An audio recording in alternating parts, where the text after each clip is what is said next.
very much, Patrick. It has been properly moved and seconded that we adopt the April 16th, 2020 special meeting to appoint our nominee for District 30A seat. I wanted to share a bit before we get started, colleagues. As I have shared before, we are very proud of Delegate Kane's service and representation on behalf of District 30A and all Marylanders, and we wish her the very, very best in her future endeavors. I also want to thank you, my colleagues, our applicants tonight, and the public for their patience as we work tirelessly to adjust how to keep this process as transparent and fair as possible during this unprecedented time in our world. Special thanks goes to Madam Secretary Korbelik for navigating the administrative tsunami we've dealt with, our Treasurer Brooks Standemeyer, our parliamentarian Deja Williams, and at-large member and webmaster Dylan Baylor, and our at-large member and fundraising chair, Ms. Janice Jones-Oden, for their hard work in updating our website, setting up our Zoom, and driving our interaction electronically tonight on social media. As elected volunteers with full-time jobs, your work on behalf of the Democratic Party, often done in the wee hours of the night and after you get off your paid jobs, is beyond admirable and appreciated. Democratic Central Committee members all over this state are certainly the unsung heroes and sheroes of our party, and I want to extend again a heartfelt thank you to each of you. Following tonight's appointment, we will forward our selection to Governor Larry Hogan for review.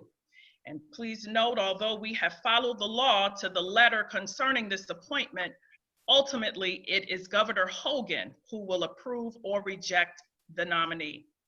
Tonight, we will interview 19 applicants, and this is going to be a long night. The interview appointment times are as follows. Ms. Lonnie Moyer will be our first applicant, 6:30. The Honorable Vicki Gibson next. Mr. Scott McMullen, followed by Alderwoman Rhonda Pendell Charles, Mr. Ian Pfeiffer, Mrs. Chrissy Holt, Reverend Henry Green, Mr. Wayne Taylor, Ms. Dana Jones, Alderwoman Ellie Tierney, Mr. Andrew Bowen, Mr. Matthew Dolan, Mr. Rich Cerullo, Mrs. Burton, Mr. Giannetti, Dr. Roach, Mr. Wardell, Mr. Wells, and Ms. Golson, in that order. And we realize tonight's appointment, colleagues, will be difficult. I congratulate each candidate in advance for their engagement in this process, and I wish them all the best. Thank you, and our first interview will begin with Ms. Lonnie Moyer. This concludes my remarks.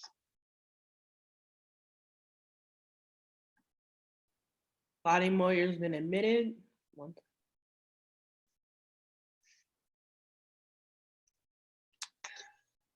Greetings, Ms. Moyer. How are you tonight? I'm well. How are you doing? We're awesome. We're awesome. Thank you. You're welcome. We are going to start your interview Okay. right now. Okay. And I have this esteemed honor to interview you. Wonderful. But first, I want to share with you that you will be given 2 minutes. There should be a clock that'll come up momentarily to time you for 2 minutes. You will be given 2 minutes to introduce yourself and to tell us something about you that your application perhaps did not tell us about yourself. Okay. And then followed by that, I will conduct the interview. Okay. All right, you ready? I am ready. All right, 2 minutes are on. Okay. Hi, my name is Lonnie Moyer. I'm a 5th generation District 30A resident. I'm a lifelong Democrat who believes in good governance and supports the Democratic Party platform. I'm impressed with the progressive agenda of Team 30. I look forward to supporting the good work they have already started. And in these trying economic times, I especially look forward to adding the perspective of an environmentally minded small business person to the Team 30. You may not know that I am not legally married, but I have been happily unmarried to the same good old Edgewater man for 18 years. I have my home in Annapolis and share his home in London town, and both locations are within District 30A. Biologically, I have no children, but I do have 5 godchildren. They are all first-generation US citizens. They are my heart. They are my family. I also have a passel of nieces, nephews, cousins, and extended family, as one would expect from 5 generations of roots. As the nearly 100 letters of support you received on my behalf indicate, I have broad support in my effort to earn the appointment to the District 30A delegate seat. Those letters came from old Eastporters and new citizens. They came from Edgewater, Annapolis, and Arnold. They came from the Hispanic community, the African American community, men, women, independent contractors, and government employees. Even a few Republicans admitted they'd cross party lines to vote for me. I've held office before in Annapolis on the City Central Committee. I'm supported now, and I'm electable in 2022. I'm a small businesswoman who has supported herself for 17 years. In these trying times, the micro businesses, the self-employed, the folks who employ 1, 2, maybe 10 people, not 499 people as government defines small business, we are being decimated. I know what trying business times are like. I know the stress that they bring, and I seek this appointment so that I may give voice and representation to the thousands of District 30 micro business folks like me who are falling through the cracks of government assistance. And on that note, thank you, and I turn it over to questions. Thank you very much. You're welcome. Well, your first question is this, and I need to move this out of the way so I can see it. All right. Can you see the question? I can see the question. All right. What will be the top 3 legislative issues on your agenda, and which House committees would have domain over those issues? And do you have any legislative strategies in mind to forward this agenda? I want to remind you that your interview is a total of 13 minutes. You got it. All right. My first legislative agenda would be to support the very progressive legislation that Senator Elfreth and Shanika Henson have already started. I think that's first. They've done a great job in aggressively going after in supporting affordable education, in supporting quality public education. Senator Elfreth is shooting for the best school system in the world, as she puts it. That's hard to beat. On a personal level, the agendas that I would like to see added, and Shanika, by the way, has done a great job with housing, with accessible housing and affordable housing. Those are things I would like to support. And I see, especially coming in midterm, I think the first role of anybody who gets the appointment should be to support the good things that are already happening with Team 30. I would like to, my agenda where I think I could serve best are issues that impact small business owners, absolutely the environment, and also, and this is not legislative, but I think it's where it is not necessarily legislative. I also think community service, community outreach is my natural strength, and it's where I'm going to be most able to help Team 30. And I think that is important. In terms of the committees, obviously the environmental committee and the environmental subcommittee would be where I could most aggressively and progressively support the environmental agenda. Oddly enough, the Ways and Means Committee, particularly racing and gaming, that may not sound related to what I just said, but there's a tremendous amount of money and new revenue that comes in from those industries. They also represent, there are a lot of workers in those industries that, you know, the backstretch folks at racetracks, things of that sort, that are in that nebulous area where government assistance doesn't necessarily find them. And I'd like to be able to help direct the funds that come from that towards effective outreach, effective education and supporting education. I think some of the special subcommittees where I could be helpful would be economic stability and drug and alcohol abuse. And again, those are all quality of life issues. They speak to the stress and trying times economically that are facing us and are going to continue to face us for some time. Thank you very much. You're welcome. The next question. I'm hoping that it pops up momentarily here.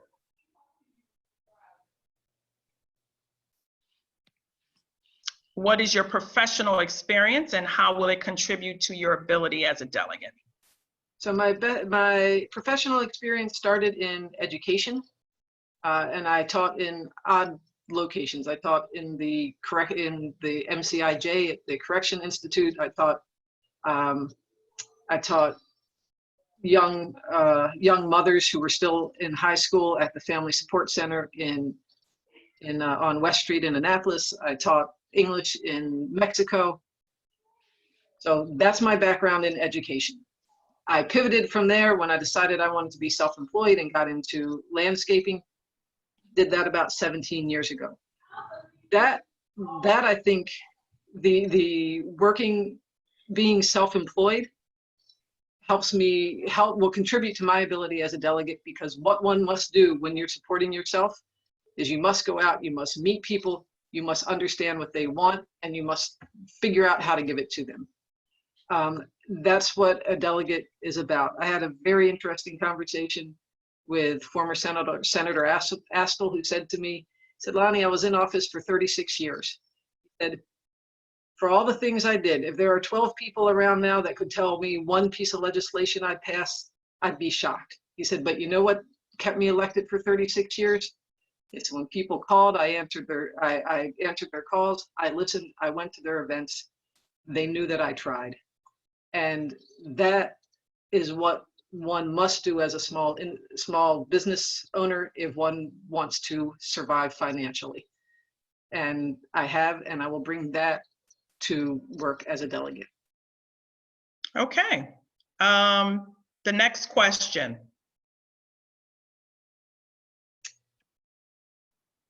What fundraising goal would you set for yourself in 2022? We want to keep the seat blue.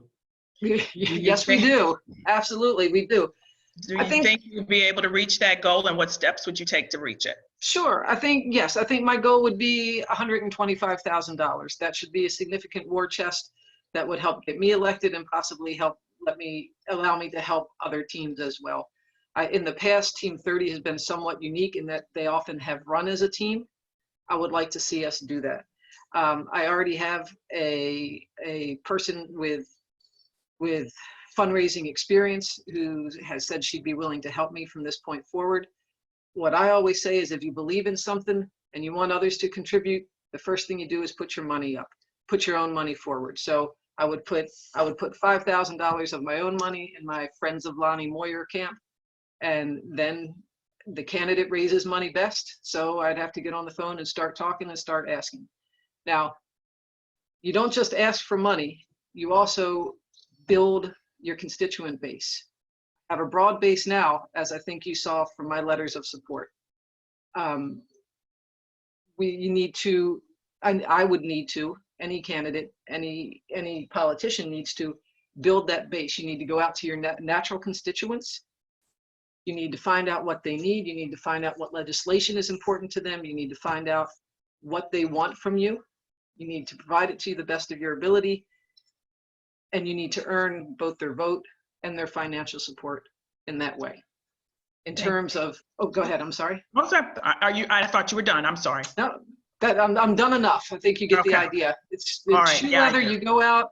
I'm a hands-on person. I know that the candidate is the most effective person to get money, and the most effective way to do it is to earn it and to ask for it, and to not be shy about either one of those things. Sure. Let's talk about the Annapolis community, D30A specifically. Okay. The top issues facing Annapolis, and if you have any previous experience in the community addressing these issues, or any other community experience that you'd like to mention that's not in your resume. It's an interesting question. So in Annapolis specifically, not all of 30A?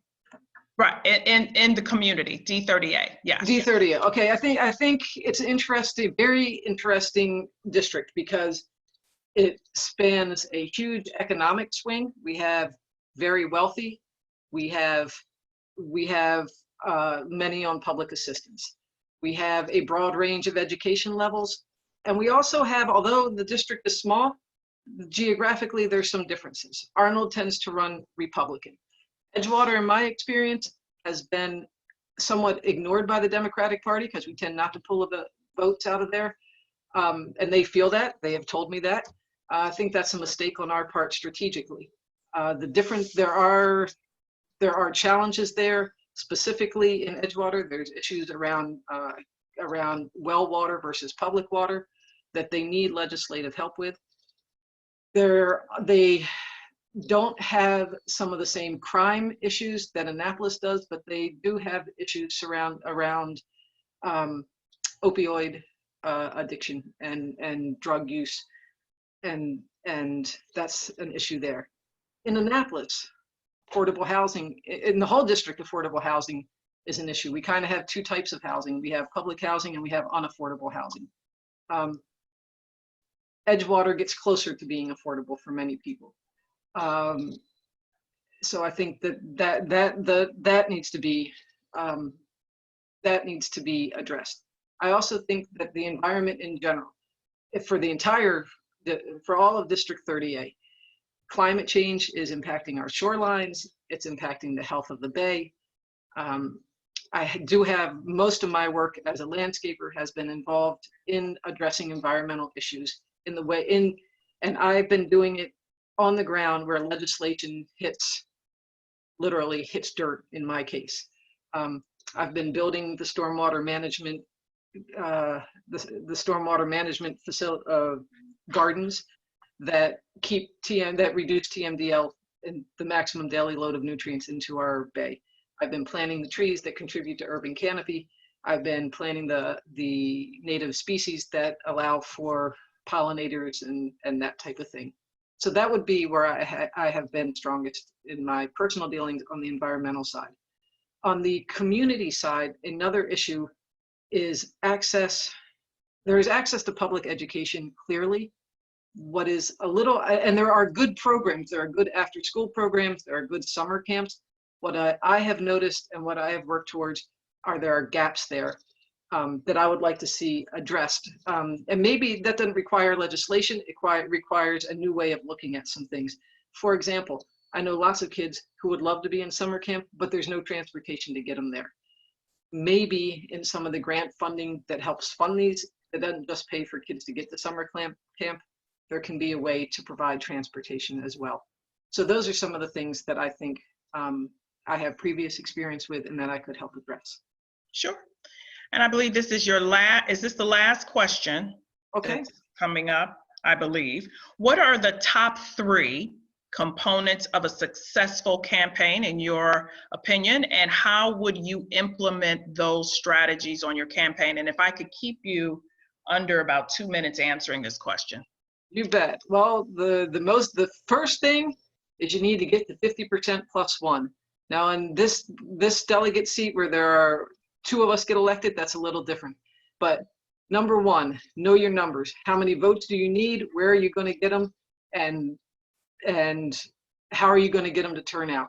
That leads to step 2, a get out the vote campaign on election day.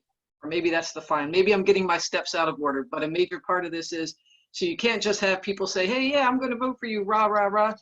You need to have your numbers. You need to be able to count them. You need to know you need to have your people in place at the polls to count votes, to know if they've been there. And you need to have, for certain areas, you need to have transportation and a very active get out the vote program going on.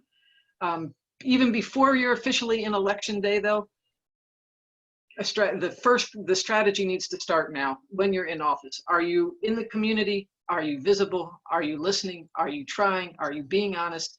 Are you serving the community in ways that they need to be served? Are you making life better for the people in your district? If you're doing those things And then you know your numbers and you apply really, not just the art of going out and shaking hands and that thing, but the science of campaigning. Where are your votes? How are you going to get them? How are you going to turn them out on election day? And how do you get to your 50% plus one is what I call it. That's what you need to win, 50% plus one. All right. Well, thank you so much. You're very I believe- welcome. Do we have another question, Madam Parliamentarian? I think that was the last question, correct? Yes, ma'am. That was the last question. Thank you. All Ms. right.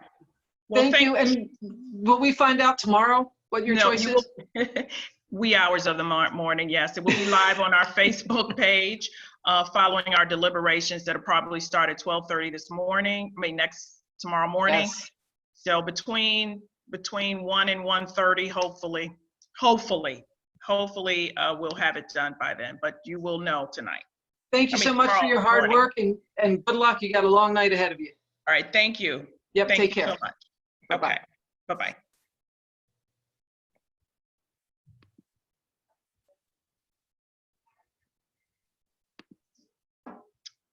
Okay, colleagues, we do have the rubric that we can fill out. I know that we have Ms. Gibson waiting. Is she in the waiting room now? Yes, ma'am.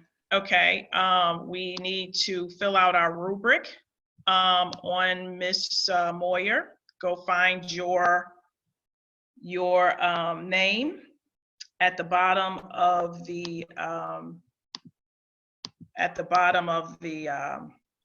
what is this thing? The Excel sheet, and rate Ms. Moyer before we bring in Ms. Gibson. You guys have a minute to do so.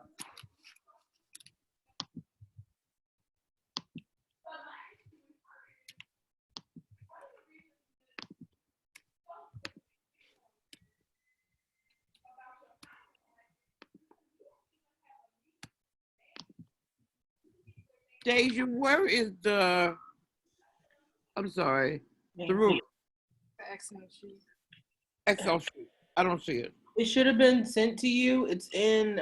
I sent it via email and The link in the chat room. yep.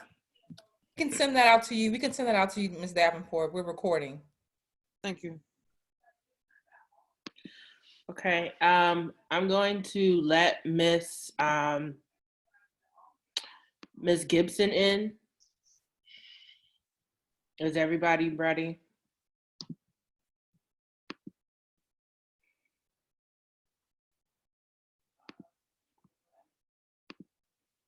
No, it's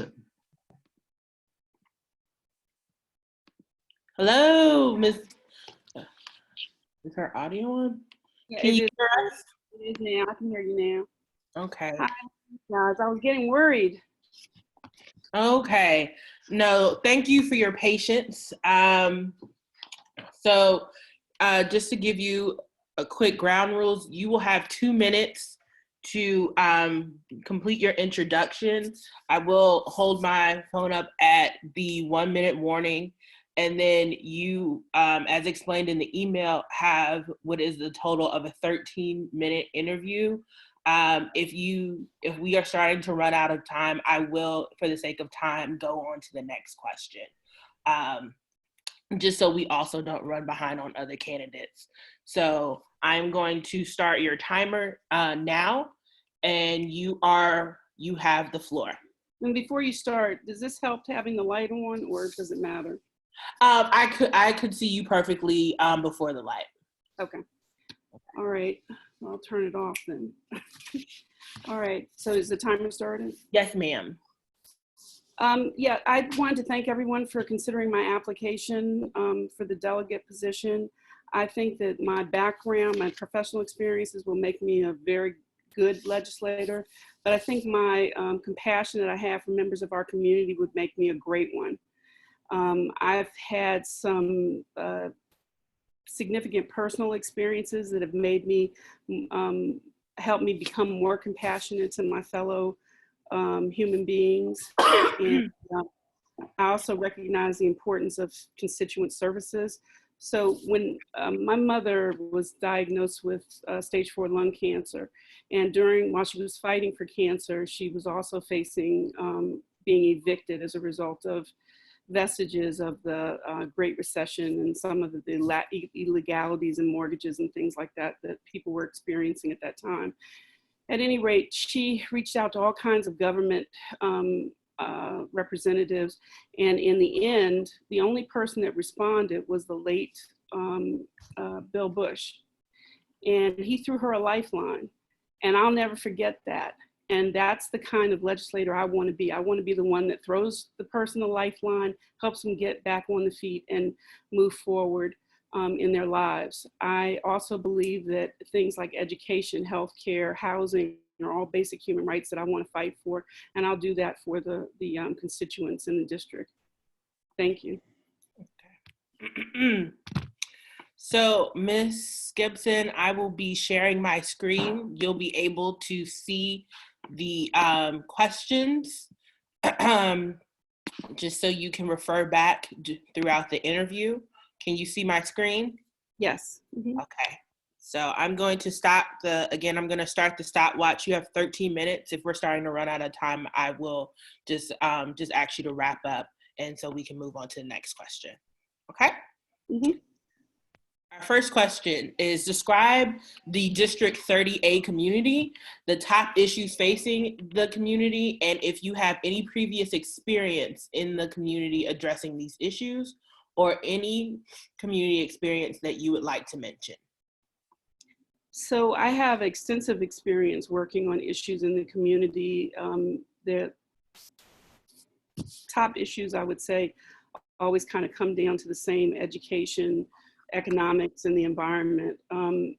Our community is very interesting because we have all layers of government. So we have federal, represented by the Navy Academy, of course the state government, county, and the city, but we also have a small municipality in Highland Beach. So it's a complex place in the sense that there are people who are extremely wealthy and people who are extremely poor. And so you have kind of that dichotomy of people that are interested in the Bay, for example, and then people who also have environmental justice issues that are dealing with, in public housing, raw sewage in their homes, and mold issues. And I've worked on all of those things. We've had a significant problem with hate crimes in our county. I've also worked on those issues. I was involved with the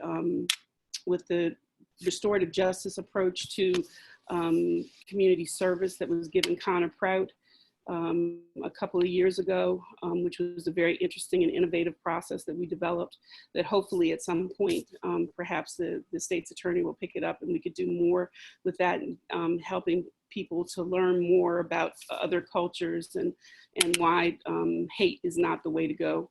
But I've been very active in civil rights issues in the county and human rights issues in the county. Okay. Question 2, what fundraising goal will you set for yourself in 2022? Do you think you will be able to reach that goal? And what steps would you take to reach that goal until election? So after the researching that I did for the delegate position, my goal would be around 100, 150. And I would start almost immediately because it's a lot to bite off, but that is what I think is needed. And I would just, start working on that right away. Especially in this environment, I'm thinking that maybe also using some online platforms to do fundraising might also be a possible option. Okay. Question 3, what would be the top 3 legislative issues on your agenda? Which House committees would have domain over those issues? And do you have any legislative strategies in mind to forward this agenda? The 3 issues, as I mentioned before, are education, economics, and the environment. The House committee that I'm the most interested in right now, which is a slight twist on the question, is the Health and Government committee because of what we're going through with the pandemic. I feel that that's going to become crucial, especially because of all of the disparities that we are seeing that already existed in healthcare with minorities and people of color. That is just being magnified as we go through this process. And so I think that the Health and Governance Committee is going to be critical. Okay. Question 4. What fundraising, excuse me, I'm sorry. What is your relevant professional experience? And then we'll use that as question 4, and I'll go back to your question 5. Okay, I'm a lawyer, and I think that in and of itself kind of demonstrates that I'm capable of doing this work. But again, I think that what's going to be key is the compassion that I bring to the table, because you can have all kind of proficiencies and still not tune in to what's really going on and why people are having the problems that they're having, fielding certain issues and that kind of thing. I also feel that it's very important to view things through an equity lens so that people are given the tools that they need to move forward. Okay, and the last question is, what are the top three components of a successful campaign, and how would you implement those strategies into running a campaign in 2022 in your own personal campaign? Well, I think one thing that will be helpful is the fact that I was one of the top vote getters in my election, and that because of that, I have some name recognition, and that will be helpful. I also think my strong ties to the community, because I'm very involved and very active, that will also be helpful. I'm not sure what, I'm losing my thought process on the third, but basically just ties to the community and getting out there and getting involved. And I think everything will kind of fall into place. Okay. Well, Your Honor, that is the last of the questions. We thank you. We will be doing a live stream of the official vote after we come out of executive committee. So just keep your eye on the Anne Arundel County Facebook page, and we will be doing our official vote from there via Zoom as well. So that will be later on this evening? Yes, probably in the wee hours of tomorrow morning. Okay. All right. Well, thank you. Thank you so much for joining us. All right. Thank you.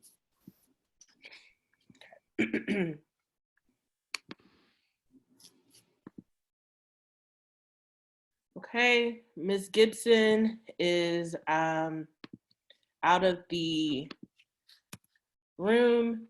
Please take a minute to fill out your sheets, and we will move on to the next candidate, which I believe is Mr. Scott McMullen.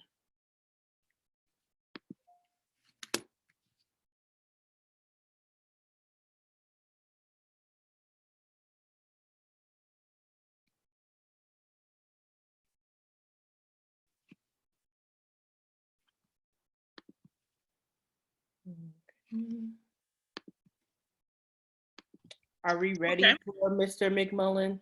What time is it? 7:10. He has 1 minute. We're ready for him. If everybody else is, I'm ready. We're ahead. Yay. Okay. I am posting. I'm going to share my screen, and I will admit Mr. McMullen.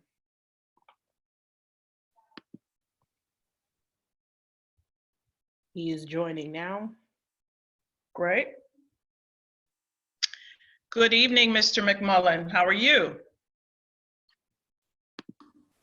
Hello. Hi, how are you, sir? Good. Wonderful.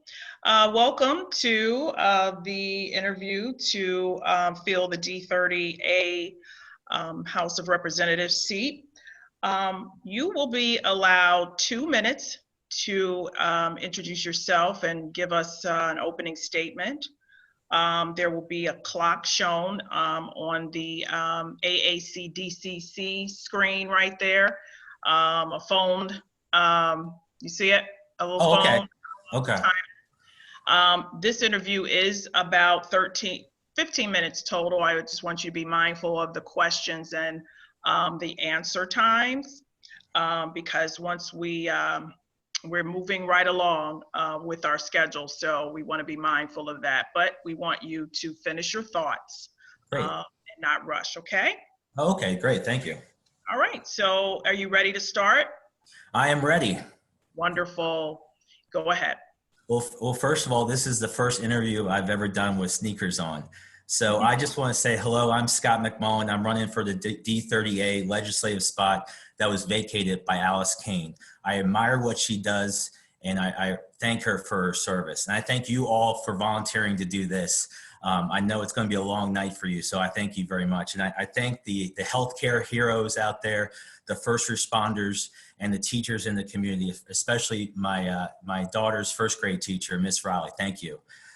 These are unprecedented times.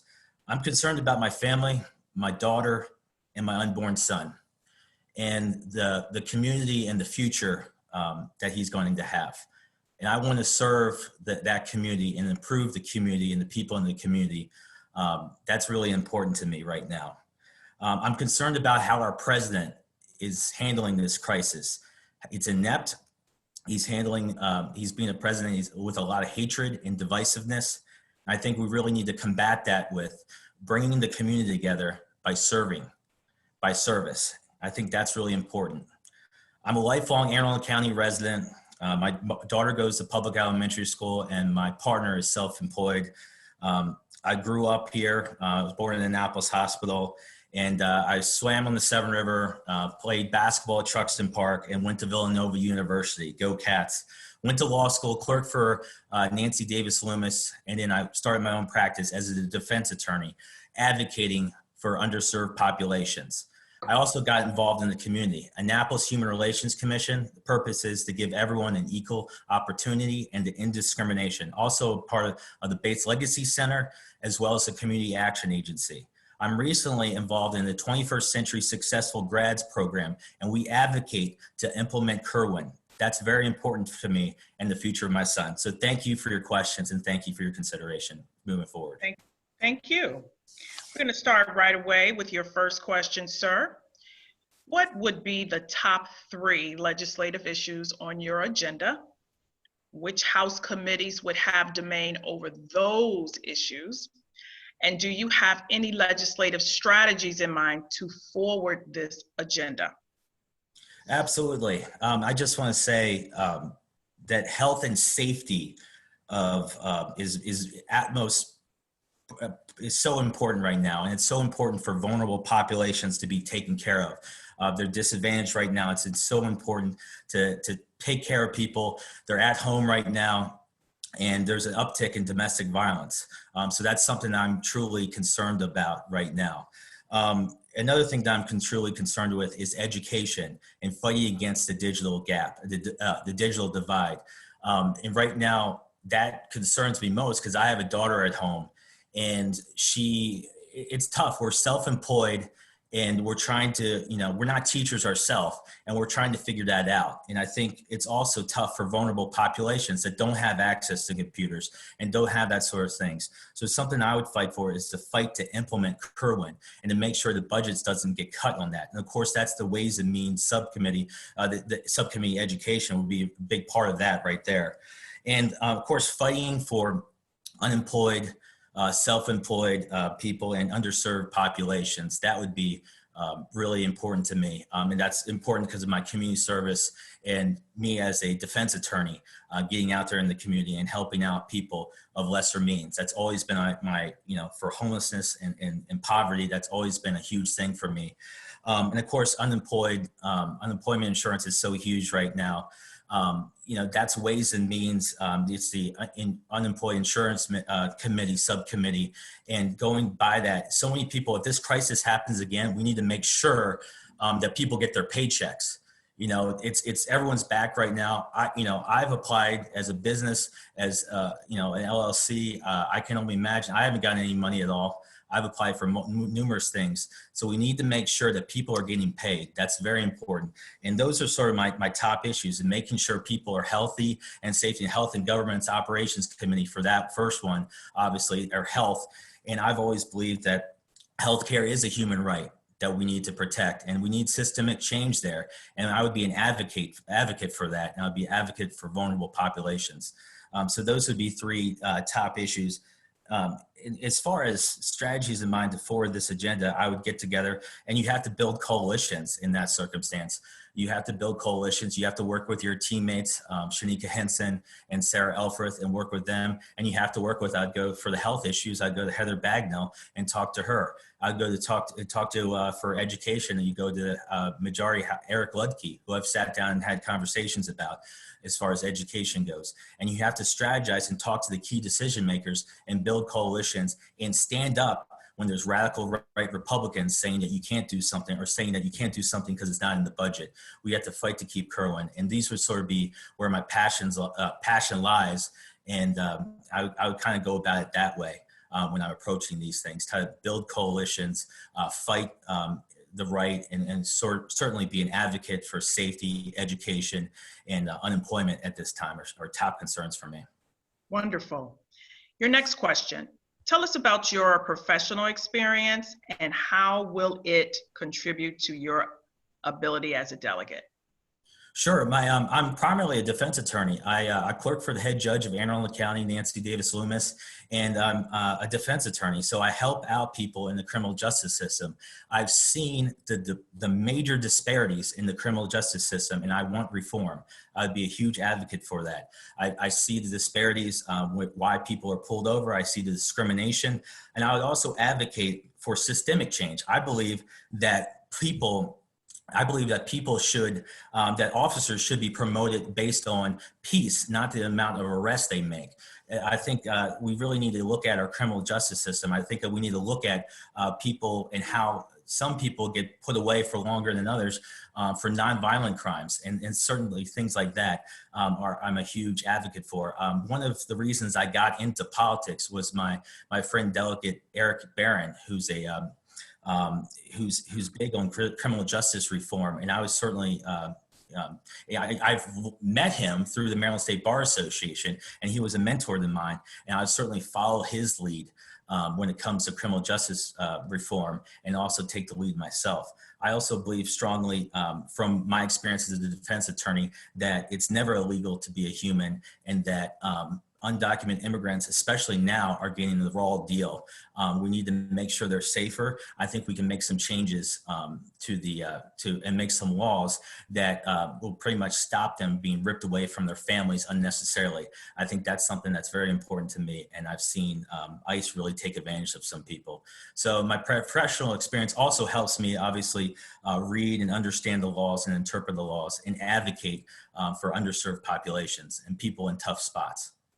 Thank you, sir. Your next question. What fundraising goal would you set for yourself in 2022? We do want to keep this seat blue. Do you think you will be able to reach that goal? And what steps would you take to reach that goal until the election occurs? Sure. My fundraising goal would be $90,000. And I think I was a non-incumbent. I ran for county council in 2008 as a non-incumbent, and I was able to raise $50,000 from a diverse group of donors, from a lot of different shareholders, community activists, to lawyers, to environmental activists, from a wide range of people. They are helping me out. And would I be able to reach that goal? Absolutely. As an incumbent, I would be appointed to this position as an incumbent. I could really tap into that base of people. I still have my email list ready to go for that. I still have my contacts. I ran a positive county council campaign, and I certainly would push to get the TAC endorsement, the teacher's endorsement. I think that really could put me over the top when it comes to my fundraising goals. So I would certainly push for the TAC endorsement and the teacher's endorsement. And I would just get on the phone. I get on the phone all the time as an attorney. And I think it's just being hard work and consistent is how you do it. And you build those connections and people see you working, and then that's how you get the money, and through personal connections. It's not really email to me, directly emailing to isn't as effective. Talking to people on the phone, especially nowadays, could potentially be the new door knock, is going to be, is key. And I think I have the skill set to do that, to raise dollars and ask for money, because I have my own business and I ask to make a living. I ask for money, and it's certainly easier to do that when it's for a good cause to help out the community. All right. Your next question. Please describe the Annapolis community, the top issues facing the Annapolis community. This is the entire D30A district. Mm-hmm. And if you have any previous experience in the community addressing these issues, I know you just spoke of some, or any other community experience that you would like to mention. Sure, absolutely. Describe the Annapolis community, the top issues facing the Annapolis community. Sure, I mean, District 30A is a very diverse landscape. You have Cape St. Clair up in Broadneck Peninsula down to Edgewater. Then you have the city of Annapolis, and then you have the county surrounding that area. I was born in the old Annapolis Hospital. I'm very familiar with Annapolis, and there's a lot of different, there's a big divide right now. One of my treasurers, for my county council campaign, Joseph Donahue, he actually was the person that filed the lawsuit against the city of Annapolis because there was inadequate housing conditions in public housing. And I completely supported them on that because, again, my background when it comes to homelessness and poverty, the number one issue is people need to be able to have shelter and to eat. And I completely supported him because he found evidence that it was inadequate and there's some disparity there and there's discrimination. So he thought the best thing to do was to take action. And it might not have been the popular thing to do from everybody, but I think it was the right thing to do. So I think that's a huge issue there. Another issue is bringing people together, the two Annapolises, as a lot of people talk about. And that's, getting out there and, in my experience in the community, I just talked about the Bates Legacy Center, Annapolis Human Relations Commission, the city commission that I was on. I talked about the Community Action Agency. Our purpose is to help people that are housing insecure, to help people with their electric bill, and to really get out there in the community to help the underserved populations. That's always going to be an issue, but it's also getting the word out, and it's access to internet, it's schools and people in these communities knowing where to go to get their laptops for Anne Arundel County Public Schools, where that's available, and it's making that connection, and it's building that trust. I think those are important issues. Okay. When it comes to the Annapolis community. All right. What are the top 3 components of a successful campaign, in your opinion, and how would you implement those strategies on your campaign? We got a couple minutes left. A couple minutes left. Okay. I'd leverage my existing base and connect with people and ask, make the connection to ask for their vote, to set up the GOTV, but then also ask for money so you can get your word out. And it's also messaging. I think messaging is really important to win the campaign, is to, connect right now what's going on the federal level. Donald Trump's ineptness and his hatred and division is really impacting us hugely.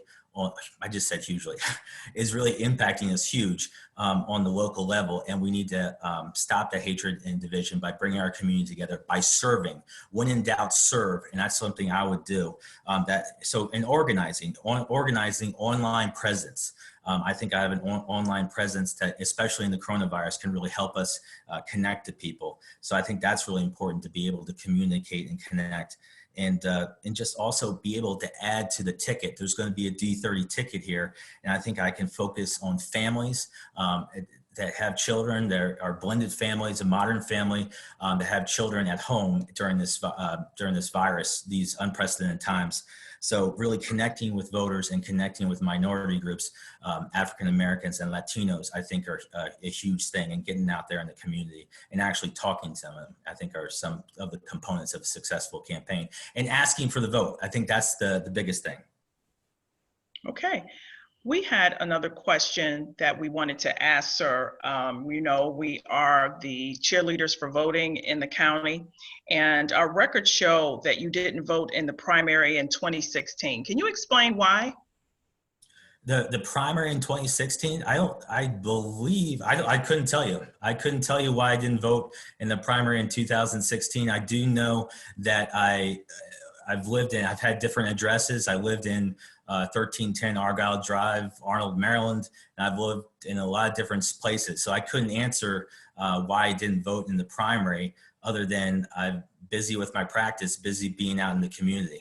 But it's something, I will say this though, as far as that question goes, is I really politically got active in like 2015, 2016, around Delegate Barron's campaign. I got into politics around Obama's time, but I got politically active in 2015, 2016 campaign, or after that actually. And that was right when I got really involved in politics. I think that was the city campaign or something like that. And I wasn't really involved in politics until Delegate Barron really inspired me. Okay. So. Well, thank you very much, sir. We will be announcing our candidate or a nominee. Let me get off of this. We'll announce our nominee in the wee hours of the morning, probably between, I'd say 1 and 1:30 in the morning. So on our Facebook page. So if you're not connected with us, please make sure you are on the Facebook page, sir. Okay. All right, Good. thank you. Thank you so much. All right, good evening. Good evening.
Okay, I'm going to, oops, Stacy got kicked out, 1 second. I'm ready to let Alderwoman Pendel Charles in. Is everyone ready to move on?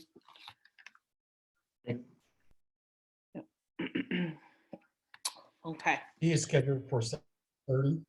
Just FYI, so if you, my recommendation would just give them an extra minute to just complete that spreadsheet because they'll get behind easily. But that's just me. Okay, I'll give everybody an extra 30 seconds to get the spreadsheet done.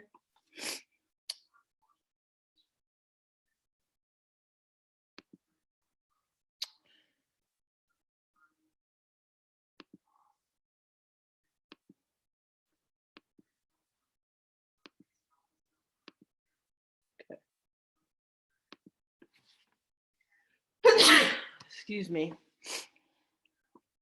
Okay, Dawn, do you have a question? Just real quick, I did have problems and I couldn't download your spreadsheet, but I'm writing one out myself. That will be okay, correct? Yeah, we'll try to get you online after an executive session, because it's really important that we have it all on one spreadsheet, just so that Madam Secretary can make sure she has an official tally. Don, right. I will send you a sheet. We're actually recording. This is an official recording. So I will send you the sheet.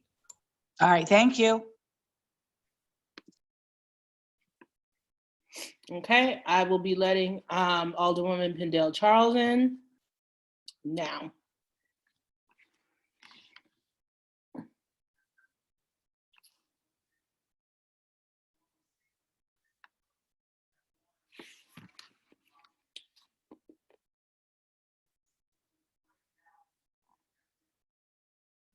Okay. Hello, Alderwoman. I know her audio, give her, can you hear us? Yes, I can hear you. Okay, good evening, ma'am. How are you?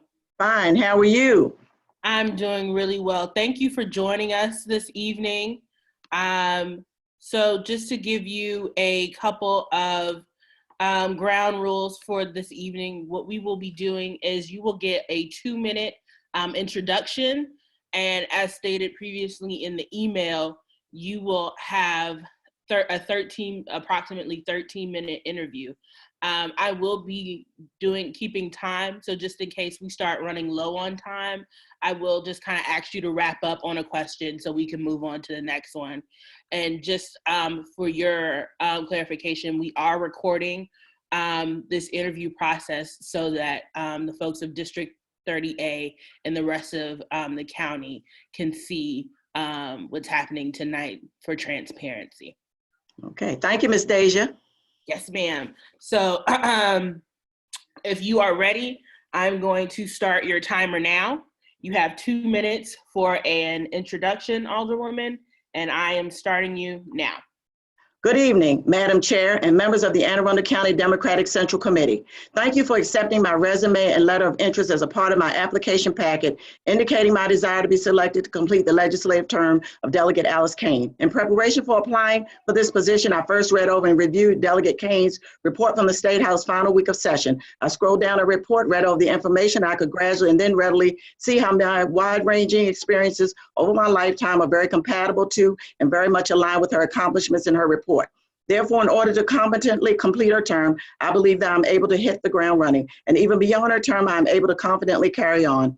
This includes serving on the Ways and Means Committee on which Delegate Kane served, as well as chairing the Education Subcommittee. In my lifetime, I've been blessed to have had a vast array of learning opportunities and experiences that have allowed me to work in at least 14 different disciplines, either part-time or full-time, from education to a small building contracting business, to health, to secretarial, to busting suds and cleaning off tables at a restaurant, to maritime, to retail, to college teaching assistant, to banking, to legal defense work, to civil legal work, environmental, to administrative legal work, to criminal legal work, and back to health and back to education, and more importantly and recently to politics. I've had many volunteer experiences, including extensive community outreach along the way. I sincerely believe that with each and every experience along the way, I've had the ability to learn and to grow and to do a better job as I embarked upon my next discipline. But that being said, I've entered into each new experience with the expectation of learning all that I could, as well as helping others and learning from others as I travel this journey. And as time went on, many of my experiences and opportunities have overlapped, intersected, intertwined, collided, which have likewise enhanced my learning. Yes, I stumbled and made mistakes, but I tried to learn from them, and they made me strong, as well as allowing me to be a ministry to someone else. As my dad used to say about challenges, you've never seen anyone climb up a smooth mountain. As an elected official for the past 6 years, I've learned some things about electability, fundraising capacity, campaign ability, and legislative potential, and what it means to be a servant leader. Thank you. Okay, thank you. So I will be sharing my screen with you so you can see the questions. I will read them, and just for your reference, they will be on the screen as well. Okay. Can you see our screen, Alderwoman? I see Anne Arundel County Democratic Central Committee 30A delegate selection. Okay, great. Our first question for the evening is, what are the top 3 components of a successful campaign, and how would you implement those strategies on your campaign? The 3 top components of a successful campaign is being organized, strategizing, and making the best use of your funds and your time. When I was campaigning, I had a kickoff when I first started my first year, and 13 months earlier than the election started. I invited Speaker Bush, Astle, Trumbauer, and Mayor Cohen. They each came. In 2017 as well, I ran unopposed in both. I have kept my residents updated with a report each year to my 5,000 residents and 1,500 households. And I had these reports delivered to the businesses. I've also kept my residents informed through emails and other forms of information. Campaign strategy, organization, and best use of my funds and time. My campaign team reviewed my voter registration list. We decided that persons with 5 or more voters in their household, I would knock on each and every door. 3 to 4 voters, called them on the telephone and spoke with them. 1 to 2 voters in a household. Some of them I called, but others I prayed they would vote for me. Campaign signs were red, white, and blue for the obvious reasons, and they had striking paraphernalia that was available. The more voters in the household, the more likely I would place a campaign sign in their yard. And I looked at homes that were on the corner of the block. Family and friends and members of my neighborhood were good places to put signs. I had postcards and campaign door knockers. On one side was the endorsement quotes, and on the other side was the mailing information. I tried to make it a little festive and cute. So it was Go Ravens with purple and black lettering on one side and Go Skins and burgundy and gold letter on the other side. This is the part of the successful campaign. Also, what I've done is divided my ward into several different regions. Each region has 1 or 2 mini mayors, and I depend on them to be my eyes and ears, and also to help me with my campaign.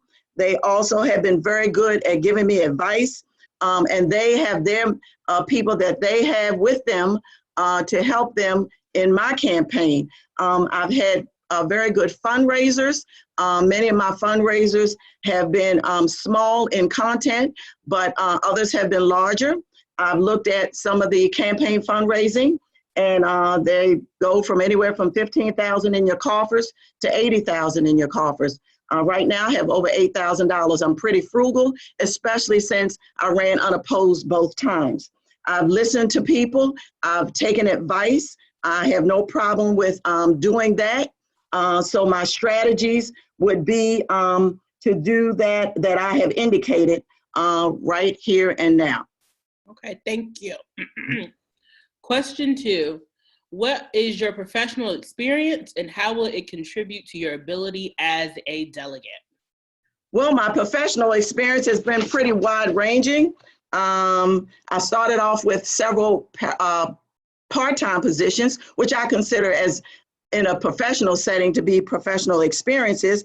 But when I got to being a full-time person, once I got out of and graduated from law school, I did start as an intern with the Office of the Public Defender, and that was part-time. And then I went into a full-time position with the Attorney General's Office in the Maryland Department of Natural Resources, where I was assigned to the Forest and Park Service Administration, which gave me the ability to travel in all parts pretty much of the state of Maryland. Briefly, I was in the city of Baltimore as a hearing officer where I heard vehicle impoundments and water and sewage charges. I then moved on to the Assistant State's Attorney, as a position as Assistant State's Attorney in Baltimore City, where I supervised attorneys and support staff for 18 and a half of my 20 and a half years. I handled and prosecuted juvenile courts cases, as well as physical and child abuse and companion domestic violence cases.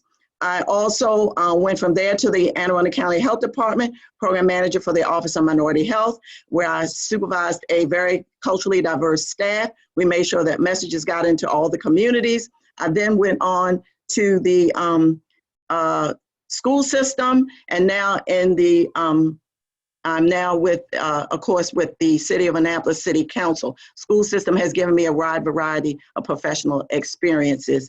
I was in several different departments, and all of this is outlined in the letter and the resume that I submitted. Okay, thank you, ma'am. Mm-hmm. Question 3. Describe the District 30A community, the top issues facing the 30A community, and if you have any previous experience in the community addressing these issues or any other community experience that you would like to mention.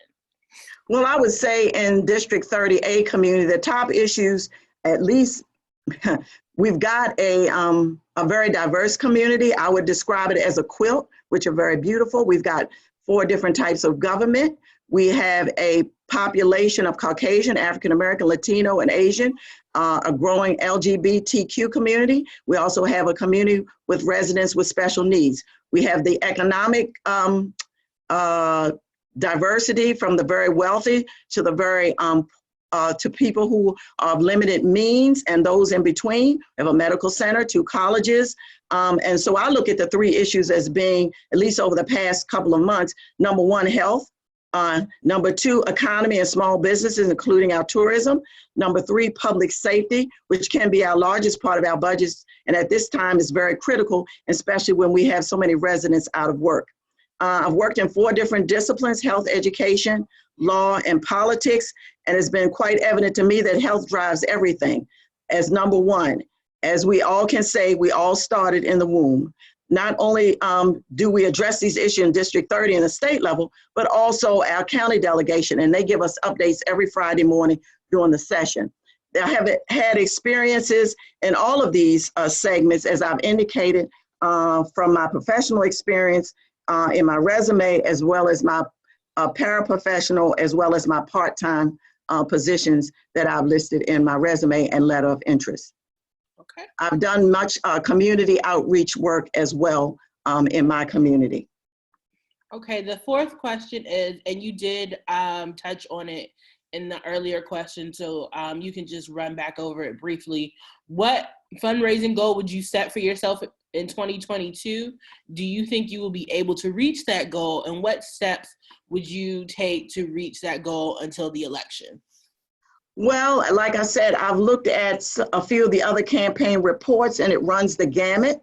As I indicated, I've done a lot of organization within my community, and I would use that same method to fundraise.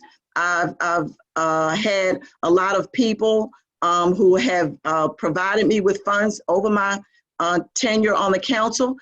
Because I was unopposed both times, I didn't want to appear to be gouging persons, but I did have several fundraisers as an opportunity for people to get together and talk and hear what I had to say, but I also wanted to hear what they had to say. So I would use, like I said, in my community, I've divided into regions. I would use the little mini mayor template and move out into that arena, and as many people as I have had and have contact with. I've had a lot of family members in Anne Arundel County. My roots go way back to 1704 and the mid-1800s.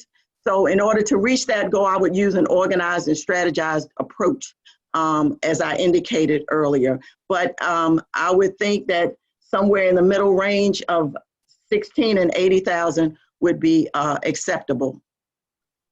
Okay. And our last question for the evening, what would be the top 3 legislative issues on your agenda? Which House committees would have domain over those issues? And do you have any legislative strategies in mind to forward this agenda? Well, yes. I believe in working across the aisle and talking across the aisle. The 3 legislative issues I believe is what I've already indicated: health, economic development, and I know that Delegate Henson is working on housing. So I think it would behoove the District 3030A group to kind of look at how we could best utilize our time when it came to those issues. So it would be health, economic development, and of course, education. And that's what Delegate Kane is part of. Of course, I know Delegate Henson is on the Appropriations Committee. And as far as the committees go, we have the Appropriations, Economic Matters, Environment and Transportation, Health and Government Operations, Judiciary, Rules and Executive Nominations, and Ways and Means. So those committees and oftentimes overlap. I would be talking to our county, of course, our District 30/30A. I would also talk to our county delegation and move out, just as I indicated before, move out into our delegations that are surrounding our county as well as our area to bring them on board to address those issues and questions that we have. So those would be my top 3.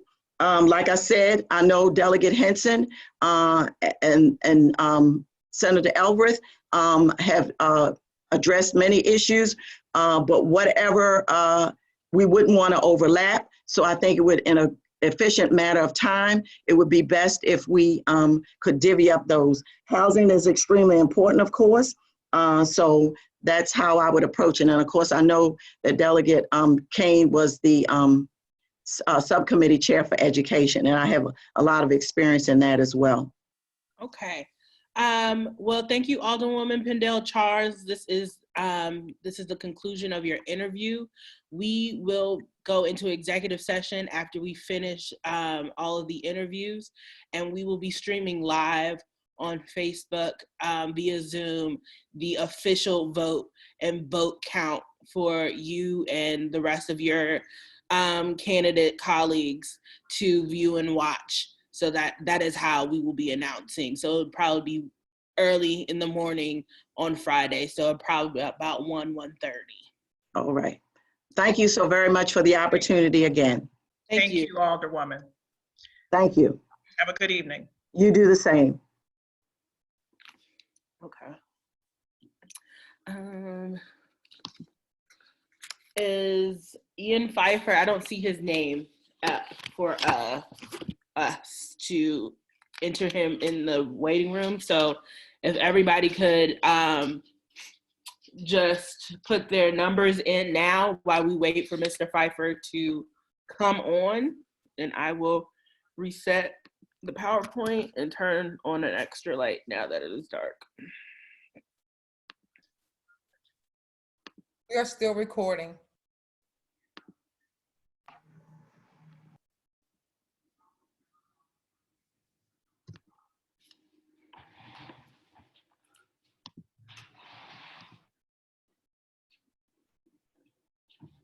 I will say, colleagues, if you have a question, you can put it in our chat room and we can answer that way. Thank you.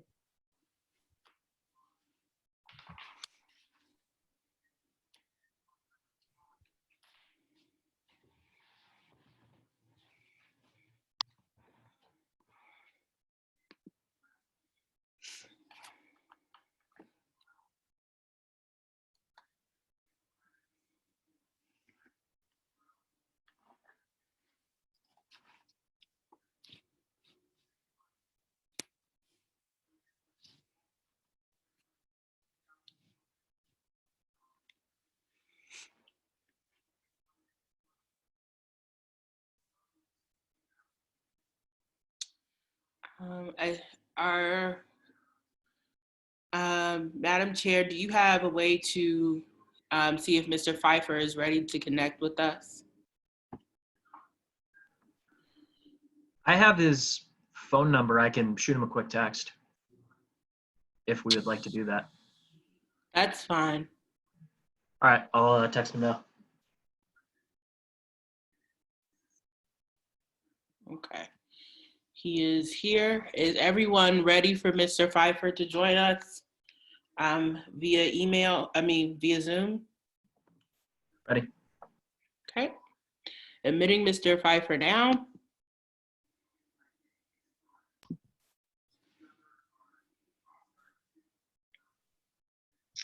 Good evening, Mr. Pfeiffer. How are you, sir? I'm great. How are you?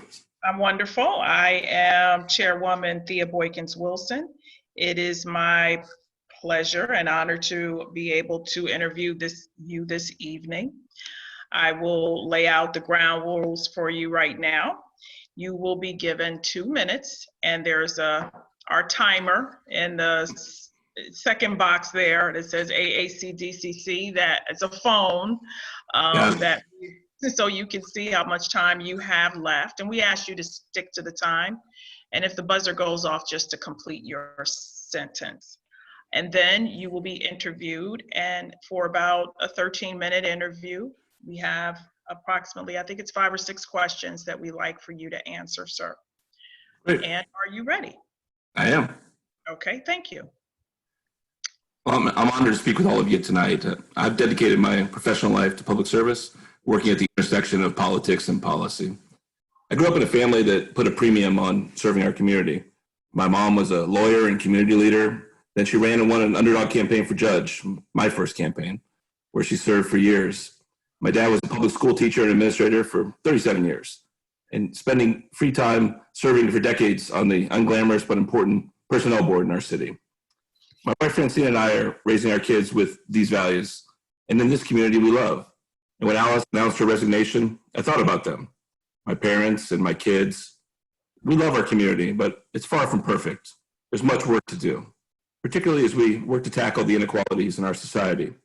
Our challenges are only heightened by the pandemic, which will call for policy solutions and quick action unimaginable a few short months ago. I'm confident I have the experience to meet this moment on behalf of all of our neighbors in District 30A. I worked at the federal level as a congressional aide and a lobbyist. I know how legislation gets made. I have strong experience in political fundraising and a national network of contacts to call upon. I know how to build relationships that allow me to succeed, and I can hit the ground running on day one. I served 8 years on the Annapolis City Council. I ran and won races in a ward that had elected more Republicans than Democrats before I took the seat. And I'm particularly proud of our work on the council to address racial inequality in our community. We work to guarantee equal protection under the law, addressing overcrowding in our city schools, and working to link transportation systems with job opportunities. I've earned the respect of my colleagues and community leaders, many of whom have sent you letters of support, and I've demonstrated my abilities as an effective policymaker and vote getter in this district. I'm passionate about advancing policies that support working families. For the last 3 years, I've worked with Democratic legislators from across Maryland and to pass progressive legislation as the Maryland director of the State Innovation Exchange. I'd be honored to serve. Thank you so much, sir. Absolutely. Your first question, it will be shown on the screen so both of us can see at the same time to give you an opportunity to gather your thoughts because our time is limited. We are recording, sir, for a public view, so you are aware. It will be posted on our Facebook page. What will be the top 3 legislative issues on your agenda, and which House committees would have domain over those issues? And do you have any legislative strategies in mind to forward this agenda, sir?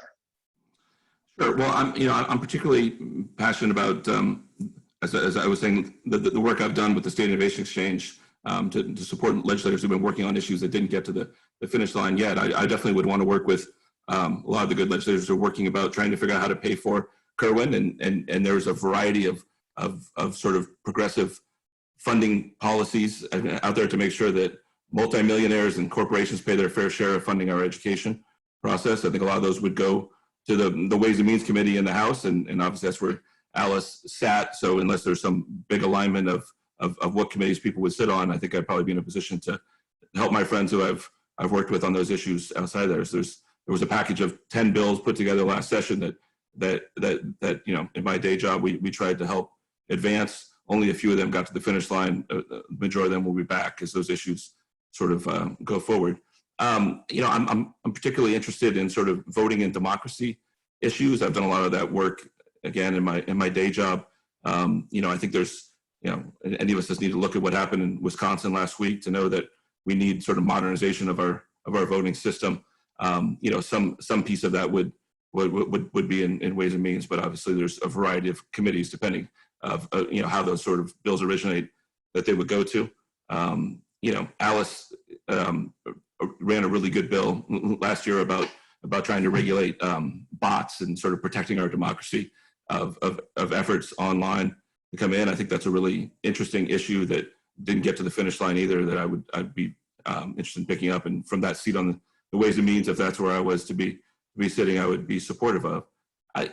As far as sort of strategy, I think this person, whoever you appoint tonight, will be the most junior member of the legislature coming in halfway through a 4-year term.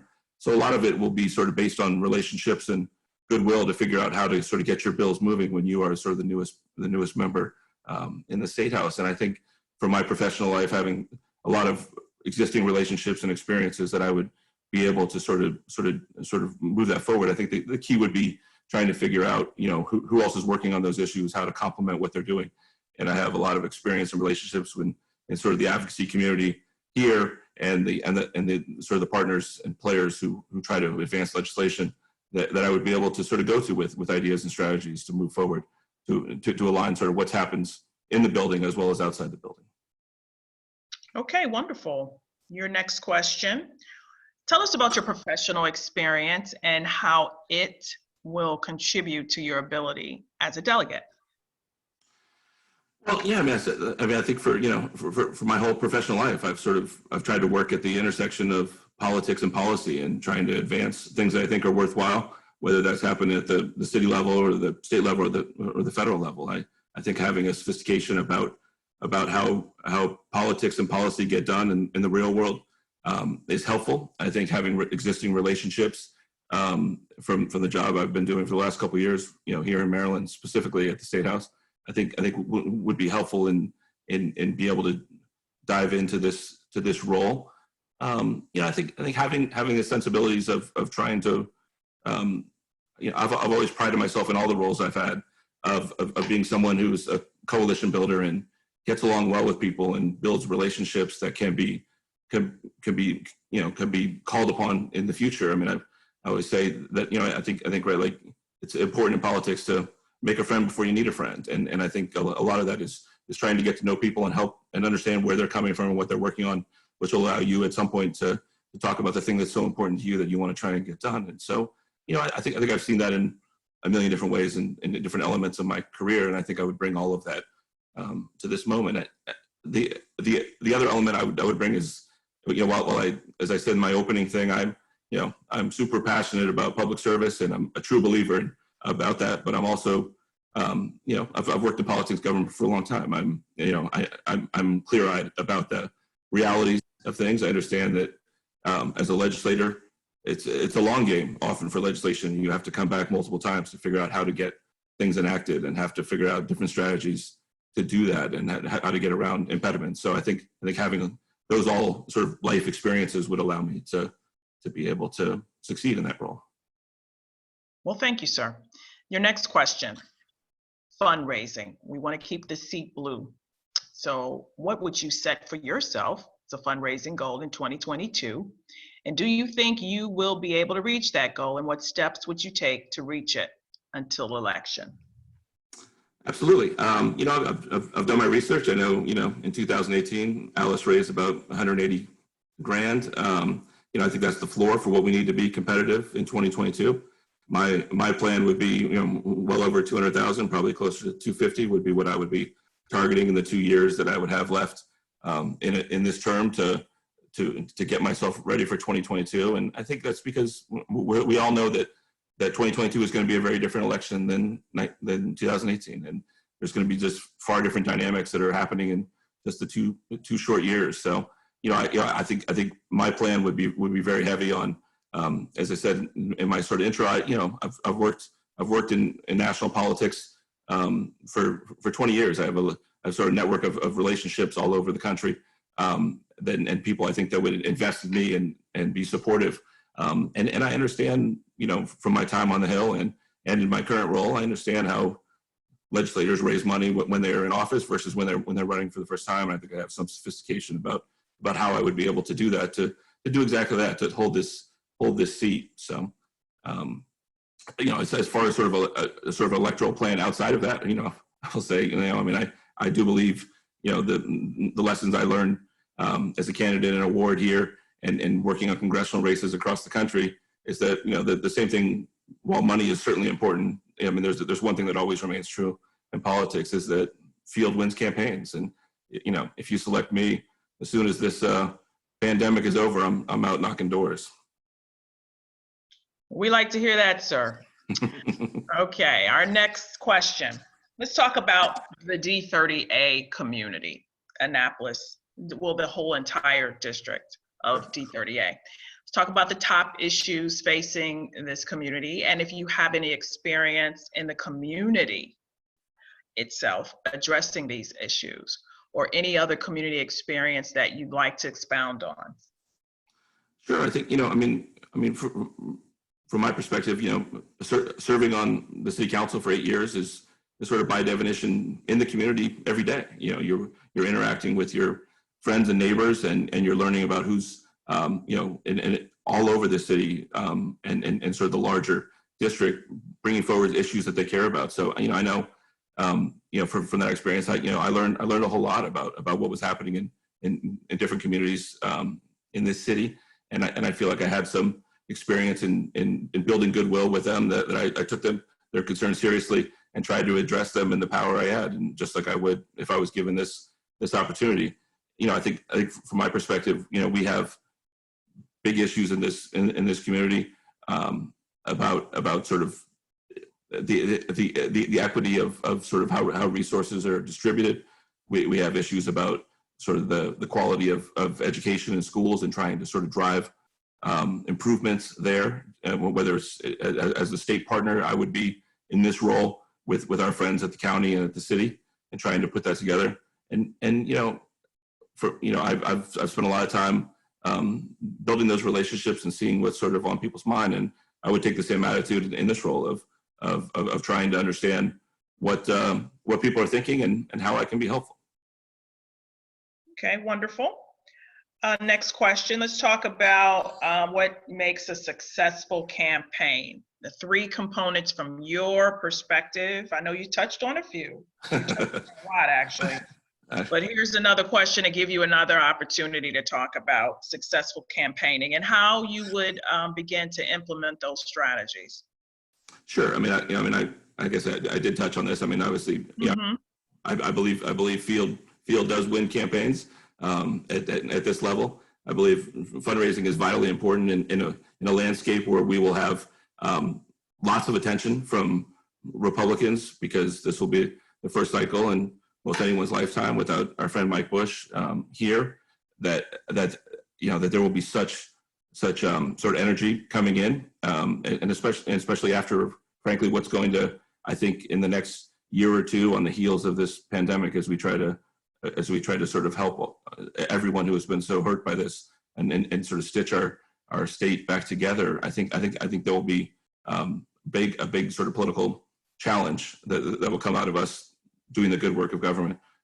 So we need to be prepared for that. So yeah, we need to be well capitalized. We need to be strong fundraising. We need to be super vigilant about explaining our record and why we're doing and why we made the tough choices we made.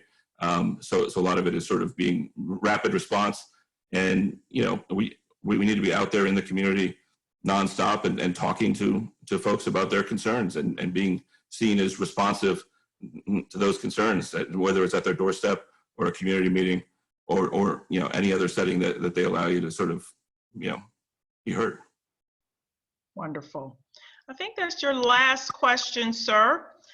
We certainly appreciate the time that you have taken to apply for this position and for your time this evening. We will be going live on Facebook in the wee hours of the morning, probably somewhere between, I'd say, probably 1 and 1:30 for our vote and for the announcement, sir. So hopefully you can stay up till then to find out. I'll be there. But okay. Thank you so much for your time, and you have a wonderful evening. Thank you for taking the time. You're welcome. Bye-bye. Okay, colleagues, we are on time here. Our next candidate starts at 8:10. I do want to remind you that we are completing this voting sheet, and there are a few of members that haven't entered information. So we want to make sure that if you're having difficulties, use your chat box that is located at the bottom maybe of your screen that says chat, and our Zoom operator for this evening, our colleague, Ms. Oden, will be happy to help you. Just send her an email or in this chat or a text message. Thank you so much.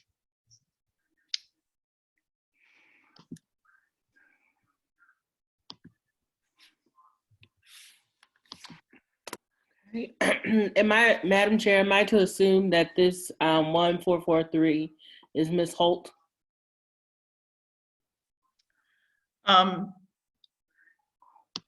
Madam Miss Parliamentarian, I would assume. Okay. Okay. Do we Colleague, want to text to verify? Yeah, let's see. What is the number? I don't have her number. Somebody, let's go to her application. I have it, Madam Chair. Okay, thank you. 1 second, give me a moment to pull it up. Thank you very much, sir. Deja, can you repeat the number, please? is 443. Okay, we are on That's recording. on? We are recording. Oh, Deja, sorry. could you Deja, could you private message me the number, please? 1 second, Brooks. I apologize. Yeah, that was a boneheaded mistake on my part. Oh, okay. So I'm not sure who the 443 is, but Miss Holt is waiting in the waiting room. Brooks, but I will still send you this number, so we can figure out who that is, because I do not know who that is. Excellent. Yeah, and if they don't have a name, then they don't get in. That's the way we will. Oh, that is her. That is her. Oh, okay. Okay, so I see. I'm going to just, if you could just text her and let her know I'm going to remove this phone number because I see that she is on a different way, and I'm going to go with the verified account that says Chrissy H. Okay. I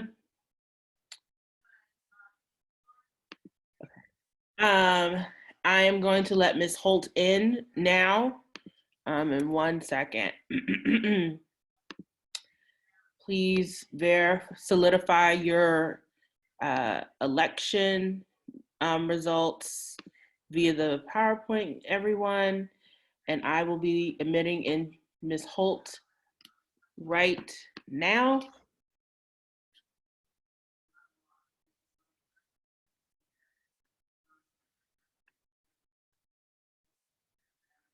Hello, Ms. Holt, how are you? Can you hear us? Deja, she said she needed to call in as well, or her audio is muffled. Miss Holt, if you could thumbs up if that is still true. It is, Brooks. I'm on a Chromebook, so it doesn't like audio and video at the same time. Most of my Zoom calls, I split it. Apologize. Okay. Yeah, if you want to call back in, then we'll let you back in. Okay, thank you.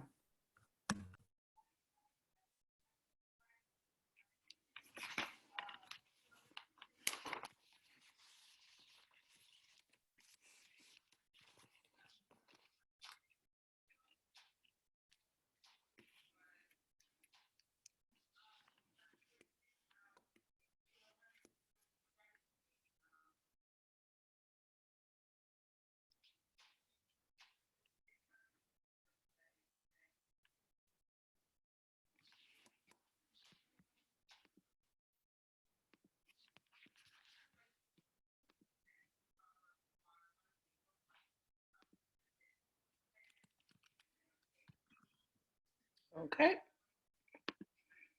I have admitted you. Okay, can you hear me?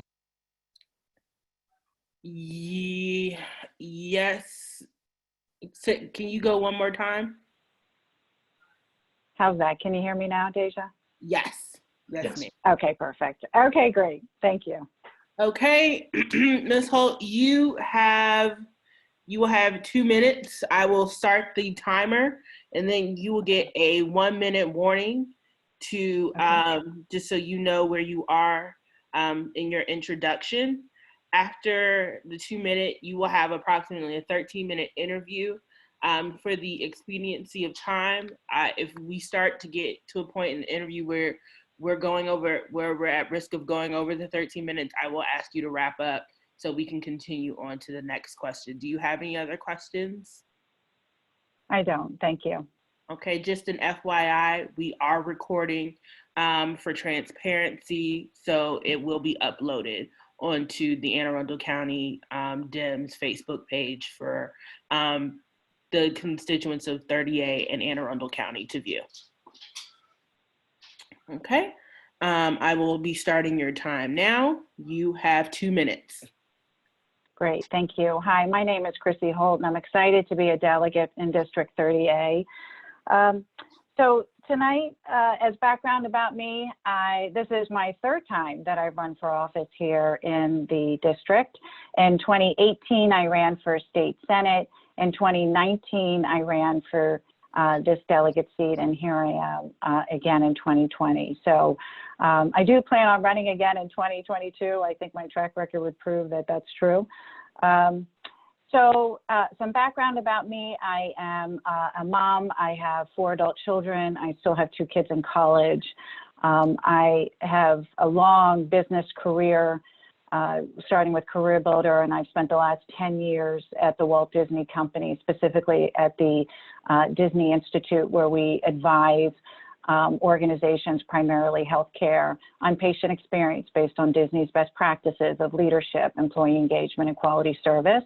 I was a leader in Walt Disney World, managed a team down there for a few years, and I relocated back in 2016, just before the November election. Actually, I was still a Florida resident living in Maryland during the 2016 election. So in 1995, though, that's my business career, 1995, my son was born uninsurable with severe hemophilia A, and that catapulted me into a life of advocacy for healthcare for my son. His bills today, as a matter of fact, in February, was $37,000 a month. And I have been walking the halls of the Maryland General Assembly and Congress for decades on behalf of the families and my own family. I have hemophilia for years. I worked with, former Speaker Mike Bush. He was my daughter's basketball coach.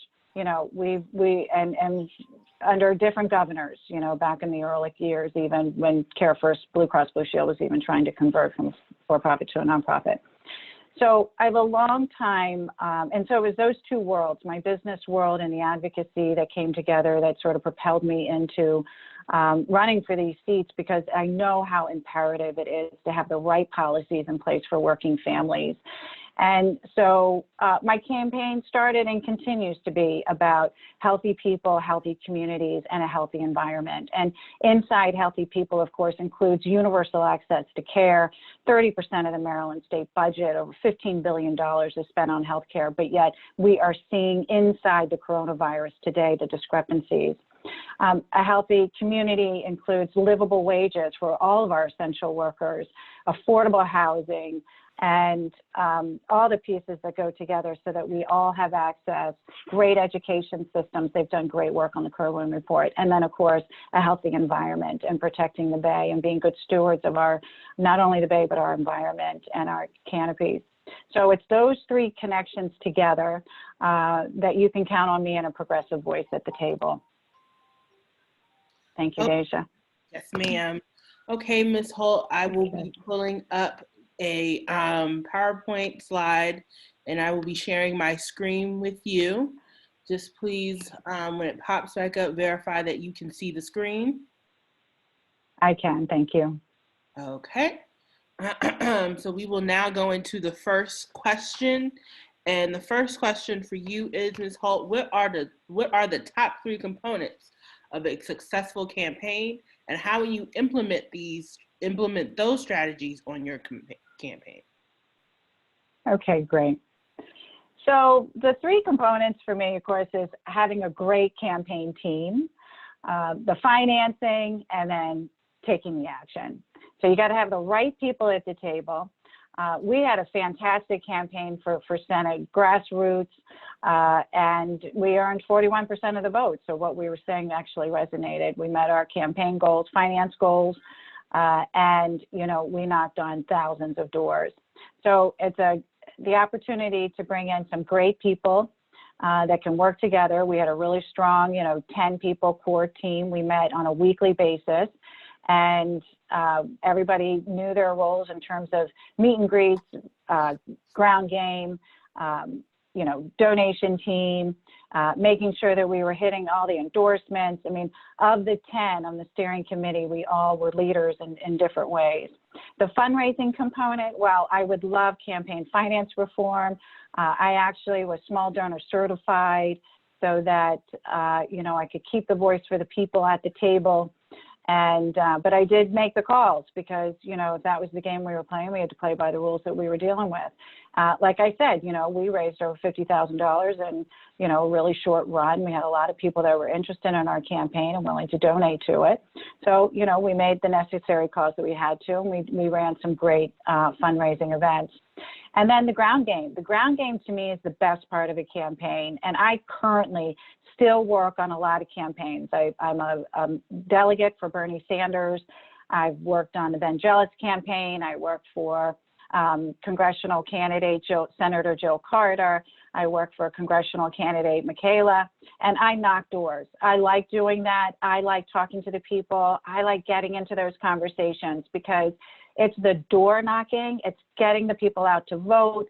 It's listening to what they have to say. It's helping to get them involved. I mean, it's one way that has really helped me survive the Trump era of our lifetime, is to really super get involved in politics and get out and work with people. So I would say it's the team and the fundraising and the ground game, but most importantly, it's the ground game.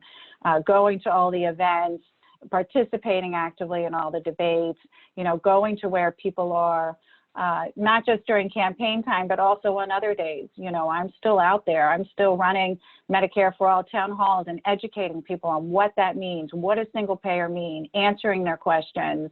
We have run Medicare for All town halls in Howard County and PG County, Montgomery County, here in Anne Arundel, and we would have been in Baltimore, but we got stopped from the coronavirus.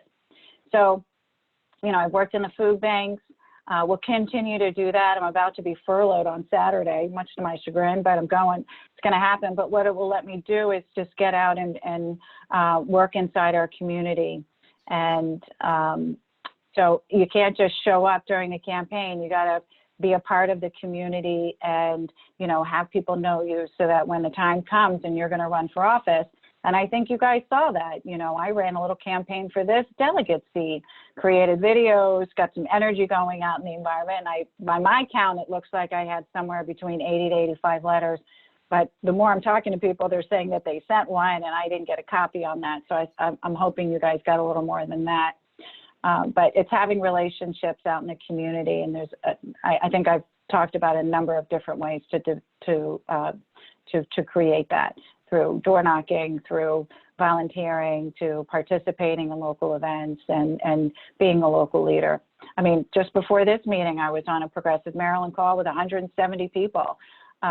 So, I'm participating, I'm active. I'm also co-chair for the Anne Arundel Our Revolution. I'm on the steering committee for Our Revolution for the state of Maryland. So, I am plugged in, and it's important to me that I am, that I stay on topic and that I stay active. Okay, we're going to move on to question 2. You briefly touched on this earlier, so if you could just expound a little bit about what is some of your professional experience and how it can contribute to your ability as a delegate. Yeah, absolutely. So I think there's a lot of things. I mean, working for the Walt Disney Company, we're 200,000 people around the world. We're 80,000 people just in Walt Disney World. And Disney Institute, we're like a little startup of an advisory firm of the external training and development arm for the Walt Disney Company. And I'm a healthcare subject matter expert for them. And so, the experience, first of all, the leadership training, one of the reasons Disney recruited me. I was here in Washington and they recruited me to come to them. And, I agreed to it and I participated because I wanted to be trained as a leader by the best in the industry. And that absolutely happened. And I also wanted to be a leader inside Disney, and that happened as well. So I spent a few years down in Walt Disney World, as I mentioned. So leading a global team, managing, $1 million projects, going through that whole process, and really, really did enjoy it. But for family reasons, needed to move back to Maryland, and demoted myself into the account manager role, but I'm still a subject matter expert for them. So it's the leadership skills that we've learned, which is developing relationships, great communication, care of our cast, knowing how to not only negotiate on the behalf of a great brand, but also to preserve and create win-win relationships, win-win contract deals, win-win opportunities for both sides of the people in the negotiation. So I think that's going to be huge. Also, so leadership skills, communication skills, also the ability to be a team player. You know, that's a very important, when I spoke with Delegate Henson and Senator Elrith before tonight, you know, we really talked about the importance of teamwork and how that was a huge, and of course, Delegate Kane, you know, fantastic. I'm so sorry to see her leave, actually. And the three of them, you know, worked really well in terms of, you know, supporting each other's legislation, working together on topic. And, you know, I see myself as somebody that can absolutely work well as a team player and bring some diversity in terms of topic to the table, and also complement on their expertise, right? I think Shanika did a fantastic job on identifying the loopholes in some of the housing policy to enforce the city of Annapolis to go ahead and to inspect some of our, you know, our lower income houses. I mean, that's so needed to happen. And I thought she did such a good job, you know, bringing the lens, closing the loop in that. And I see myself as that sort of delegate as well, as looking for the opportunity for it's not working and what can we do to make it work for everybody in Maryland. Great. So, okay. Ms. Holt, we're gonna due to time. We're okay, gonna move on. We're gonna Thank you. we're gonna keep rolling though. Thank you for such lengthy answers. It really helps us kind of get to the root. No, obviously it helps us get kind of get where you would be if you were to get selected. So question 3 is, please describe the District 38 community. What are some of the top issues facing the community? And if you have any previous experience, you did touch on some of the things that you've been doing in the community, and any other community experience you would like to address at this time. Great. Well, there are so many issues inside our little community here of District 30 because of the diversity, right? And so if we take a look at, you know, we have a lot of residents that live right on the water, and, you know, their first priority is the bay and the environment. And it absolutely is a priority for all of us to be good stewards of the bay and our environment. But, you know, down the road, we have communities that live in housing that is just horrible. And I think all of us should be just so upset about that, you know, this needs to change. I've lived here long enough that, you know, the fact that it hasn't changed is part of the reason why I keep running for office. I mean, I'm born and raised in Maryland, and there are aspects of Maryland that haven't changed in the 53 years that I've been here. I'm now on record. You guys all know how old I am. But, you know, it's incredible. There's been incredible wealth generated, and it's only been concentrated to a few inside our community and not to everybody. You know, so we have got to work on affordable housing. We have got to work on, you know, a livable wage. And when we say a livable wage, you know, $15 for, we need, if we're calling them essential workers today, then it seems like we should be able to pay them more than $11 an hour. It seems like we should be able to help our essential workers with childcare. I mean, I was a single mom for a long time, and childcare is a big deal for working families. And when we don't get it right, it hurts the families. It hurts, it primarily hurts the children because they don't get the help and the support that they need. They're often abandoned because, you know, I think every parent is feeling it right now as they're all trying to work from home, and they can see and feel how much their child really the attention that they need, right? Because children need attention. You know, we should take that on as a community. You know, the lack of internet access. I mean, we're seeing the discrepancies in our families through this coronavirus. And now is the time for us to be bold, go for big action. You know, we need a heavy lift right now. I think we were all, I personally, you know, I thought, well, maybe it'll work. You know, the economy eventually will sort of trickle down to where we are. Well, it didn't happen. And so now we have got to get in there and make some big, big changes. Okay, Ms. Holt, we're going to move on to question number 4.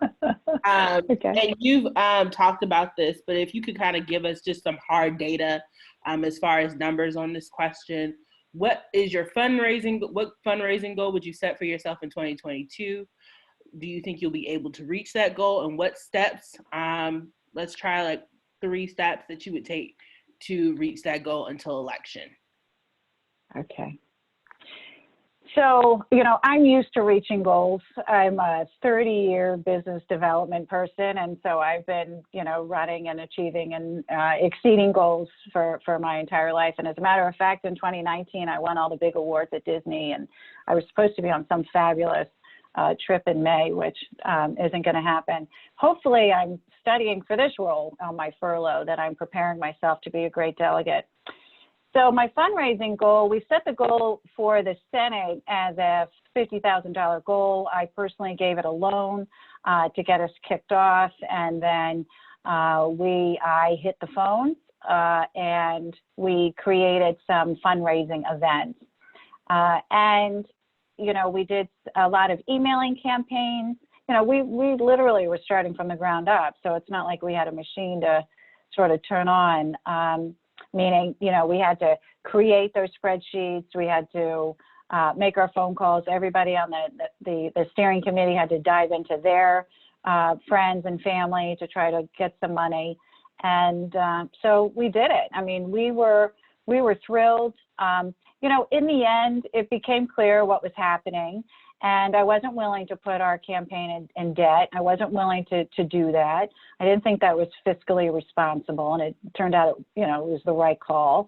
I wasn't willing, you know, I had a lot of pressure to create another mailer and get that out and change the message. But, you know, quite frankly, I had like 3 boxes of mailers. And I said, nope, I am willing to buy envelopes and stamps. And we will mail every single piece of literature that we have in my sunroom, and I will end this campaign with absolutely no literature left over. And that's exactly what we did. And I think, and we could feel it on the doors. I mean, once we decided that we were going to mail and use every single thing that we had and we weren't going to print anything else, we felt the lift at the doors. By the time I got there, they were like, yep, because I had the other goal included on the fundraising was that I wanted to do 3 mailers. And so by choosing to not use our money to create another mailer, what it did allow us to do was to create more literature. It allowed us to do that 3rd and final mailer, which really did make sense. So we used some good, prudent fiscal responsibility. We did meet our goals. We didn't go into debt.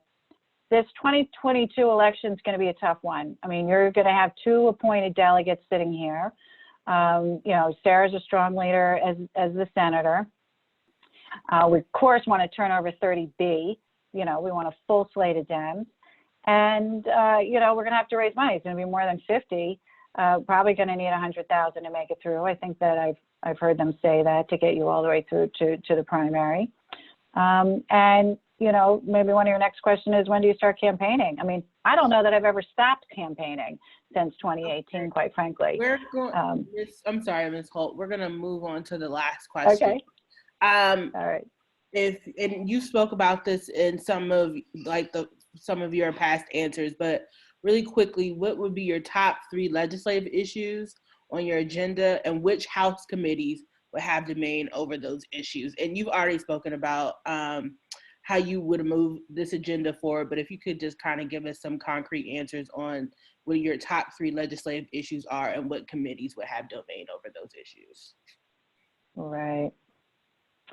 Well, you know, it's tricky. I was thinking about this. You know, would I be placed on Ways and Means because that's where Delegate Kane was? So, you know, that would be okay. My preference would be Health, Government Operations, because I really want to work on the Maryland Healthy Act, which I've testified for in the last few years.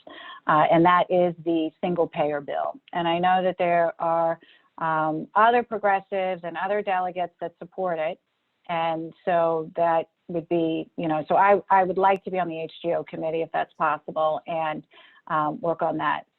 I think the other pieces will be surrounded around women's issues. I know that there were, so gender and minority, I'd be focusing more on, you know, what are the key issues inside the different cohorts, and, you know, what can we do to help move those agendas forward? So there were, under the women's legislative, there were sexual assault and some rape issues. I know there have been issues inside the jail system for some of our female women having a hard time getting the appropriate care and items that they need inside, and how women are actually being treated when they're incarcerated. And then that leads to, you know, what are we doing with our, inside our diversity, inside all of our communities, Black and Brown, and how are we taking care of them from ending mass incarceration, taking a look at that. I mean, it's criminal that we are not going after letting these people out of detention centers and letting people out of the prisons that don't need to be there right now. So we really need to look at criminal justice reform. We need to look at campaign finance reform. We need to look at all of these racial and social issues across our entire spectrum of Maryland citizens, documented and undocumented.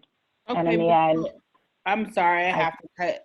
I know you have to let me go. We have to, yes, we do have to move on to our next candidate. However, okay, there is a pressing matter at hand that we do have to address. I know that you spoke about it earlier, but if you could just really briefly in like 20 to 30 seconds, just explain and the vote missed in 2016 and how that came to be that you missed voting in 2016.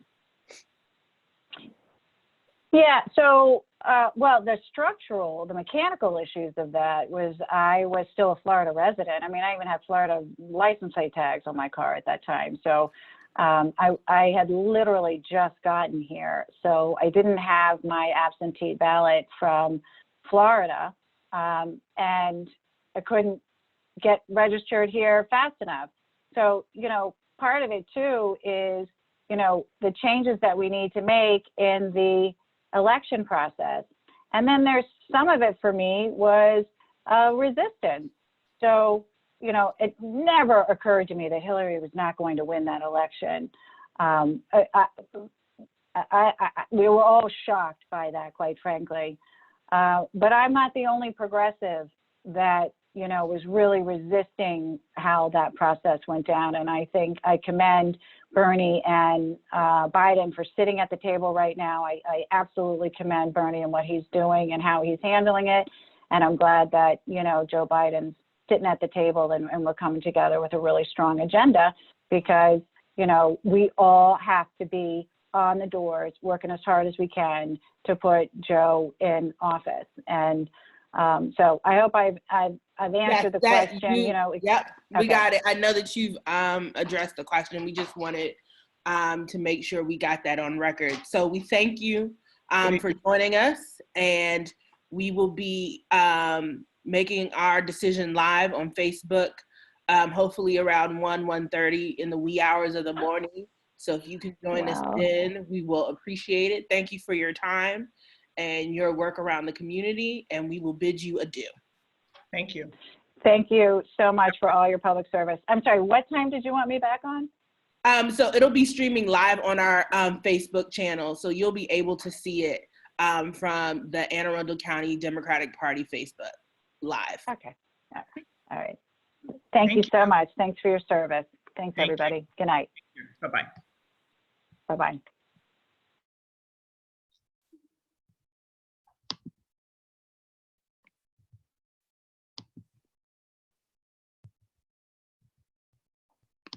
Okay. Denise, if you could just double check that Ms. Holt is out of the. She's out, Deja. I took both. Okay, great. So we're going to move on to Reverend Green. And Thea, let me get you set up on the questions. If everybody can make their election sure in the digital sheet. Can I just do a check-in to make sure everybody's still here? Everybody that is going to be voting tonight, just do a check-in to make sure that we're all still here. Still here. Still here. Thank you. Present for all 6 hours of that last one. Thank you very much. Here. Appreciate it. Thank you. And All we're still voting members. recording. Present. Thank you. Just want to make sure we all are all in. You may allow Mr. Green in. Thank you very much. Don, do you have a question before we let Mr. Green in? Really quickly, if you could just send a message to Ms. Oden and she'll be able to help you out. Okay. I don't see Mr. Green in the waiting room, Madam Chair. Okay, what time is it? His appointment is, oh, he's 6 minutes. Let's see if he emailed me. No emails. Do we want to reach out to him? I have another phone number. There you go. Thank you, Mr. Treasurer. We appreciate your assistance tonight. I will call him now and yeah. Appreciate it.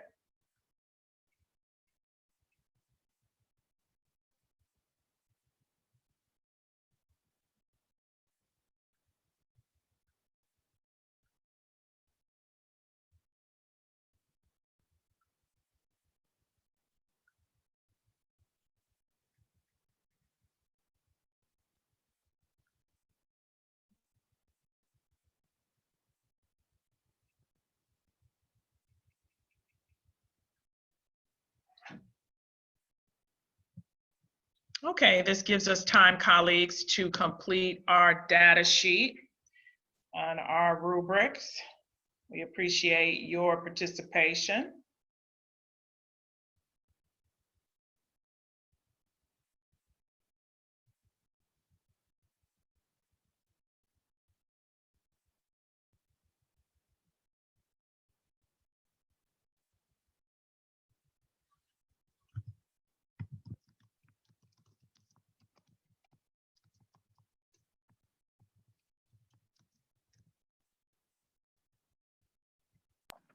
Hello, colleagues. He said he was having a little bit of problems with the link. I told him to click it again, so he should pop back into the waiting room shortly. Thank you very much. This is a good time, colleagues, to, if you need a break, just take one real quick. So I could hear him on the computer as it was going. I believe him. He was just having issues. Sure. I understand. I had technical difficulties myself. We believe in mercy here. In the meantime, if anyone wants to see the demo cat. Hi. I promised on Twitter she'd make an appearance. My dog is in the room, so he won't make noise.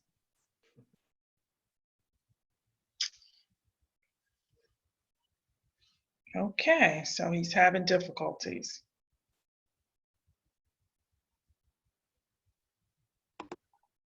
My Right. 5-year-old has been muted, so we're safe. Okay. Well, I'm going to stop my video for a moment and pause. Hopefully he'll be in momentarily. I'm going to use this time to use the young ladies' room while we wait for while we wait for the Reverend. Thank you. Hey, Brooks, did it seem like he needed some kind of like help, like walking through the process? I believe so. He said he had clicked the link and it wasn't going anywhere. I think he was in the waiting room. I am going to call him again. And worst case scenario, we'll find a way. He lives across the street We from can me. maybe we can bump him to the end or something.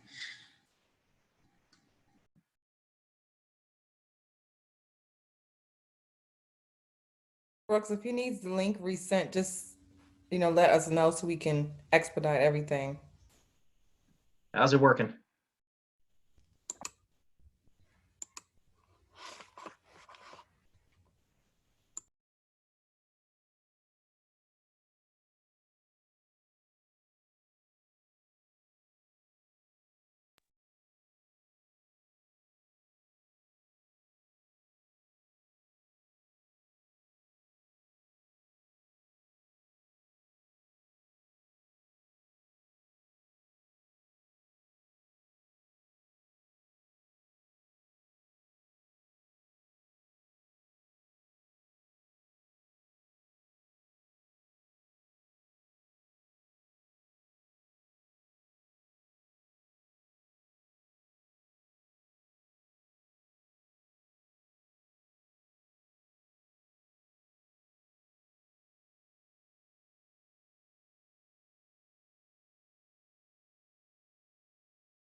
Okay, he hasn't joined yet.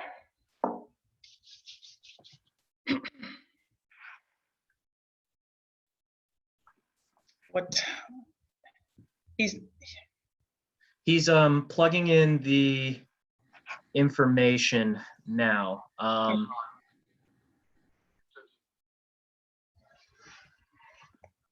Okay. What time is it at the tone? 8:42. Okay.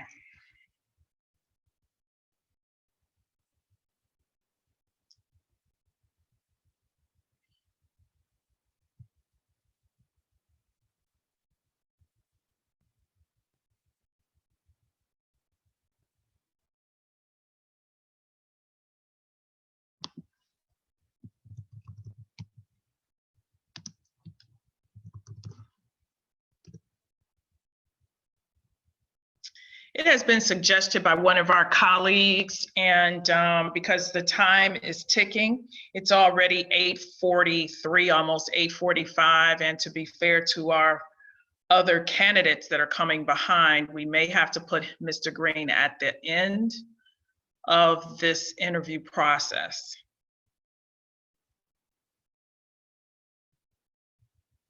If he is unable to join us, because we're already at 8:43.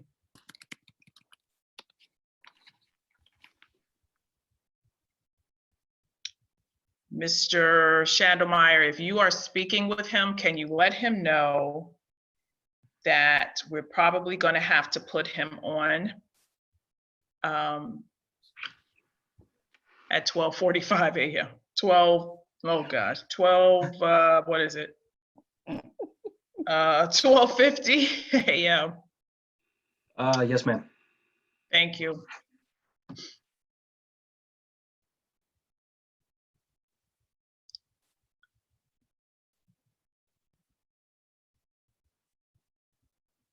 Thank you, Mr. Smith. We appreciate your engagement. That was excellent advice. Thank you, colleagues, for your patience.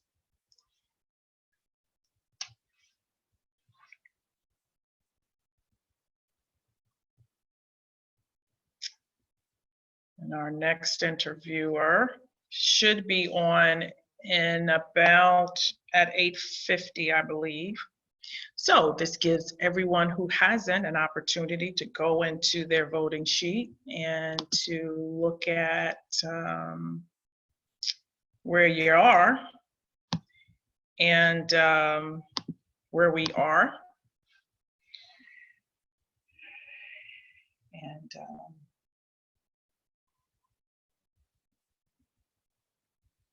when all this is over and we can gather again, I owe everyone at least a cup of coffee. How about that?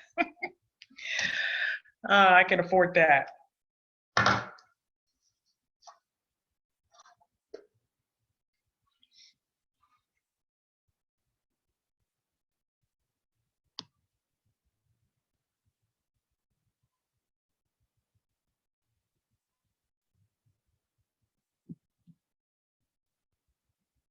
Okay.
Madam Chair, our next candidate is waiting in the waiting room.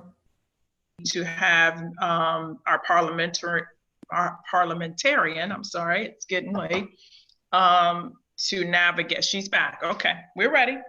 Okay, Madam Chair, Reverend Green was supposed to be your candidate. Did you want to interview Mr. Taylor, or No, let's keep going. Let's keep on. Janice. Say that one more time, sir. Hey, sorry. Can we resend him the link so he can pop up just to at least see if he can get the video work for like when he's back around on the docket? Sure, I can resend it. I'll take care of doing that. And Miss Parliamentarian, you can take care of the next interview, please. Okay. Thank you. Will, we could all get our, all silence ourselves and take us off video. I will be admitting Mr. Wayne Taylor into the meeting room now.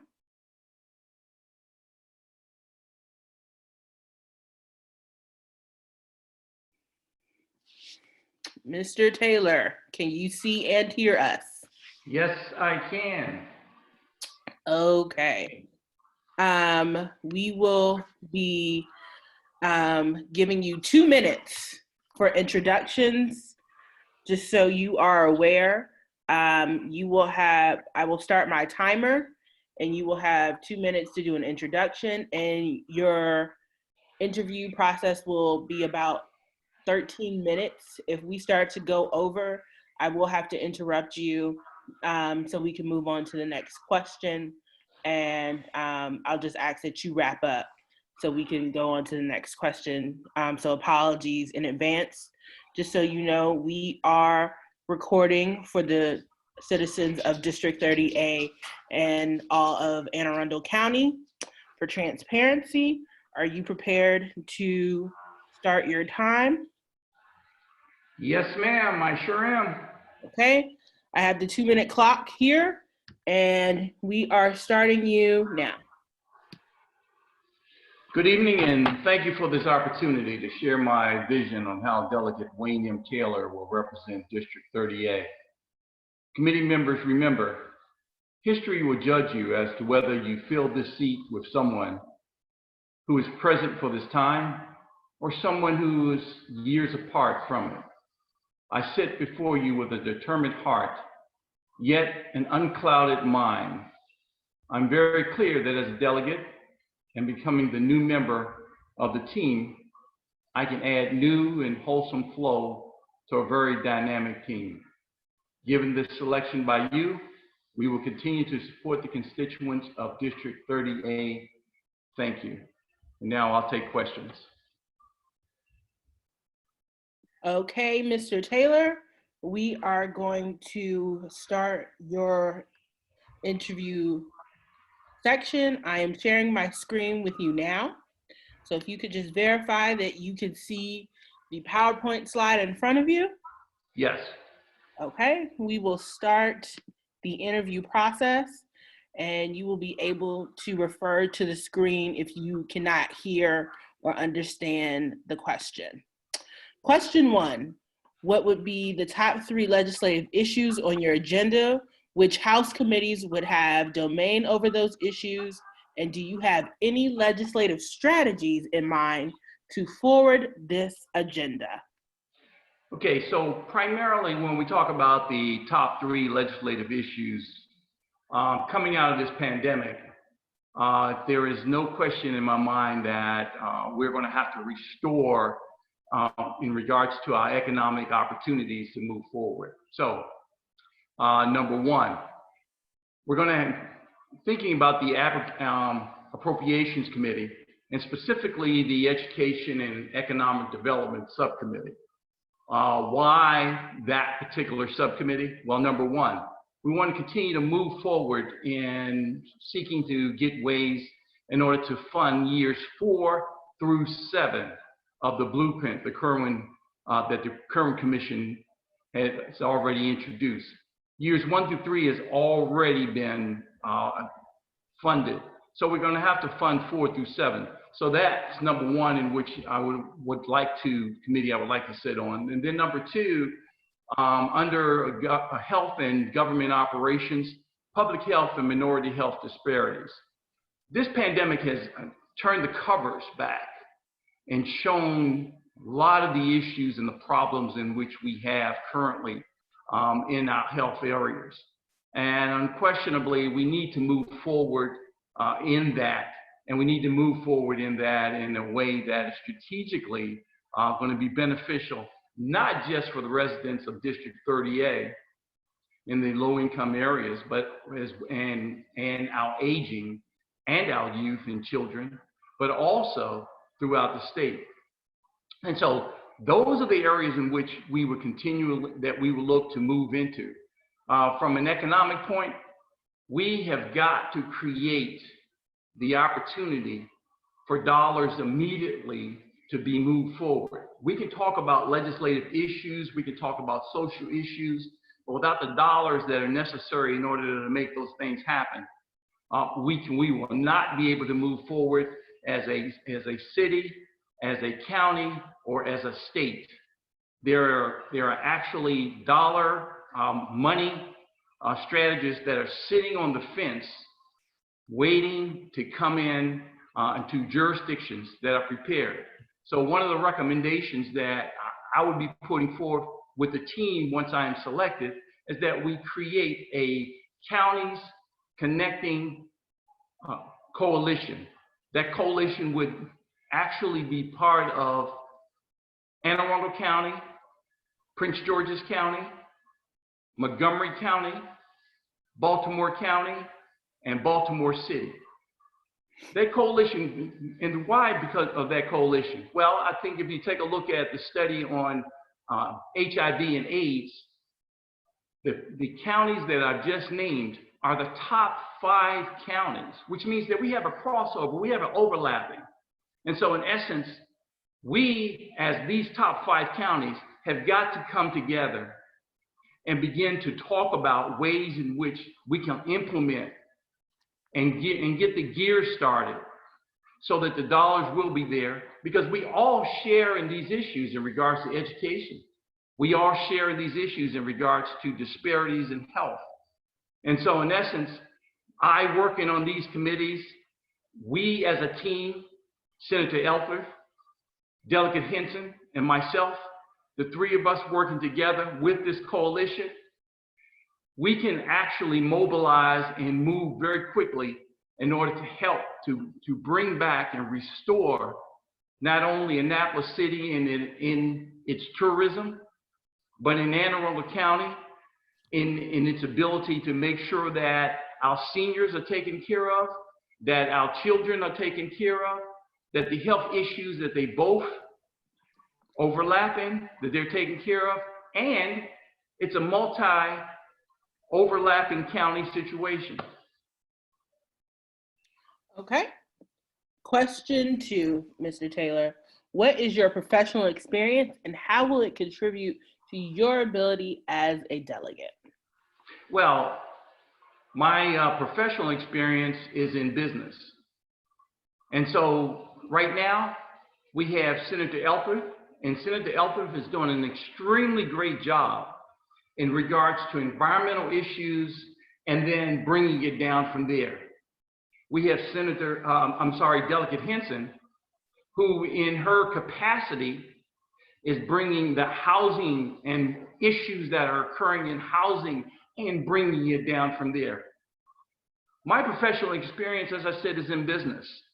And so in essence, I bring the business capacity with that. The business capacity is the ability to network, to bring people together. I've already sat in the room with many of our other our delegates that are in Prince George's County, in delegates that are in Baltimore County and Baltimore City. I've sat in the room and listened to the conversations that have already gone forward. As a delegate and as a businessman, I can bring to the table and actually go right into that conversation and delve into that conversation immediately.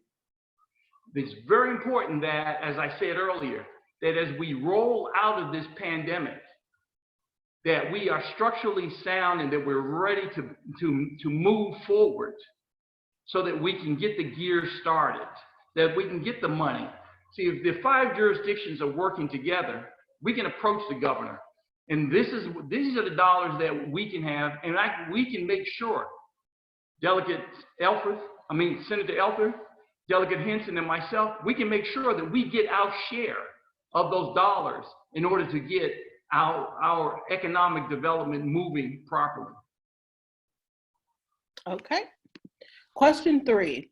What fundraising goal would you set for yourself in 2022? Do you think you will be able to reach that goal? And what steps would you take to reach that goal until the election? Well, I know it's going to take somewhere in the area of $150,000 and better, because being a new team, we're going to be hit on all ends. And so in essence, there are going to be quite a number of people who are going to be geared and running against us. So if I'm selected, tomorrow I would immediately put in play a campaign and begin to have fundraising in order to bring in dollars. I've networked and I've created relationships in which I have people that are actually ready in order and able to give dollars in order to make sure that we can move forward as a team.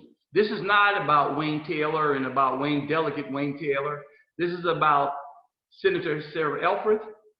This is about Delegate Henson and myself as a team working to move forward. I think it's very important that I get off the ground running very, very quickly, very early in order to reach that goal or better. And I'm prepared in order to do that and make that happen. Okay. Describe Annapolis and the District 30A community as a whole, the top issues facing the community, and if you have any previous experience in the community addressing these issues or any other community experience that you would like to mention. Well, I think the hot button issue that we have in this community in Anne Arundel County is primarily that we have a mental health issue. This mental health issue is primarily the results of the crack epidemic from the 80s and the 90s, and we finding these kids today that have no problem whatsoever using guns in order to solve their issues. This is all mental health, and it's going to be very important that even through this coalition that I spoke about earlier, that we bring John Hopkins, that we bring together MedStar, and we bring together Anne Arundel Medical. We bring those three together, and we create an inpatient and outpatient strategy in order to combat this mental health issues that we currently have, and work to bring those. I think it's very important that is part of it. Yes, I have worked with seniors. I have worked with youth. I have worked with more than enough, even right now, during this pandemic. I have been taking seniors back and forth to their doctor's appointments. I've been taking seniors to the grocery store in order to do their shopping and get their prescriptions. In regards to youth, there is a connection between our seniors and our youth. Because what you find in that many of the communities right here in Annapolis, we have seniors that are raising their grandkids. If the senior is not eating properly and nutritionally, if the senior doesn't have access to the affordable and quality health care, that youth is going to, and that child is going to suffer the same thing.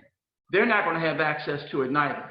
So I told you about the committees that I would work towards and asking to be appointed to, talked about the coalition and bringing all those elements together in order that we can move forward.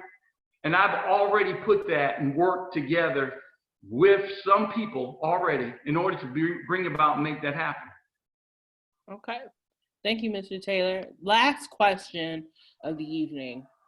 What are the top 3 components of a successful campaign, and how would you implement those strategies on your campaign? So number 1 is the ability to raise money. And I know there's a question in the minds of many people. And that question is, all right, so if selected, we will have a African-American female and we will have an African-American male that will sit as delegates. And we will have a white female as state senator. And the question is whether or not that group, that makeup, will be able to raise the necessary money in order to move forward.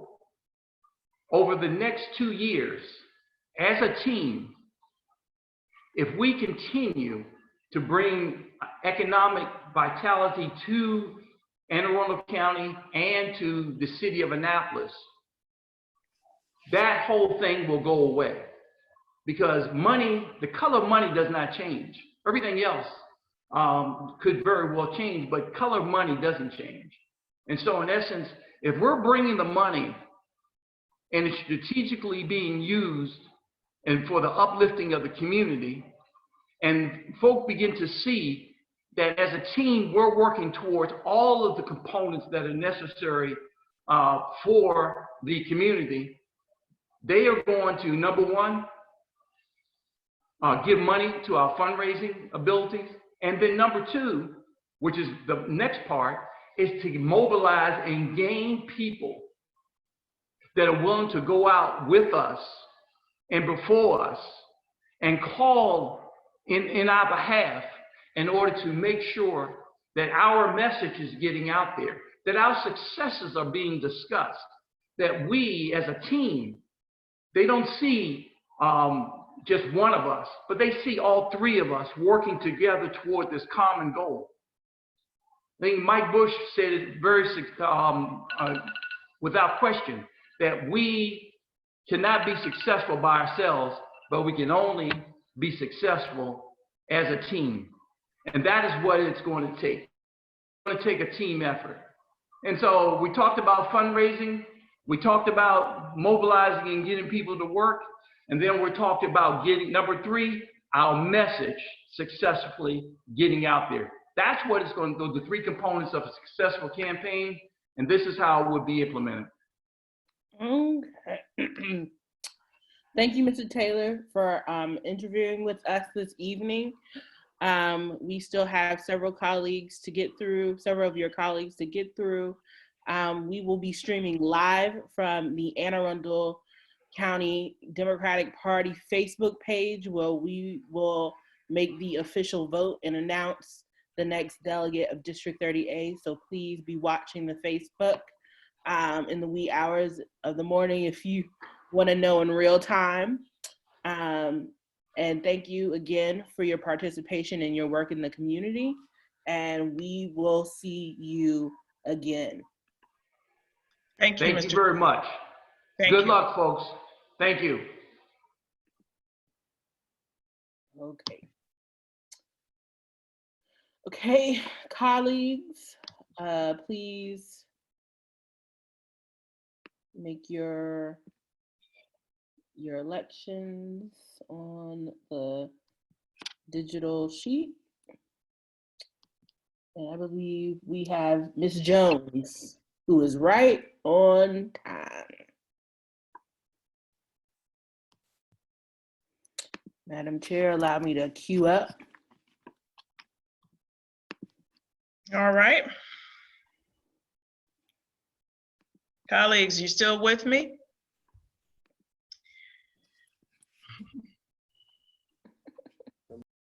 Every step of the way. Wonderful. Great to hear that. Brooks is here. Hi. Hi, everyone. Thank you for staying up with us. I tell you, when this is all over, we can celebrate. All right, we're ready. Okay, Madam Chair, I will be admitting Ms. Jones right now. Thank you.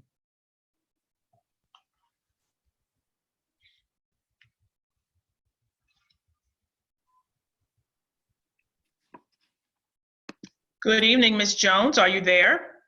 Yes, ma'am. Good evening. How are you? Good evening. I'm well. Thank you so much for being prompt. We appreciate that. And I have the privilege to speak with you this evening on behalf of our committee. I am the chairwoman, Thea Boykins Wilson. It's pleased to meet you. Pleased to meet you, Reverend. Thank you. Thank you. And I'll tell you our protocol real quick. You have 2 minutes, okay, to give us an opening statement. Our parliamentarian is there, Ms. Williams, and she's going to hold up a phone that has a timer should you need the timer. Thank you. For 2 minutes. And then we will proceed from there with your line of questions for your interview, okay? Yes, ma'am. All right, are you ready? Yes, ma'am. I will say that this is being recorded for later viewing live on our Facebook page and for our public to see these proceedings. Okay? Yes. All right, you're ready? You may proceed. Thank you for meeting me here at home, and thank you for all the hard work you're doing. My name is Dana Jones. I'm a homegrown Maryland girl. I grew up in Western Maryland, where my mother served for 18 years on the Allegheny County Democratic Central Committee. My father, still to this day, is president of the local 513 American Postal Workers Union. I graduated from Towson University. I worked for then Congressman Cardin's campaign as a paid full-time staffer, and later served as his legislative assistant on Capitol Hill for Congressman Cardin. I've been involved in the Maryland Democratic Party for over 25 years, and that doesn't exactly count all those years of stuffing envelopes with mom and dad. You will see from my resume, I have 22 years experience working only in the Democratic Party and for elected officials across our country. I have helped candidates raise millions and millions of dollars. I have worked as a campaign professional, helping to elect hundreds of Democrats up and down the ticket. I've duked it out in red districts and purple districts and sometimes blue districts. I was honored to get calls from many Maryland Democrats and Anne Arundel County Dems, including County Executive Pittman's campaign staff, who I worked with in 2018 on hours and hours of debate prep with Stuart. They all encouraged me to throw my hat in the ring in my home district of 30A's vacancy. I know you have a ton of paperwork that you all are sifting through and a lot of great candidates. Let me call your attention to 4. The chair, Martha, the chair of Maryland Emerge, in support of my candidacy. I'm proud to be the only candidate with that. The deputy executive director of the National Education Association sent a letter endorsing me, which I'm very proud of. And the past president of the Junior League that serves all of Anne Arundel County. We have worked and volunteered together for years for food insecurity throughout the county. So I'm looking forward to your questions. And so let's get started. Awesome. Well, we're going to share a screen with you, Mrs. Jones, so you can see the questions as well. So you can ponder your answers accordingly. Just a second. Okay. Can you see the PowerPoint? 1 moment, please. Okay. I am.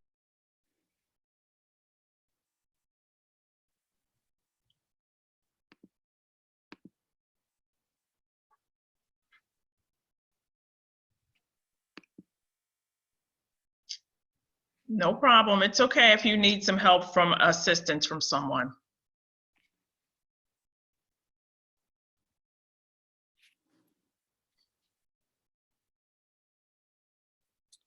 Ms. Jones, just give us a thumbs up when you're ready.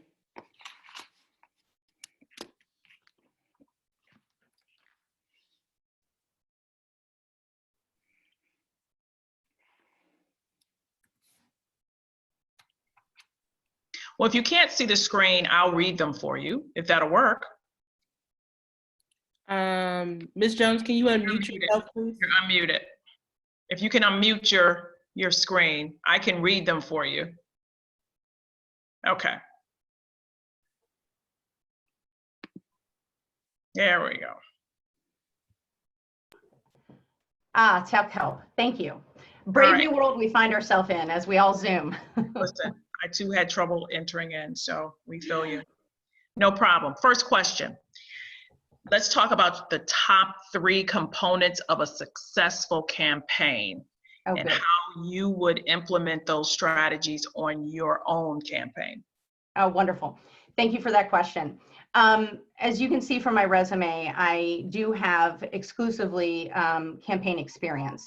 So I believe that there's 3 main aspects. Community outreach, GOTV, that includes GOTV, fundraising, proper communication, and really a strong team. Something that I had talked about with others is I'm looking to be a part of a team. I'm looking to be a part of a slate and to help not just my fellow seatmates in 30A, but also Democrats throughout the county. And I know that with my past experience and my ability to fundraise, that shouldn't be a problem. All right, wonderful. Thank you for that. Next question. We read your resume, very impressive.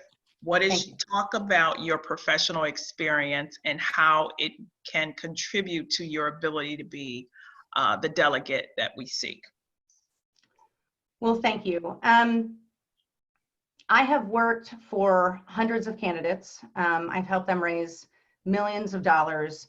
And I think that really it's that experience, that coalition building, and that ability to pull all members of a team together, of an entire district together, and the county, pull out talent from everywhere and really listen. I think that so often, especially in the times that we're in right now, there isn't a lot of listening happening. And to listen to your constituents and understand their real needs is extremely important. We have a lot of things in a lot of beautiful places here in Anne Arundel County.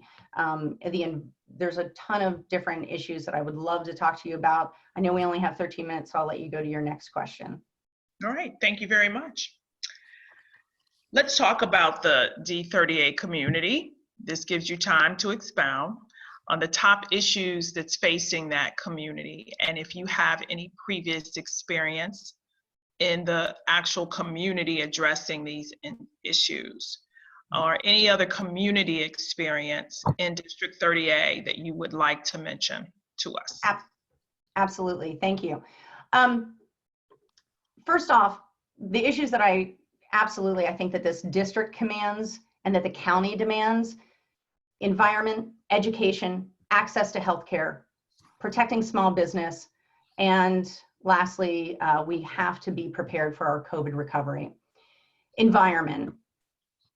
We have 533 miles of coastland in Anne Arundel County. That demands that the environment be a top issue for us, and we have to protect it.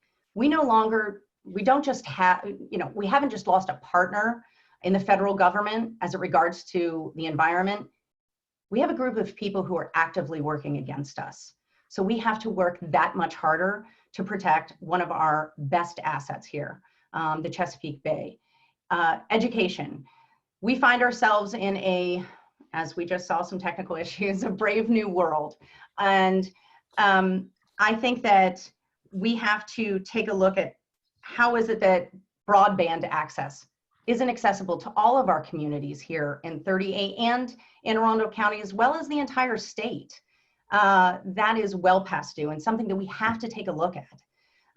There are articles in the Capitol every day that distance learning could continue throughout the fall. And in doing that, how are we making sure that every child in every community has the ability to go online, has the access and the technology in order to get their schoolwork and continue to stay up with their studies? Access to healthcare, that's a no-brainer. I was honored at one of the many races that I worked on at the national level was helping to elect Betsy Markey. And she was one of the deciding votes for the ACA. I was an honored guest in the gallery, and watching that vote take place was humbling. And we have to continue to build on that legacy. We have to continue. Small business, Annapolis, all of Anne Arundel County, it thrives, and its charm is our small business people. We have to be there for them, especially in the COVID recovery, as we continue to have more and more chapters of recovery. We have to make sure that those business people are taken care of. So often the small businesses, that's what's hurting the most. We have to make sure that all businesses, there's a lot of small businesses that are women and minority owned that really are helped back up. And that way, that charm that we have here, and so many people want to come and visit us in Anne Arundel County and in Annapolis, that we help them back up. And it's all of the experience from working at the national level, from being on the ground in so many districts, and working with folks here. I am proud to be a vice president of communications for the Junior League that works exclusively in Anne Arundel County. And we focus, you have a letter actually of endorsement for my candidacy from a past president I would refer you to.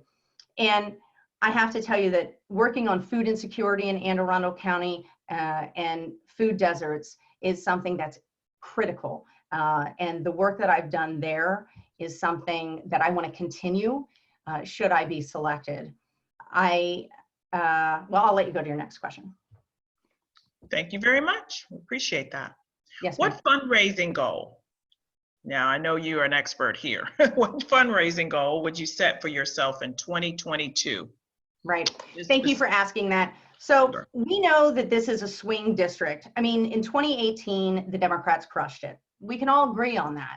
2014 was a little bit different, and it was a little bit harder. I think that we need a fighter. I think we need a professional and someone who can fundraise. I believe that from the metrics that I have looked at, approximately $80,000 to $100,000 is needed for this race. However, my goal would be double of that, because it's not just me. It would be my seatmates. It would be the slate that I was on, and it would be all of the Democrats in Anne Arundel County that I would want to help. We are not just one person in this. We are stronger together. And so I absolutely am committed to that.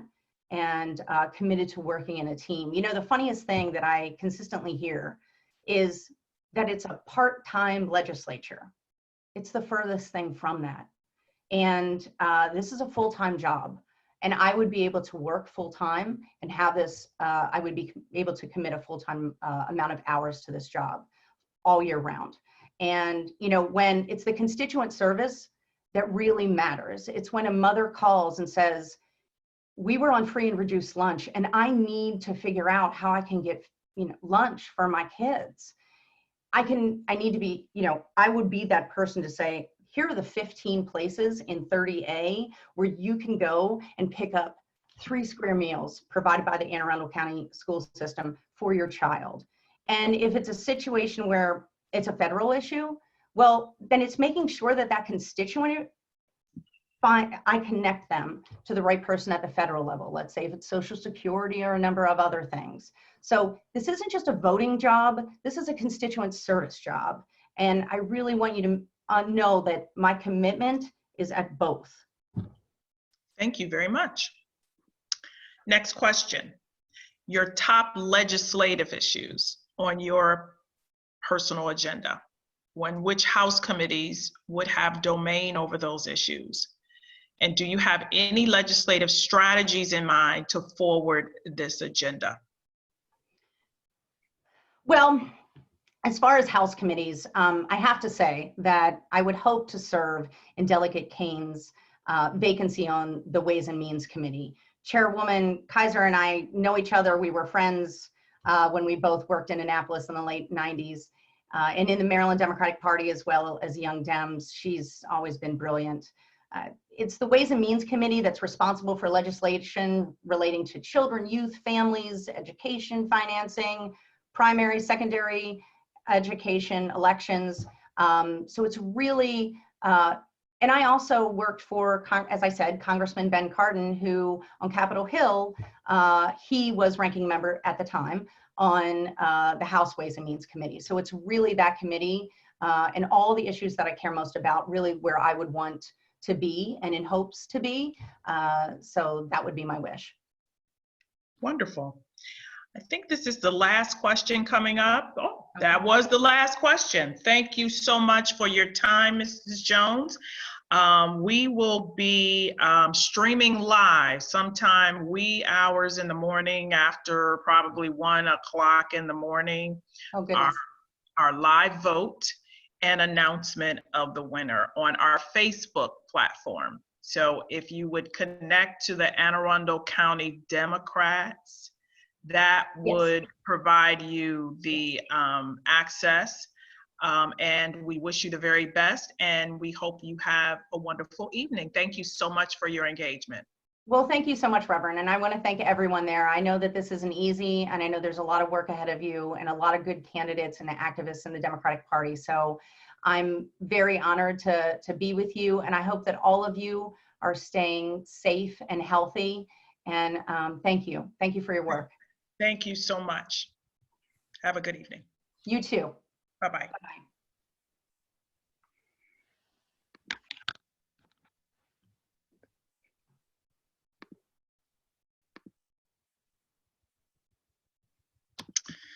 Okay, colleagues.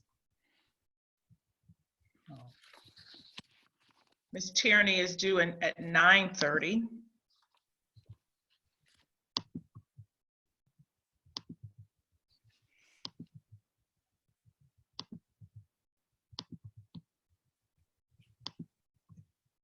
Madam Chair, you said the next interview was 9:30? Yes, sir. All right, thank you. You're welcome. Alderwoman Tierney is next at 9:30 p.m.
We're making good time. I know we have a long way to go, but we're ahead of schedule, so that's at least good.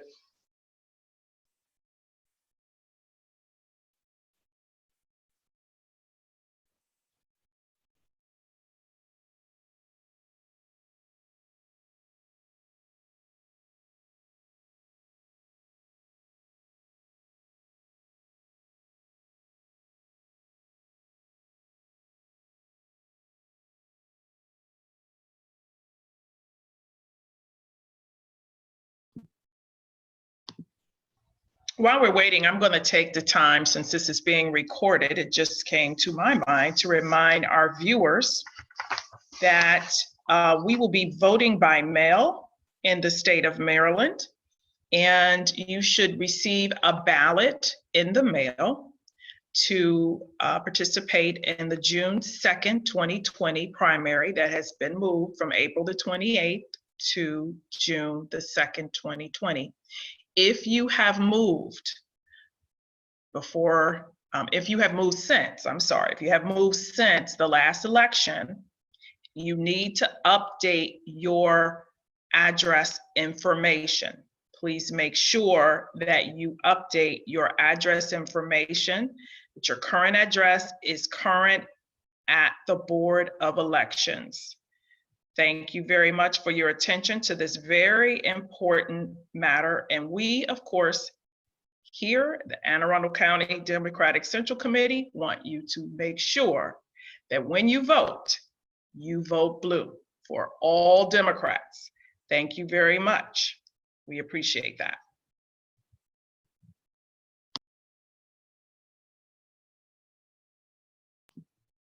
And I will say, if you have any questions, you can send your questions to our email address, annearundeldems@gmail.com. If you would like to help us phone bank and talk to other voters during this campaign season, when it is our goal to unseat the current president of these United States and to ensure our school board races elect our Democratic candidates, please send us an email and we will be sure to get back with you and to include you in our efforts to ensure that Democrats win in 2020 and win big here in Anne Arundel County. Thank you so much.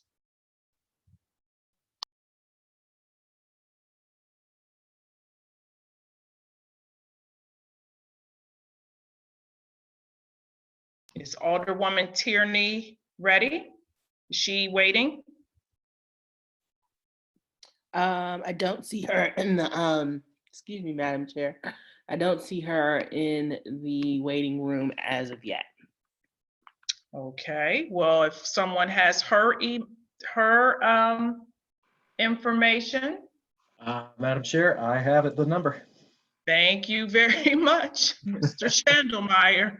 We appreciate your help during this effort to make sure that our applicants are on time.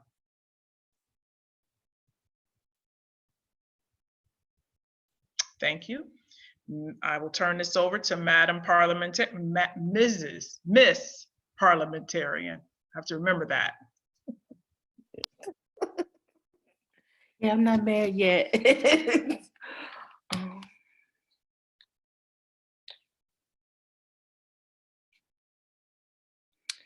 Colleagues, I just want to remind you to please be filling out the electronic sheet as we have time to wait. Okay. I have the Alderwoman in the queue. Is everyone ready to receive Alderwoman Tierney? Ready. Okay. Ready.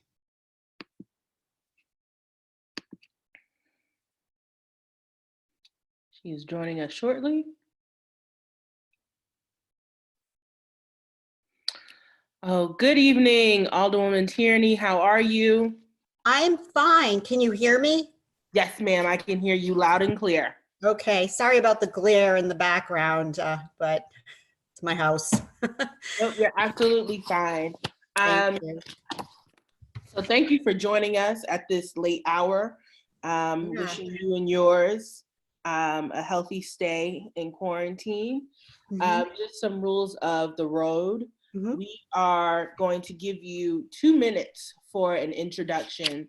Okay. To kind of sum up things that you sent us via email, or any additional things that didn't get sent via email that you would like to add.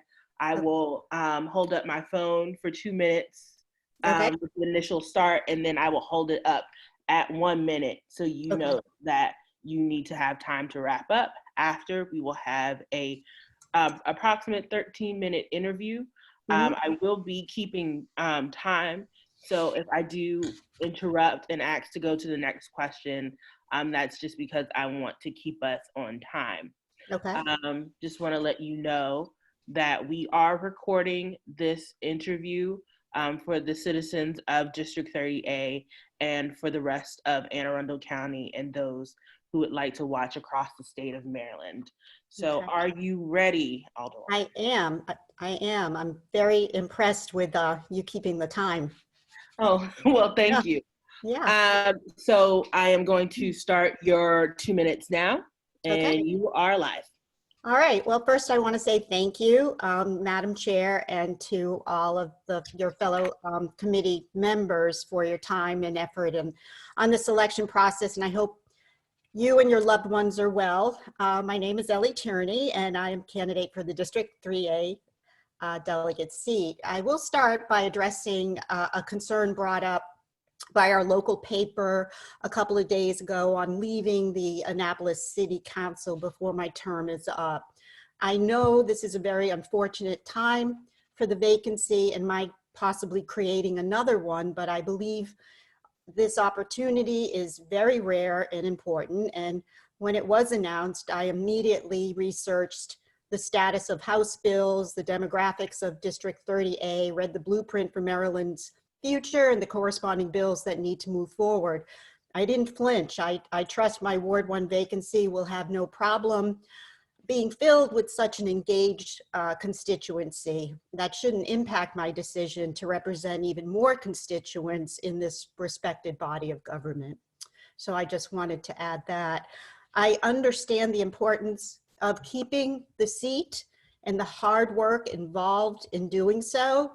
This is not a part-time job, working for just 90 days of the year. Right out of the gate, the successful candidate will be tasked to work under severe financial constraints recently stated by the governor. As I wrote in my letter, I believe my skill set and work ethic and high energy are well suited for this position. Because our agenda will be shifted due to this pandemic, and communication and outreach to our communities will be very extensive and necessary.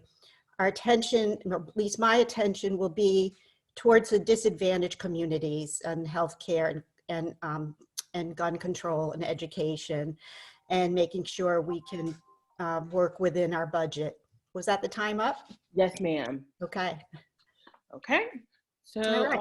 Woman, I am going to pull up a screen. I'm going to share my screen with you. You can just verify for me that you can see the screen. Yes, I can. Okay, great. We are going to put this in full view for you. I'm going to shut off my camera and we will get started with the interview process. Let me know at any point if you have any technical difficulties. Okay. The first question, ma'am, is what would be the top 3 legislative issues on your agenda, and what House committees would have domain over those issues? And do you have any legislative strategies in mind to forward this agenda? Okay, I appreciate the question. I don't know if I'll have the luxury of picking a committee. So, and that's actually just great because of my, being a parent. I think that I would be focusing on education. Education is really the underlying issue with a lot of our problems, and focus on pre-ed and also education for the disabled and school safety. And that leads to my second legislation would be on pursuing gun control. And the third piece of legislation, or where I would like to focus a lot of my attention, is on healthcare. And that all sort of ties into the pandemic. So yeah, I believe my issues have sort of shifted towards the pandemic and what should be priority. But education has to move forward. We have to be try to focus on it not being part of any budget considerations. I mean, there's no value that can be placed on education, and I'm very concerned. There were only a couple of bills that affected the budget related to education, but they were still important, you know, for the disabled and also for pre-K opportunities. So with that, yes, Ways and Means would be the House committee I would prefer right now, and also anything, you know, I would love to be also on budget appropriations, but I'm not sure if that's appropriate for a newcomer or not. But I would, because of my estimating experience and managing a budget, that would be my second priority. Okay. The second question, what is your professional experience and how will it contribute to your ability as a delegate? Yes, I spoke to that in my letter of interest. It's my professional experience was I have an engineering degree, and you never lose that thinking as an engineer. And I'm very practical, and I'm a problem solver. I mean, that's just in my DNA. I attack a problem. I shouldn't use the word attack, but I really do drill down into a problem and work towards a solution.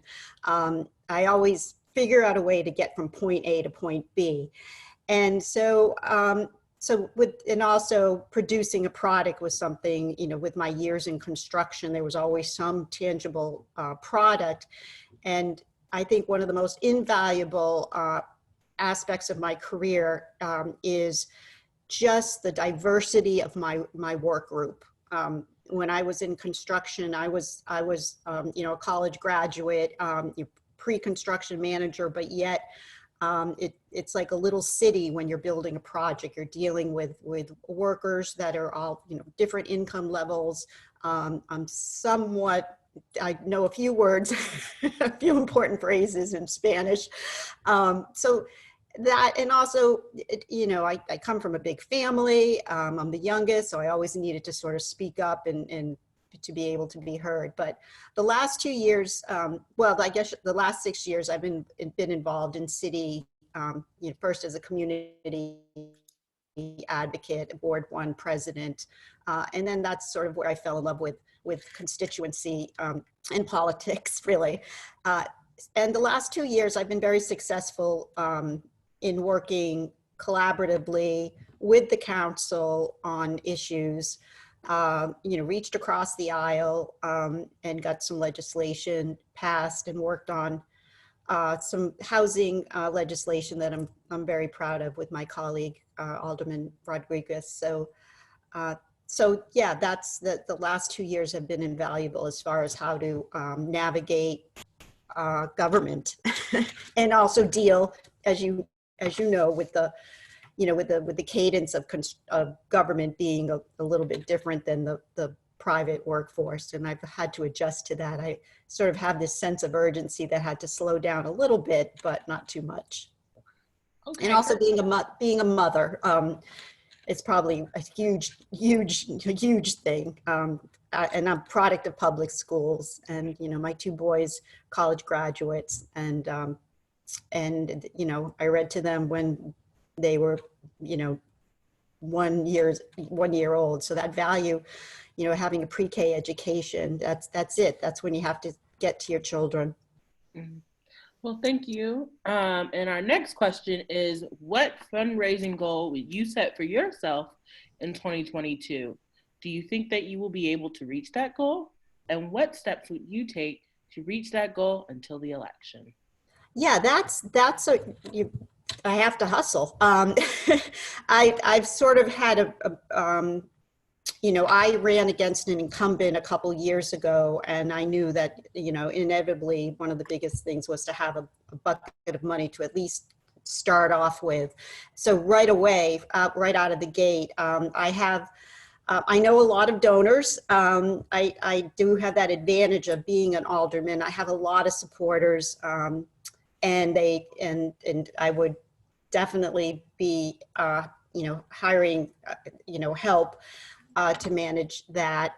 And my, you know, financial goal, I mean, it's probably, do you want a figure that I estimate it would be? Yes, ma'am. Yeah, I mean, I think it's, I did some calculation just on the number of events, and that I tried to scramble and look at what Shanika and Sarah and Alice attended and all that, but it's 100, you know, $150,000 to $200,000 is, I mean, I think that's, that should be enough, but I'm not sure. Was I close?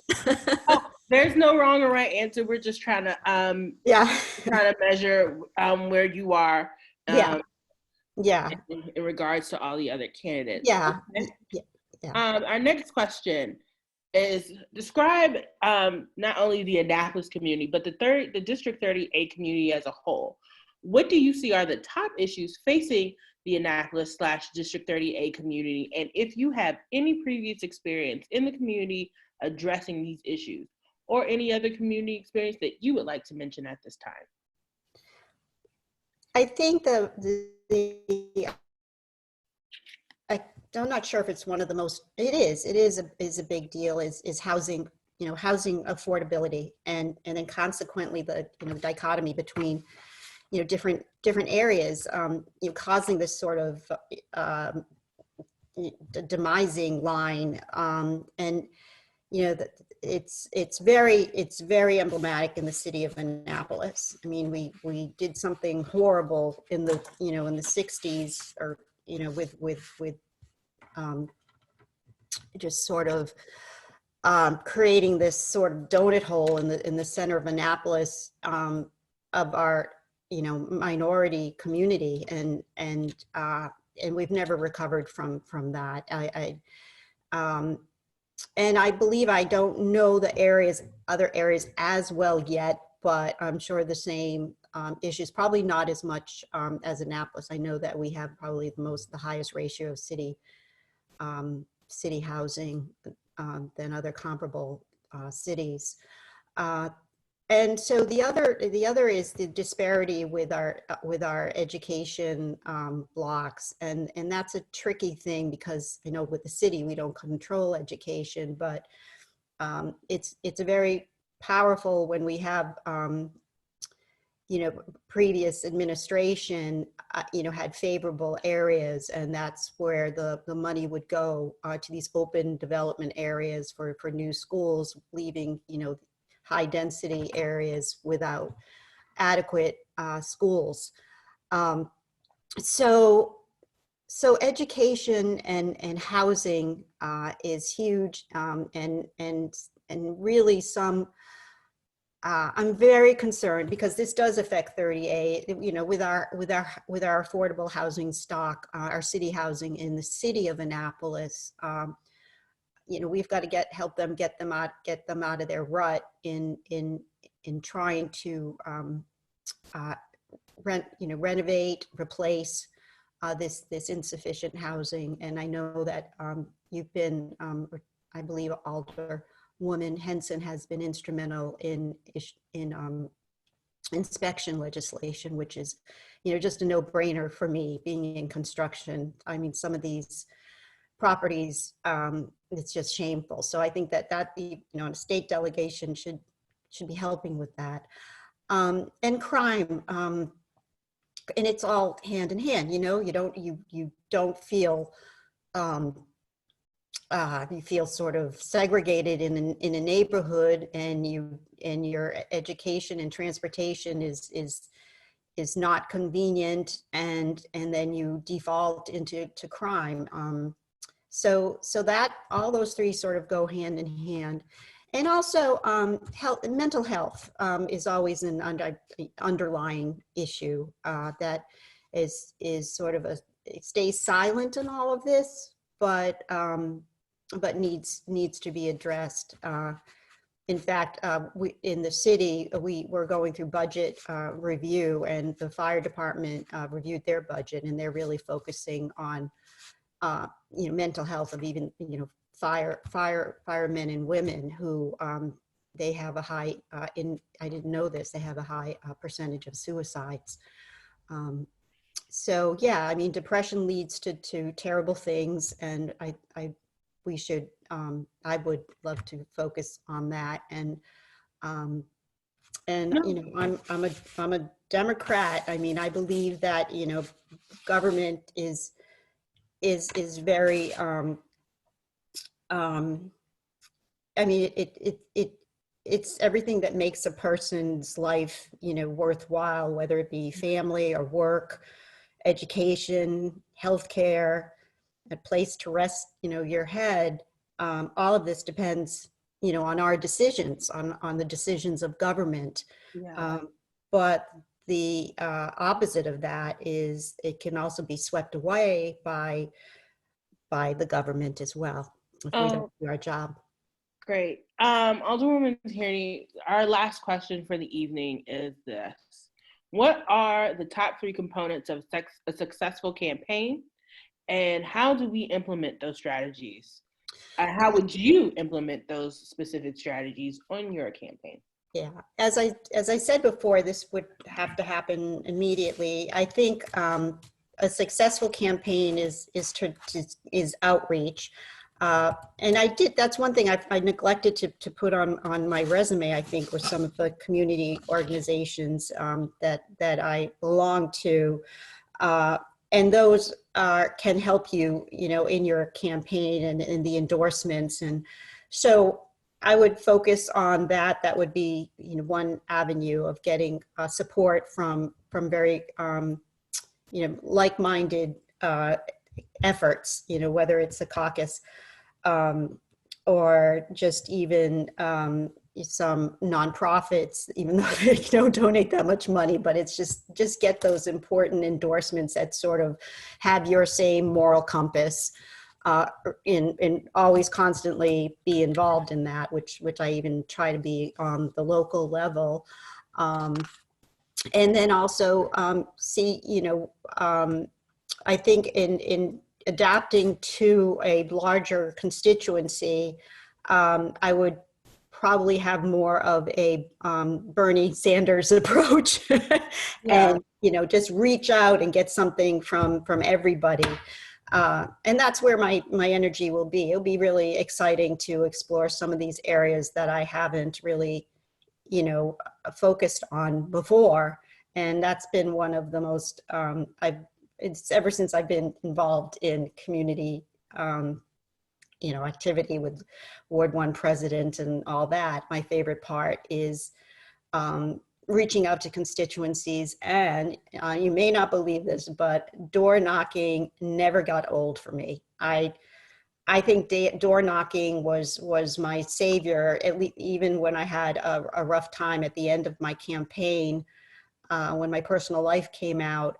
The door knocking was invaluable because people realize they see you face to face, and they share their stories, and you get to know each other as a person. And that person-to-person contact is so important in a successful campaign.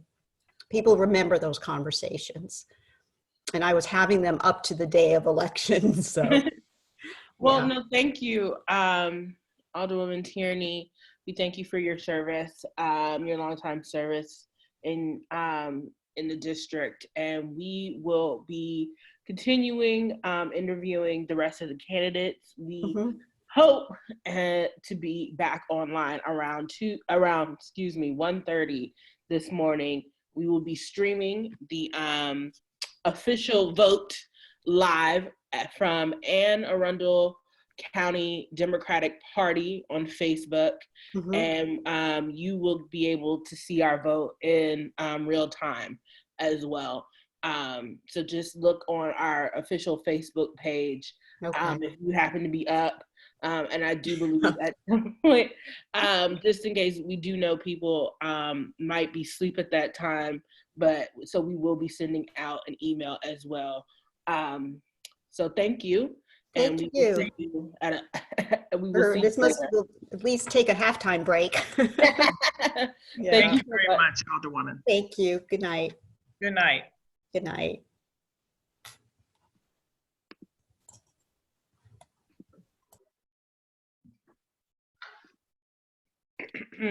Okay, our next applicant is Mr. Andrew Bowen. Is he waiting? Yes. So colleagues, if we could, actually, Janice and I are actually going to ask everyone to pause on the Google Sheet. We have just a little technical difficulty right now. And so we're just gonna ask that you hold your current scores for the Alderwoman at this time, and we will let you know when you can get back into the Google Sheet. Thank you for your cooperation.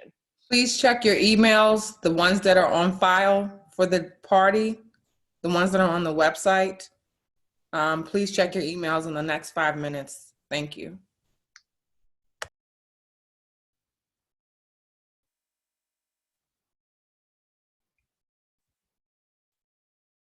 Or if you have a different email that you like the document to be resent to, please message me on here privately. Thank you.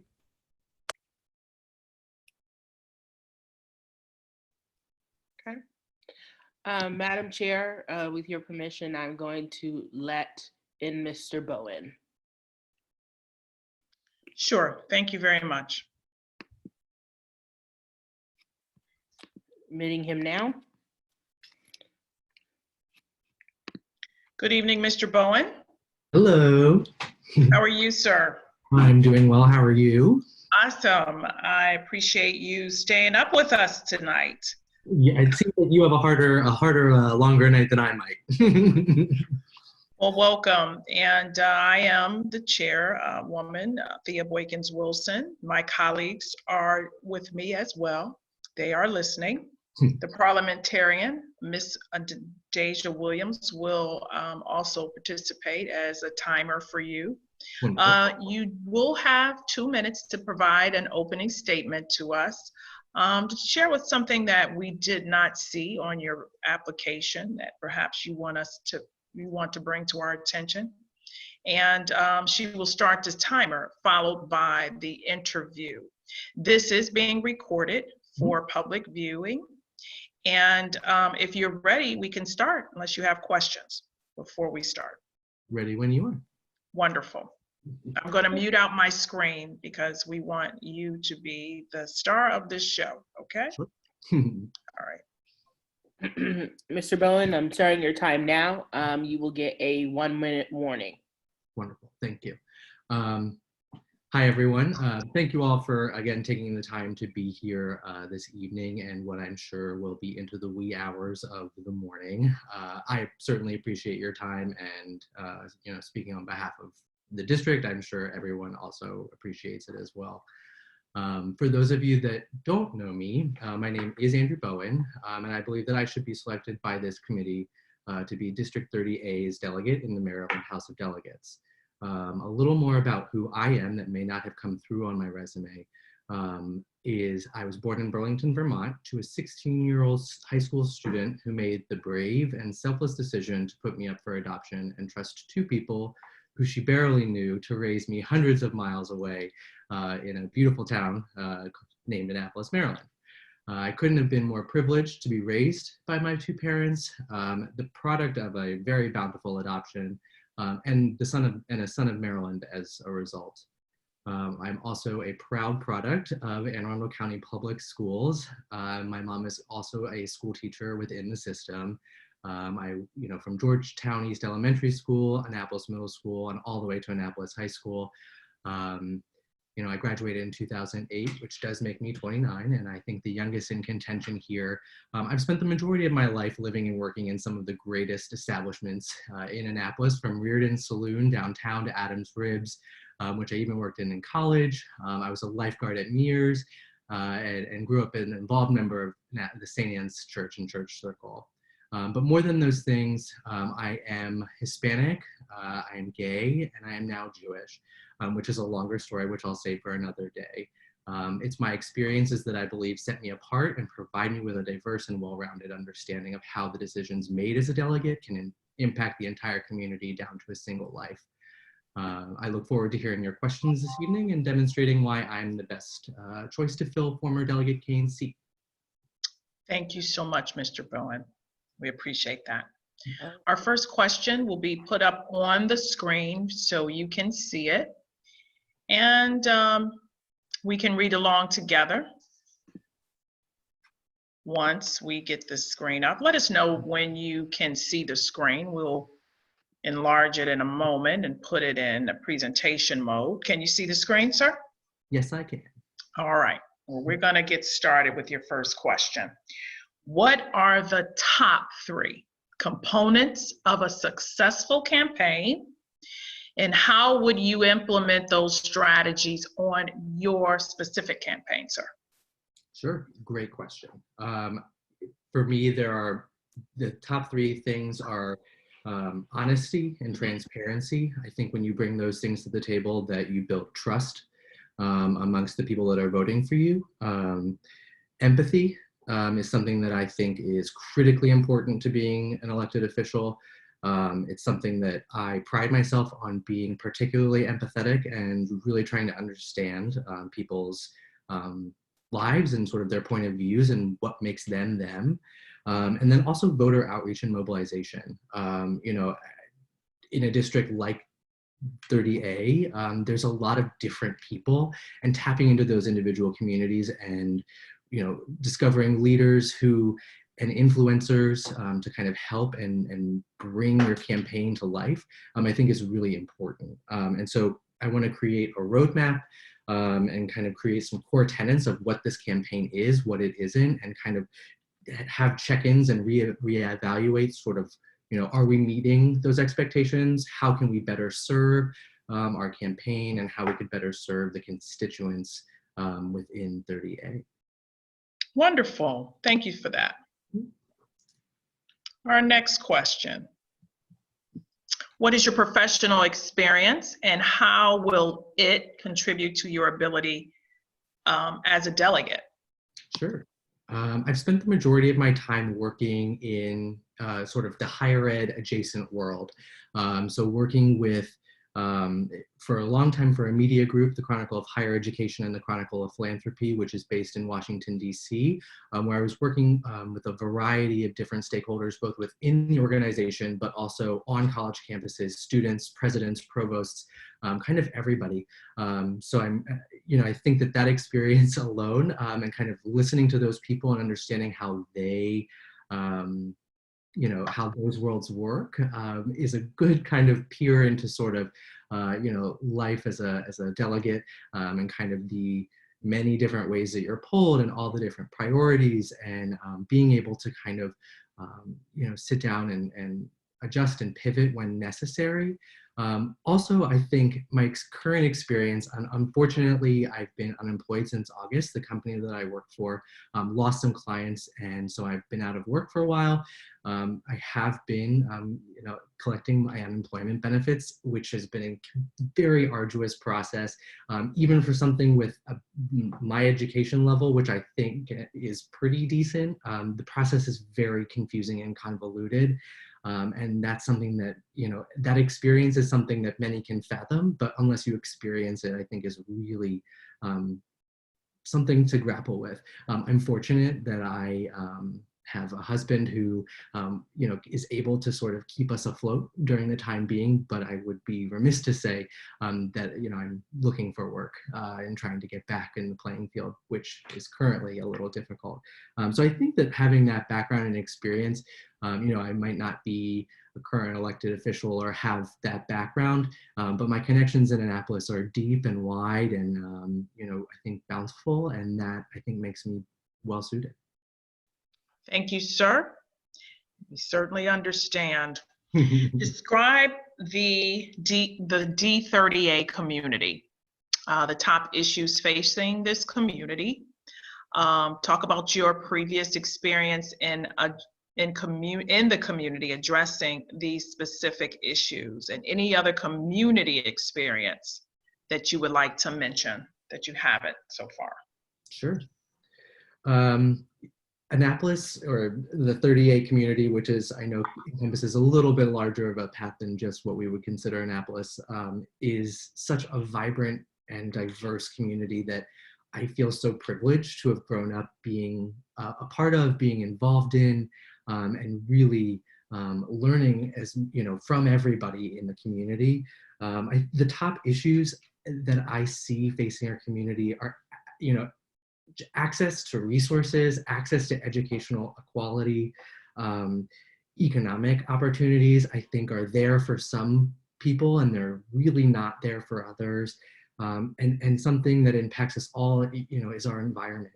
We are a coastal community, and I think, you know, paying attention to that and addressing it, you know, not one-off is really important, but really looking forward to how we can keep our community vibrant.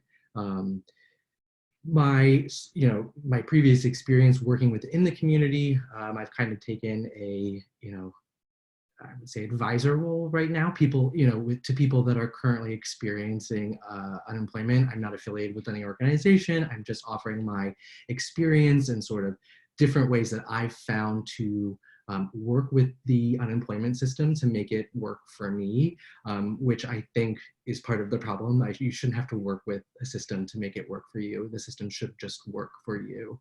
But also, you know, while I was involved in high school and throughout, I was a member of our CRASC delegation.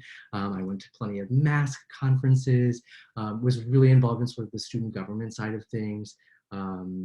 While I was involved, and selfishly, I think I took a little bit of time kind of on the backseat because my husband does work in the sort of national political sphere. So to kind of give myself a small break from being on the forefront, supporting someone in that sort of a role is important to me, and also something that I am, you know, passionate about as well. Well, thank you so much, sir. Our next question.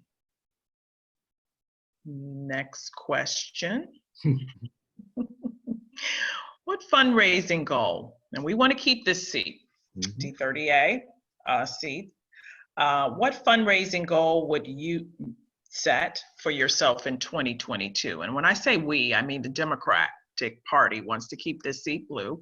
And do you think you will be able to reach that goal? And let's talk about the steps you would take specifically in detail to reach that goal until the election, sir. Sure. I'd have to say somewhere between, you know, I'd love to raise more than this, but 200 to 250,000 is kind of a target. I know that Delegate Kane was, you know, a little bit less than that, but as I think all of you are well aware, 30A is a district that has, you know, a large variety of voters and people from all parts of the political landscape. For me, I want to raise the majority of that money from within the district, which I think is important. You know, and that comes from voter outreach and getting into the communities, not just the communities where there's a lot of money, but the communities that benefit from their advocates in these in the House. You know, I think I've been fortunate to be a part of a large network of folks within the community, whether it's affiliations that my family might have or affiliations that I've made throughout my life to be able to reach that goal, that I wouldn't feel terribly worried about getting there.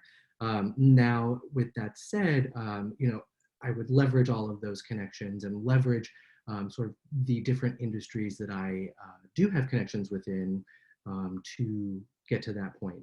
You know, I think the variety of type of fundraisers, you know, it's great to have a big fundraiser where we can bring in, you know, a big leader in the state or a previous leader in the state to come and help raise money from our big, you know, from big dollar donors. But also I think it's important to really get, you know, into the trenches and get those $10 to $30 donations that come once, because I think that really shows a community's investment. And that's what I would work hardest to, really churn up is those sort of individual lower end donations to really help create sort of a large coalition of people to support my campaign. Wonderful. Next question. What would be the top 3 legislative issues on your agenda? And which House committees would have dominion over those issues, or domain, I'm sorry. And do you have any legislative strategies in mind to forward this agenda? Sure. As I think I alluded to a little bit, my sort of, I guess, signature issue that I want to work on and towards bettering is education, which is overseen by Ways and Means, which is, I think, a committee that I would like to be a part of.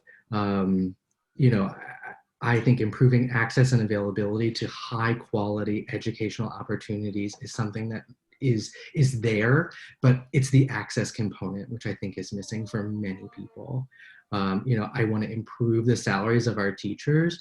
When I was in high school, there were teachers that were 30 to 40 years tenure, and now you don't see that anymore. And it does beg the question, why?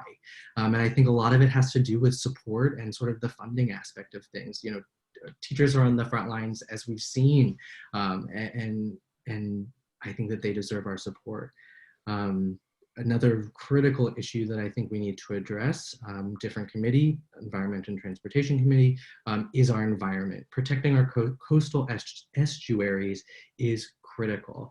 I think Maryland has done a really great job of staying on top of what's going on, but I think in our local communities, we need a lot more work and a lot more awareness as to little steps that the community can take to help, keep our the bay and all of our estuaries healthy and prosperous, so that we can continue to, eat the bountiful food that comes out of those areas, but also enjoy them recreationally, like so many Annapolitans and people in this district do. And then the third, biggest priority for me is jobs, training, and unemployment. And I think it took the experience for me to really realize how I think broken that system is. I am fortunate where I have access and I have these connections to be able to, continue on and search for work and not be pressed to get in a job right away. But that's not a luxury that most people that receive unemployment benefits have. And I think that there's a lot of disconnect when it comes to training, providing those people with access to training and providing those people with resources to maybe make them more marketable in a job market. And that obviously is overseen by the Economic Matters Committee. Okay. So, yeah. All right, thank you, sir. I think this is your last question, right on time. Thank you so much for your engagement with us and for submitting your application. I will say, if you can connect with us on Facebook at Anne Arundel County Democratic Party, we will be live on Facebook, streaming our Zoom voting on our live Facebook page, somewhere in between 1 and 1:30ish in the morning, or even beyond, depending. And so we wish you the very best, sir. And again, we thank you and we hope you have a great evening. Thank you all very much for the time, and I appreciate it. And hopefully you choose me. Thank you, sir. Thank you. All right, take care. You too. Bye-bye. Good night.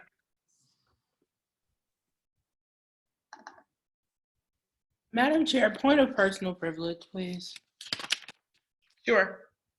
Colleagues, you have just been resent the digital sheet that we are all currently working on via Google Sheets.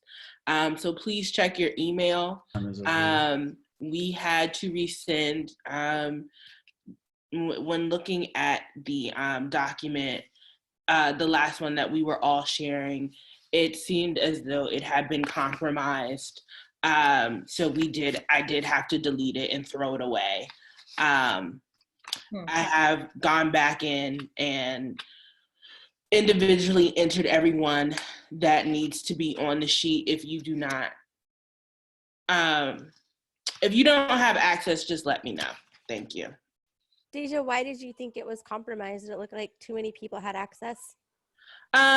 We just wanted to make sure, double check, but if you don't have access anymore, just let me know. Better safe than sorry.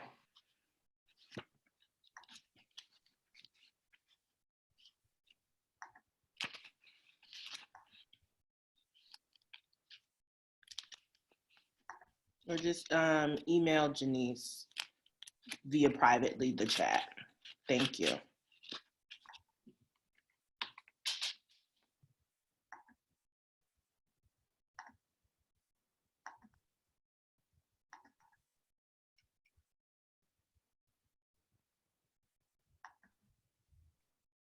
Deja.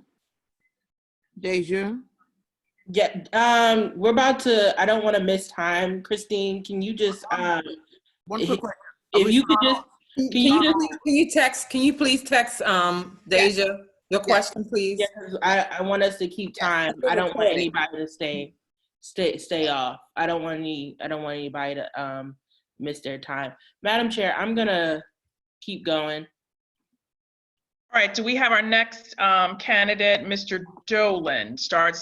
We're 2 minutes late for him. We gotta. Yes, we have him. He's ready to go.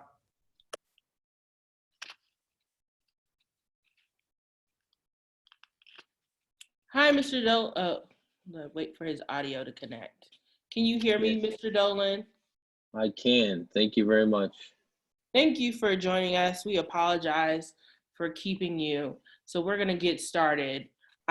You will have 2 minutes to do an introduction, and then you will be able to just expound on what you sent the committee via email, and even add any additional thoughts that you would like for us to consider. Then we will move into your official interview process, and those will be shown on the screen for you to consider as well. So if you are ready, sir, I will start the timer, and I will show the timer again at 1 minute and then at 10 seconds, so you know when to wrap up. All right. Thank you very much. Okay. Well, Starting your timer now. All right. Thank you very much. I know you all have had a long day, and I know it's going well into the night, so I appreciate your service to the Democratic Party and to Anne Arundel County. I think it goes without saying that we're in a defining moment of our history. Having said that, I'm very optimistic. In fact, I've been more optimistic about our future than any time in my life. And I know that may sound strange as we face major challenges with COVID-19 virus and the economic setbacks that we'll most certainly face. But I'm confident because I think this common struggle is gonna derive a common solution. It's gonna pull people together. It's gonna force us to really get serious about addressing some of the major issues that face our state and our nation. Because at a time of crisis comes a motivation to make the necessary change we need. And despite this awful virus, we can look forward to engaging in a way that underscores our shared experience and desire to live as a community. So I'm very excited to try to be a part of this team in District 30. I know with regards to District 30, I was very happy in 2018 when Alice Kane and Sarah Elfrith and Shanika Henson became the team that represent District 30. I know with regards to a lot of teamwork and a lot of hard work, they have accomplished a tremendous amount. And I know your thoughts are that you need to select a leader. And I think when you look at my resume and my background, you realize that I have demonstrated that throughout my both military and civilian career. But more importantly, I think the reason why I'm the right candidate is because I'm a team player. I realized that I would have to fold into an already well-working and well-oiled team that is accomplishing a tremendous amount. So I know I would just fold into that and work very closely with them in order to accomplish many of the things that we need to accomplish in the days ahead. I think if you look through my resume, you see my experience both as a Navy SEAL and a JAG officer. And I think it fits the skill sets of leadership and team play that you're going to need in the next House of Delegates. So with that, it looks like my time's up. Yes, sir. Thank you so much, Mr. Dolan. Now I will share my screen with you. 1 second. Can you see my screen? I can. Okay, and we'll go into full view for you. I will be turning off my screen in just momentarily. If you have any technical issues or if you don't understand the question, just let us know. And our first question for the evening, Mr. Dolan, is what are the top 3 components of a successful campaign, and how would you implement those strategies on your campaign? I think the most important components of a successful campaign is obviously getting the right people together with regards to your internal team, with regards to ensuring that you're doing things right with regards to the campaign finance laws and that you're making the proper disclosures. I think that's from my background with regards to ethics, and it's very important to me to make sure that we're doing the right things, and having that team in place would be very, very helpful. Step 2 is a strong communication team, getting the word out and building the network to make sure that you're reaching every facet of the district or state, whichever you're running the campaign in. So the second part is obviously the communication, making sure that your ideas and your just your thoughts on how to address certain issues are being conveyed in the right manner. So I think when you're talking about team, you're talking about communication, then obviously the third facet has got to be fundraising, that you have the ability to raise the money necessary to support the campaign and to put that team together and get the communications out. So I think it's when you're talking about teamwork, communication, and fundraising. Okay. Our second question for the evening, we saw your resume, but if you could just expound momentarily on what your professional experience and how it will contribute to your ability as a future delegate. So both as my time in the military and now with regards to as a project manager, I work in the field of, currently I help organizations when they go into some kind of crisis. That may be due to an ethical lapse or some fraud issues, some legal issues, or we've worked with organizations in areas of sexual assault. Whatever it may be, I put a team of experts together and we go into that organization and what we do is we build a more ethical or a better compliance environment so they're doing the right things the right way. I think when you look at both that most current experience that I just explained, but then also my military experience, I have constantly been thrown into situations in which you have to quickly assess, what are the issues, what are the problems, and what are the solutions. And that's kind of what my mindset is. That's how I address everything, and that's why I've been a success both in the military and now in private practice. Is I have the ability to quickly assess the situation and move quickly to recommendations and solutions, and then implementation of those solutions. So I'm kind of built that way, and I think for a delegate, quickly assessing a situation and moving it towards solutions and achievable solutions is what a delegate will need to be doing. Thank you. For our third question of the evening, can you describe the District 30A community and what are some of the top issues facing the District 30A community? And if you have any previous experience in the community addressing these issues, or if you have any other community experience that you would like to mention that is relevant to the question. Yeah, I think with regards to District 30, I mean, I think the top issue facing District 30A is in every district in Maryland right now is obviously this pandemic. I think with regards to District 30, you also, with the downtown and with a number of different communities where this is going to severely impact them. If they're not impacted in a health situation, they're going to be impacted with economics. Walking up Main Street, you can just think of all of the hourly employees, whether they're servers, waitresses, waiters, anybody who's working in those service industries are going to be severely impacted. And so I think the largest issue facing this district in the state is going to be ensuring that all of those people are able to recover from these 2 months of essentially a stand down. And we need to make sure that all of the federal programs and the state programs that are designed to reach out to them are going to be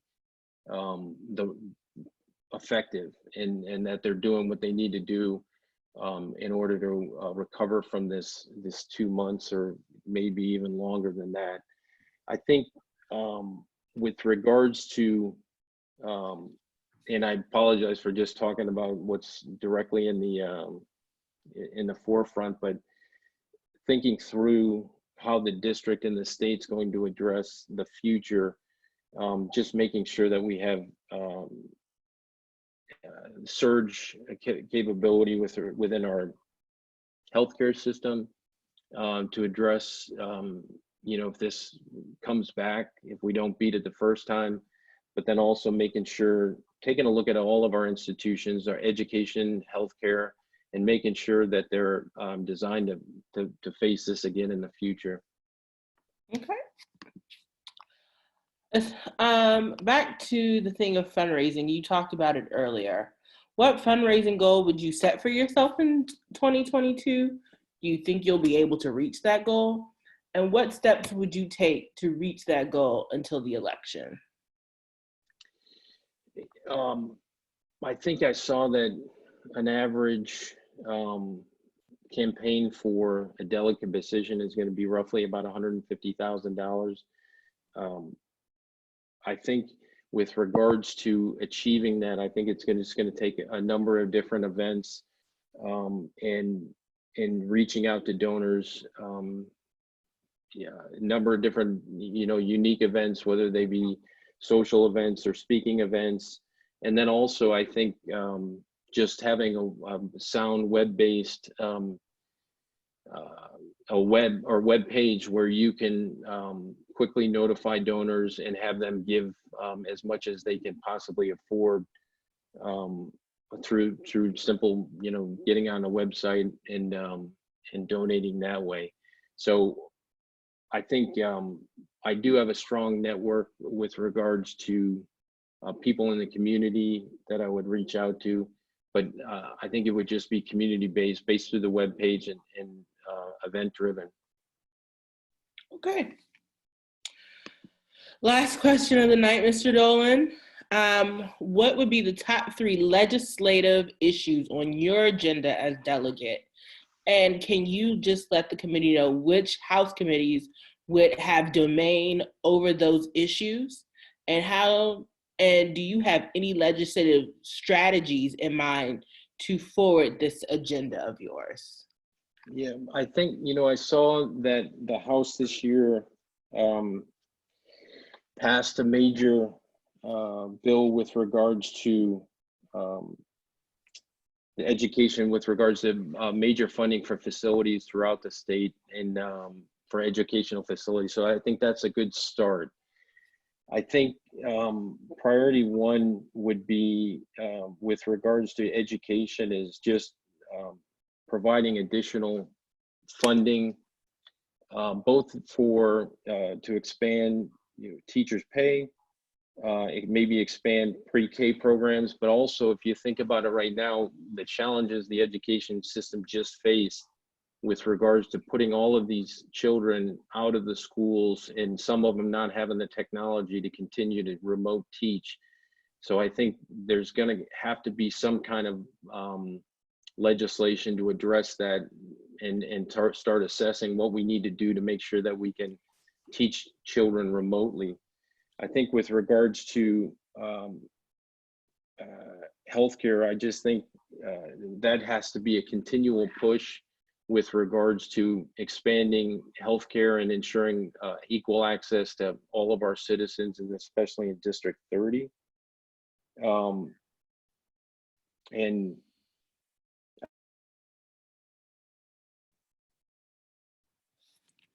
Sorry, sir, you cut out there at the end. Did you want to finish your statement?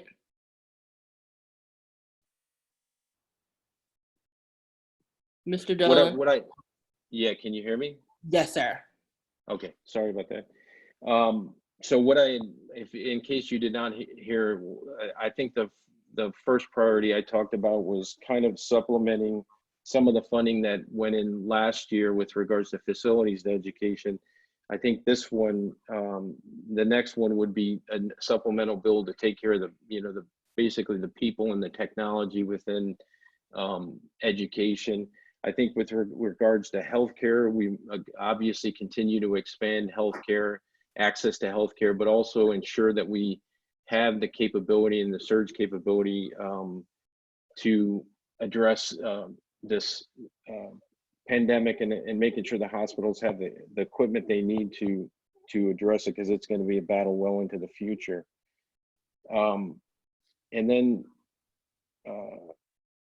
I think I saw a number of bills with regards to continuing funding into education. I'm one of the things I feel strongly about is that our community colleges within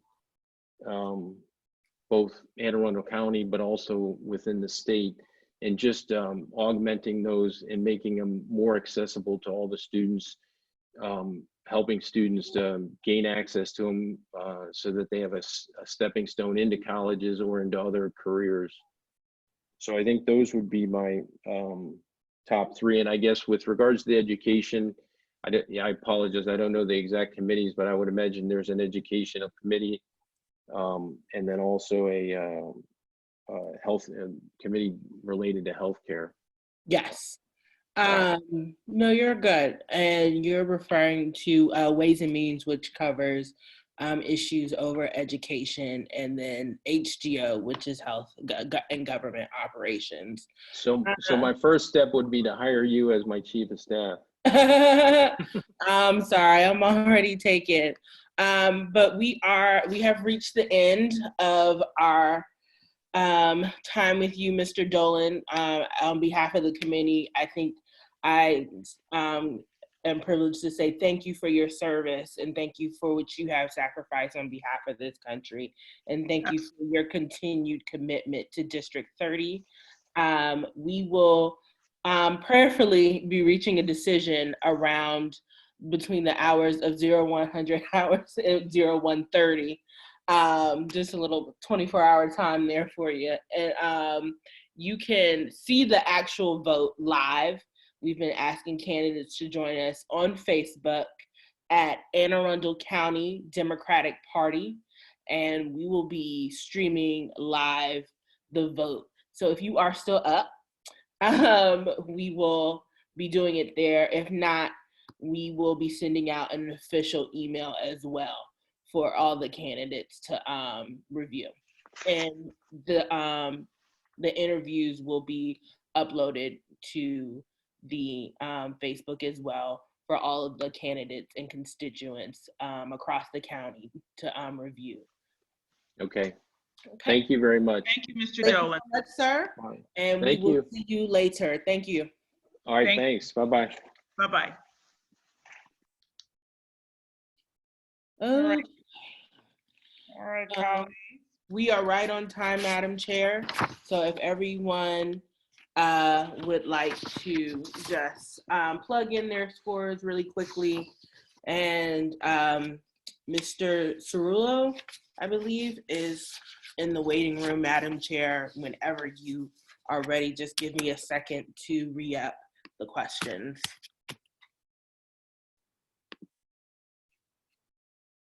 Okay, I'm ready. Okay, I'm ready. Okay, colleagues, we are letting Mr. Cerullo in. Thank you for staying with us here. Good evening, Mr. Cerullo.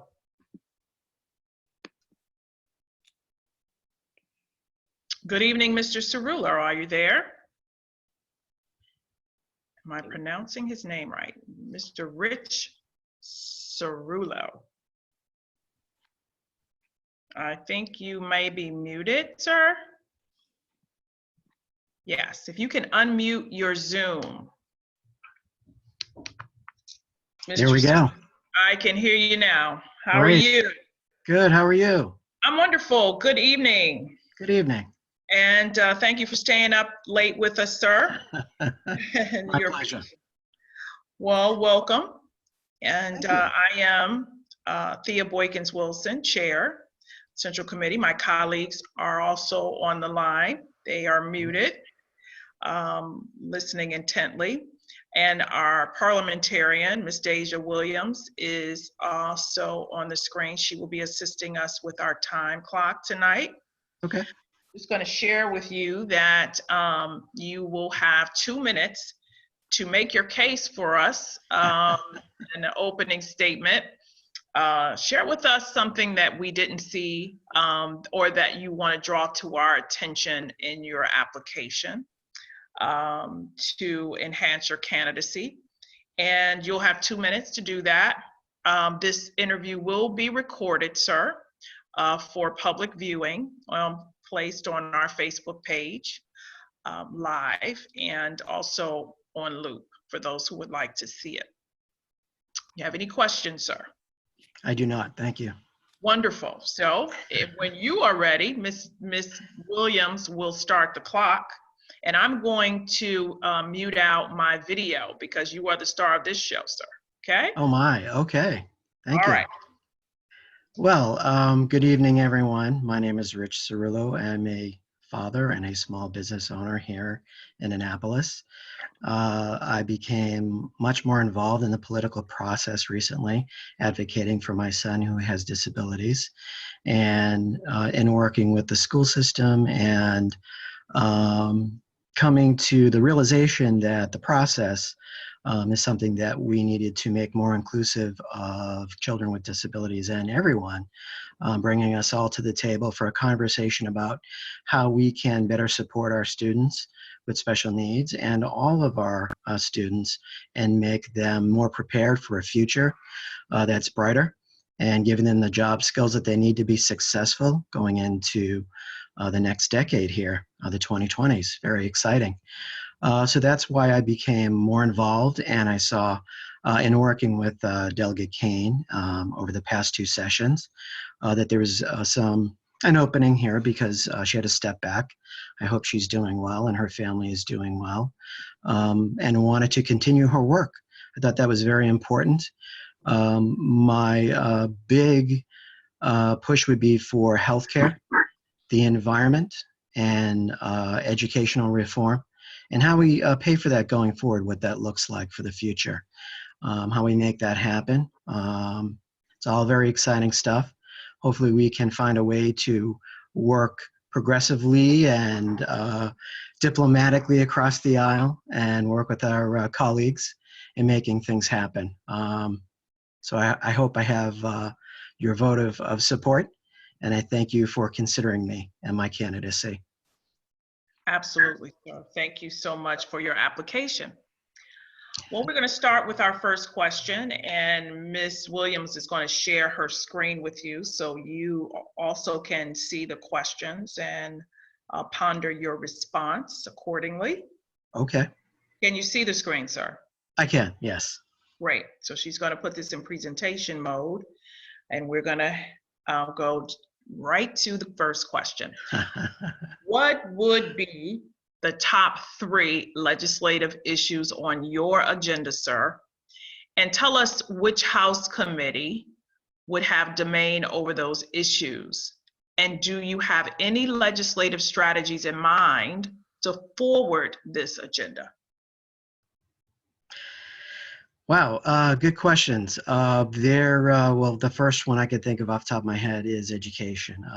There is an education committee that we would work on those issues with. And the next one I would have to say would be the environment. And I believe that the environment, I'm not really positive where that falls under. I know healthcare is another wonderful thing to talk about and discuss that I believe has its own committee. I believe I've been in that committee and given testimony.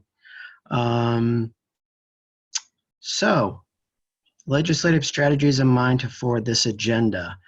Working collaboratively with my colleagues on the Democratic side, as well as across the aisle as much as possible, and finding strategies that have been potentially have been employed before, and how we can improve upon those, and listening to my constituents, any shortfalls that they may see, going in and advocating for them, and making sure that the system works for everyone and is inclusive of everyone's needs throughout the community and across the state. Wonderful. Thank you so much. You're welcome. Let's talk about your professional experience. We all have read your resume, but let's talk about how your experience will contribute to your ability to be a great delegate for us. Great. So from the business world side of things, what I would bring to this is the ability to work in a team environment as well as an individual and getting work done for the constituents. Also, my work as an advocate has shown me how the legislative process works, how bills are drafted, what that language, working with my local delegates and delegates across the state, what language really needs to be included to make a bill successful. What are some stumbling blocks that we've run into with legislation that we've assisted with, and kind of massaging a bill so that it's more acceptable to a wider audience sometimes is necessary to get a starting point, and then to build on that starting point usually requires us to work hand in hand with other delegates and other offices from both sides of the aisle.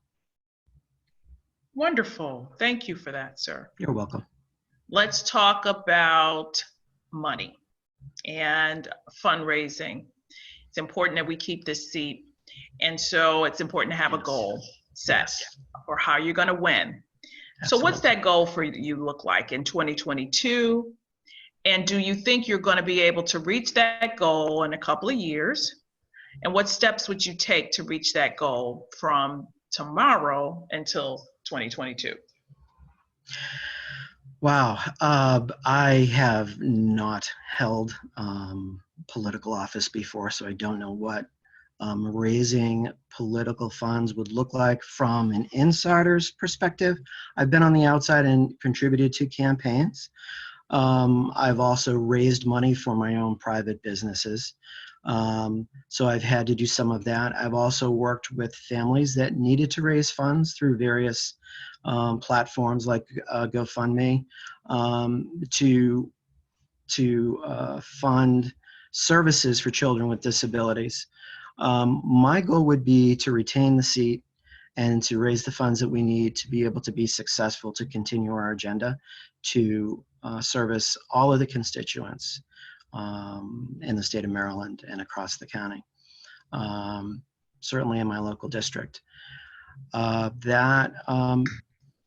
Reaching out to local business partners that I have myself, reaching out to my the families that I've worked with over the years, the multitudes that I've worked with, raising the funds wherever we can possibly do so, hopefully holding events and fundraisers and working with my fellow Democrats to see what strategies they employ, what works best for them, and bringing some of that to bear on what we're trying to do as well in fundraising, so that we do in fact hold the seat.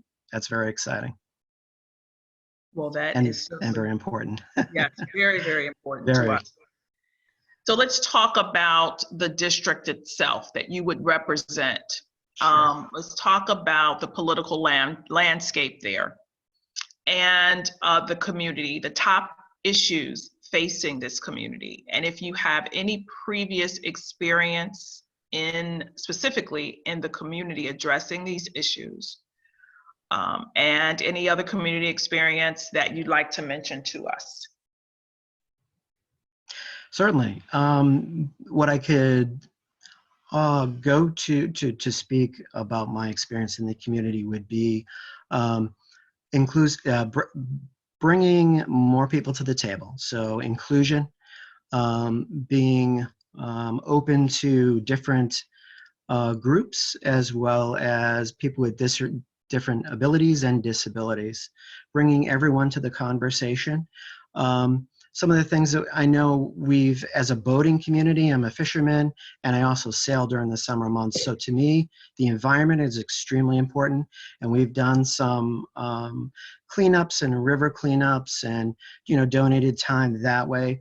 We also, as we're out boating, we pick up trash all the time. But just kind of bringing awareness to that. My son's school runs a wonderful program where they do a semester of study of the bay and the ecology and the watershed, and how that all impacts the waterways and the marine life, and and eventually the water that we all drink and the air that we breathe is all tied in together, and how important all of that is. Certainly, those are very important. I also think healthcare in the state of Maryland is certainly something that we've made great strides in, but I think we have a little bit more to do given the current world health crisis, and how we could be doing more for our citizens to make sure that they are getting tested, they are getting the healthcare services that they need when needed, and not having to worry about the bill when they step outside the hospital healthy, let's hope healthy and well, and able to contribute not only to their families, but to the community at large.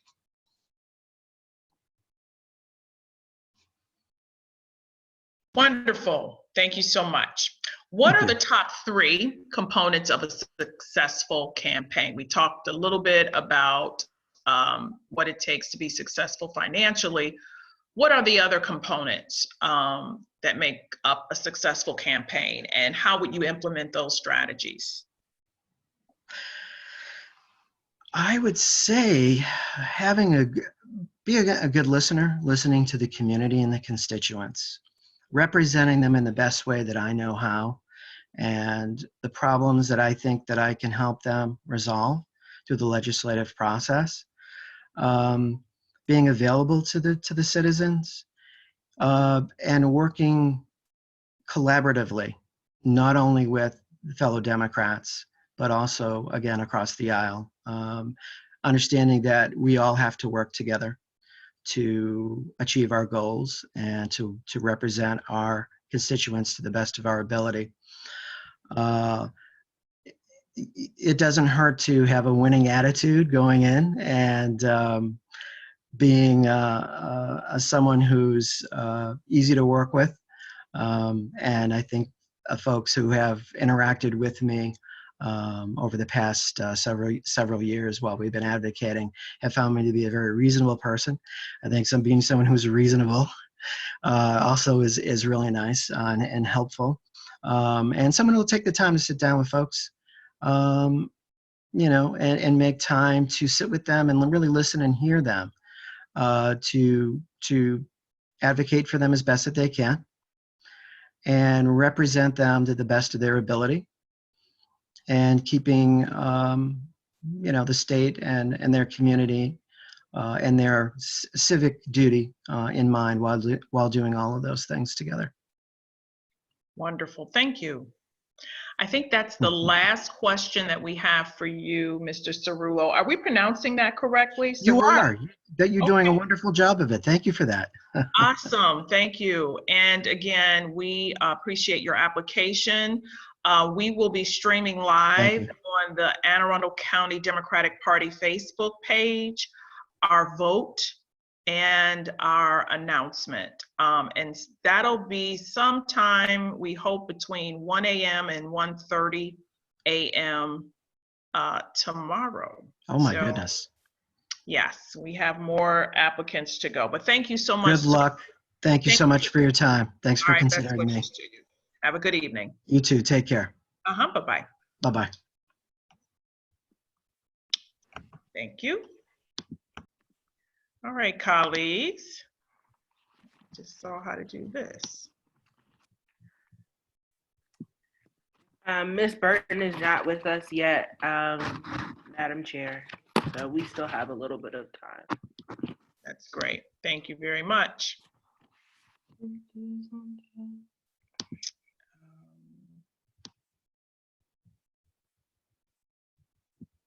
Trying to get this.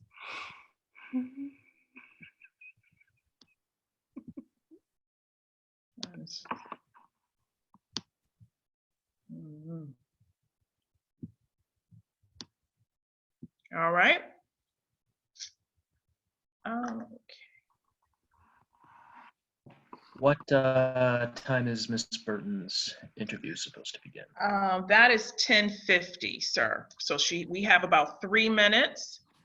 And colleagues, thank you so much for being alert and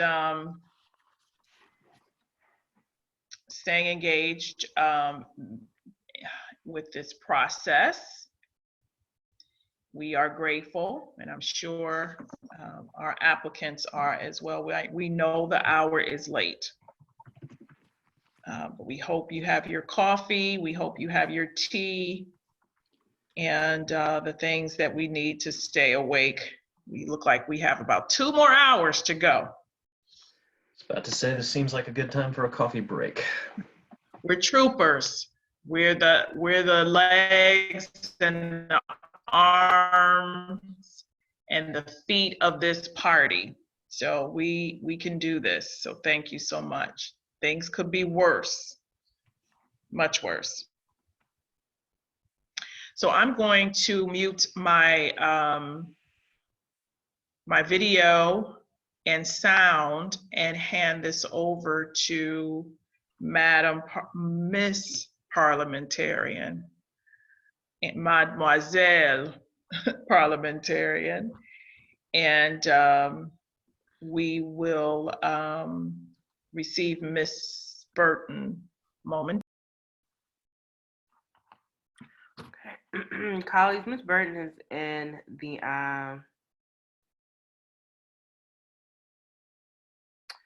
is in the waiting room, but she still has 2 more minutes, so I will allow some more time to pass for all of you to bathroom breaks or coffee breaks, but we will start on time.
Okay, colleagues, it is now 22:50, and I will be admitting Miss Burton into the room now.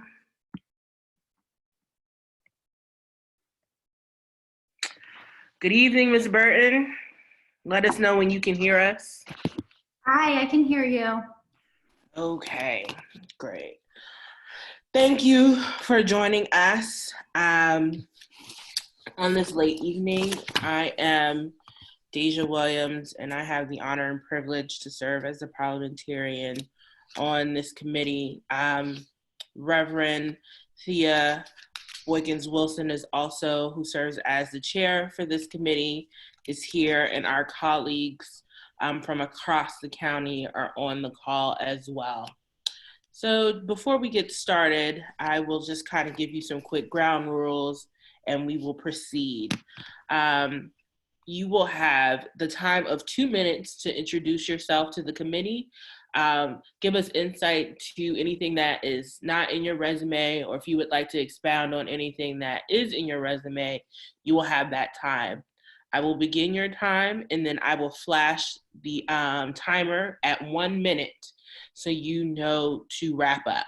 If you hear a ding in the background, that is the timer letting you know that your time has come to an end. After, we will go into your interview session, which is approximately 13 minutes, and you will have time to give us a better picture of you as what could possibly be Delegate Burton at the end of this evening. If you have any technical difficulties or questions about some of the questions that you will be asked, just please let us know at any time. Do you have any questions, or can we proceed, Ms. Burton? I see there's actually one chat here. I don't know if that's meant. Yes, so that is for public consumption. I'm sorry, I did mean to alert you that your interview is being recorded, and there is press here in the Zoom for transparency for the constituency of District 30A and the rest of the residents of Arundel County and the citizens of the state of Maryland. And it will be posted to the Facebook page at the conclusion of all the interviews.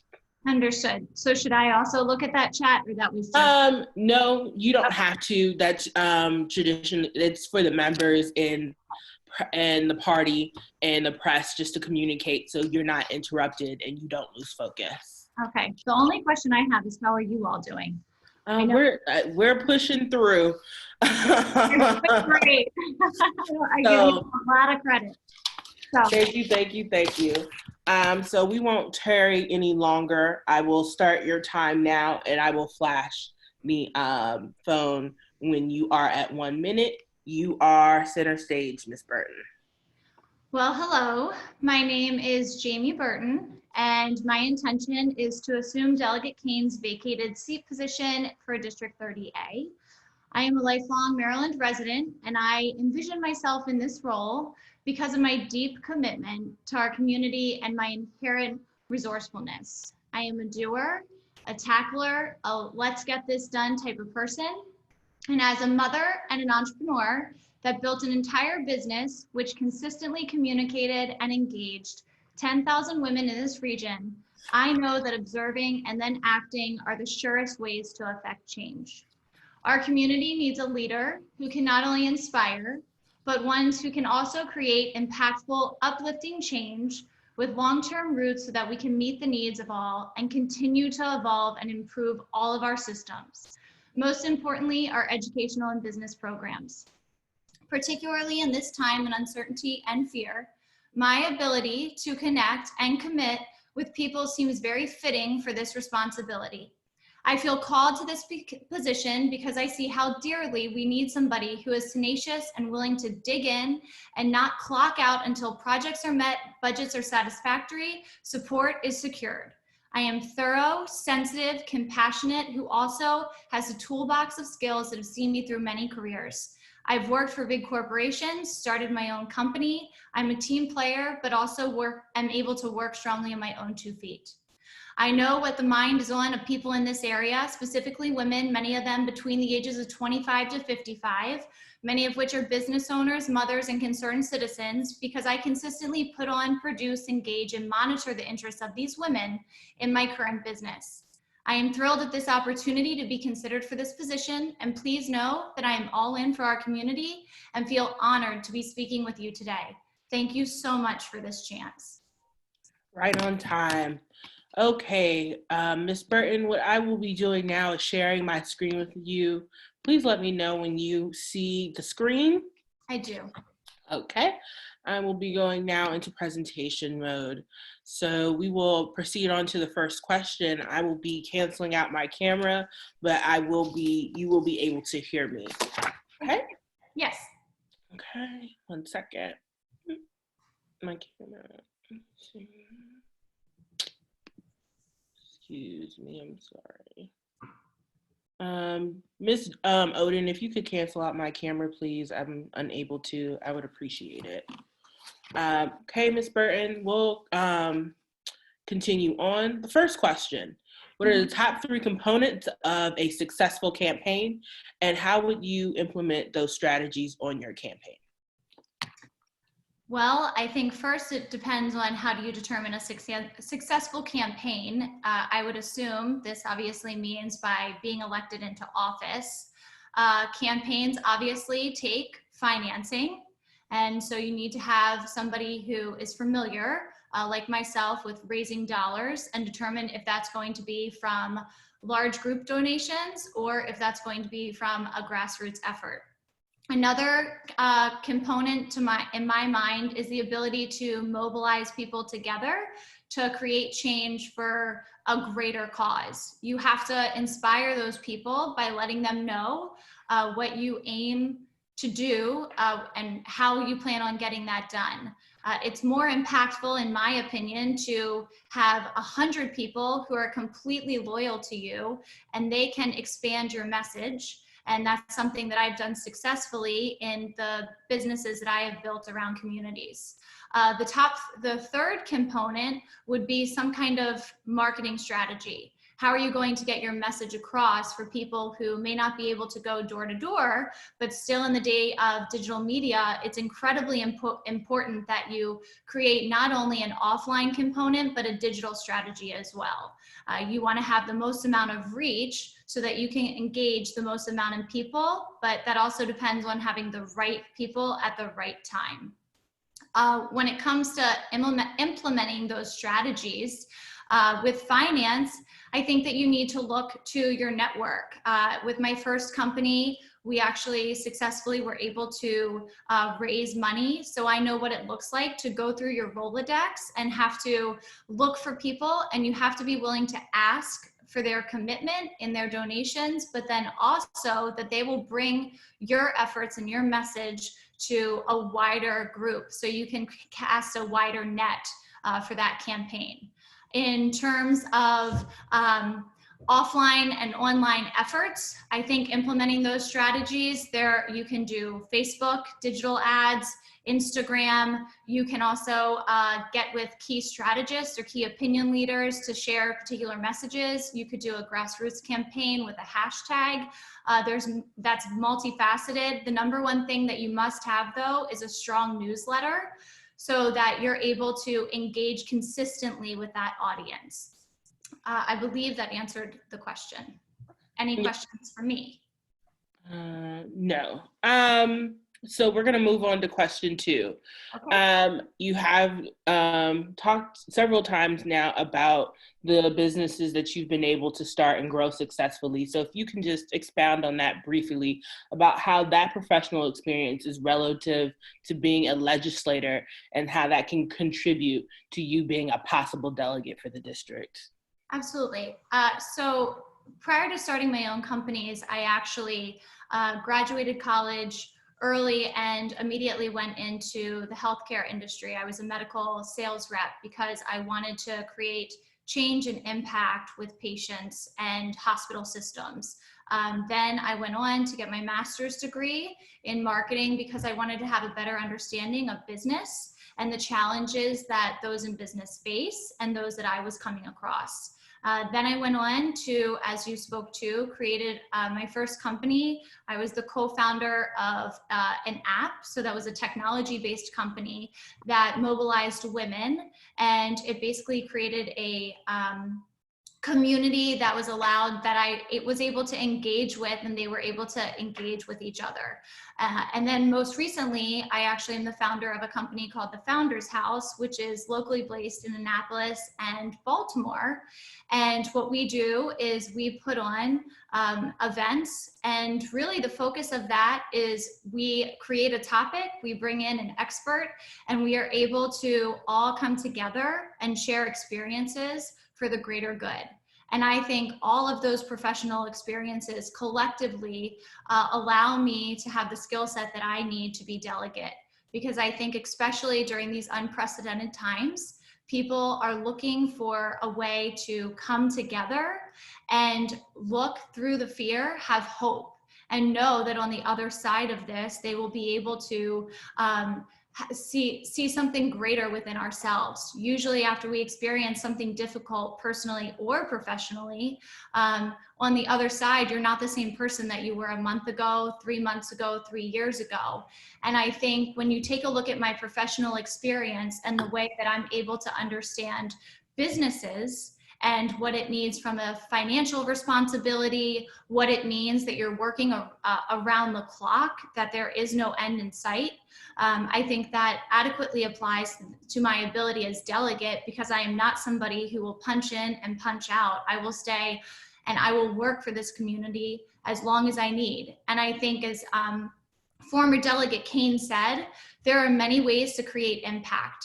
And what I'm doing right now by engaging with women in the demographic of 25 to 55 years old, we are coming together for a greater cause that's bigger than ourselves. And I think now more than ever, that is what we need in a delegate. Okay. The third question of the night is, please describe the makeup of District 30A in the community.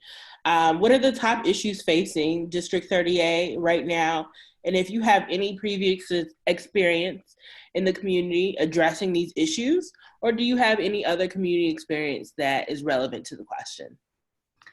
I completely understand that you want to have somebody that has a pulse on things that are going on within the community.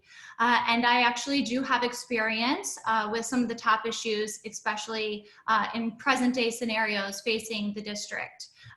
For this district, in my ability, or in my kind of talkings with Alice Kane, since she was elected into the office, I wanted to know what she saw from the constituents were a top issue, and environment was always at the forefront of their minds. To that effect, I actually recently was involved with Sierra Club's lobbying night. And so I was able to go down and meet with the legislators. I actually had an opportunity to meet with Delegate Henson and Senator Elfreth and talk to them as district captain for District 30A, what we were facing right now from an environment standpoint. Also, top issues, education. I am a mother of 2, and so I understand the challenges that working parents are making right now when they are trying to work, as well as face the educational component of having your children at home and trying to help them on a technology standpoint and help them learn. I think this is at, again, the forefront of everybody's mind right now. And it's one, when I pulse the community of women and the network that I have on a regular basis, there are many questions around technology with education and the racial inequalities and the accessibility that has been further exacerbated by the coronavirus. Top issues also are small business. It's important. I actually just reached out to the Chamber of Commerce because several business owners came up to me. They're not sure how to navigate the CARES Act or PPP or all the different issues. And so I reached out trying to be a resource for them. And I continue to try and serve as a resource. Many of these companies were retail heavy in District 30A. And many of these companies are offline one-stop shops, and they're having to pivot. And so being able to help them address that and provide the resources and giving them the appropriate experts are what are at the forefront of their mind. And that has a direct impact on our current economy, which, as you all know, is approximately $4 million in Annapolis alone short, and even greater numbers across the county and the state. Additionally, experiences that are very personal to me are mental health, accessibility to healthcare. I personally have dealt with, for my family members, the rigors of trying to get people set up appropriately for Medicare and what that platform looks like. And then gun control. I actually advocated again down at the State House with legislators with Moms Demand Action. Because I think, similar to Delegate Kane and many others out there, that is a bipartisan issue that we need to address. Okay. The second to last question, Ms. Burton, is let's talk about tangible numbers when it comes to fundraising for our campaign. What fundraising goal would you set for yourself in preparing to run in 2022? Do you think you'll be able to reach that goal? And what are, let's say, 3 steps that you would take to reach that goal until the election? So I think what I know about goals is they're great, but if you just put them out there, they really don't mean anything. There are plenty of startups that have these 5-year projections of what they're going to do. What I'd like to know is how were previous delegates and how were Senator Elfreth successful in winning their seats. And so I would speak with them, and I would speak with others in neighboring districts and within the district, and I would set myself an attainable goal and probably increase that by 20 to 30% that I would set for myself in 2022. I think I would be able to reach that goal because I would reverse engineer what it would take. I would start today.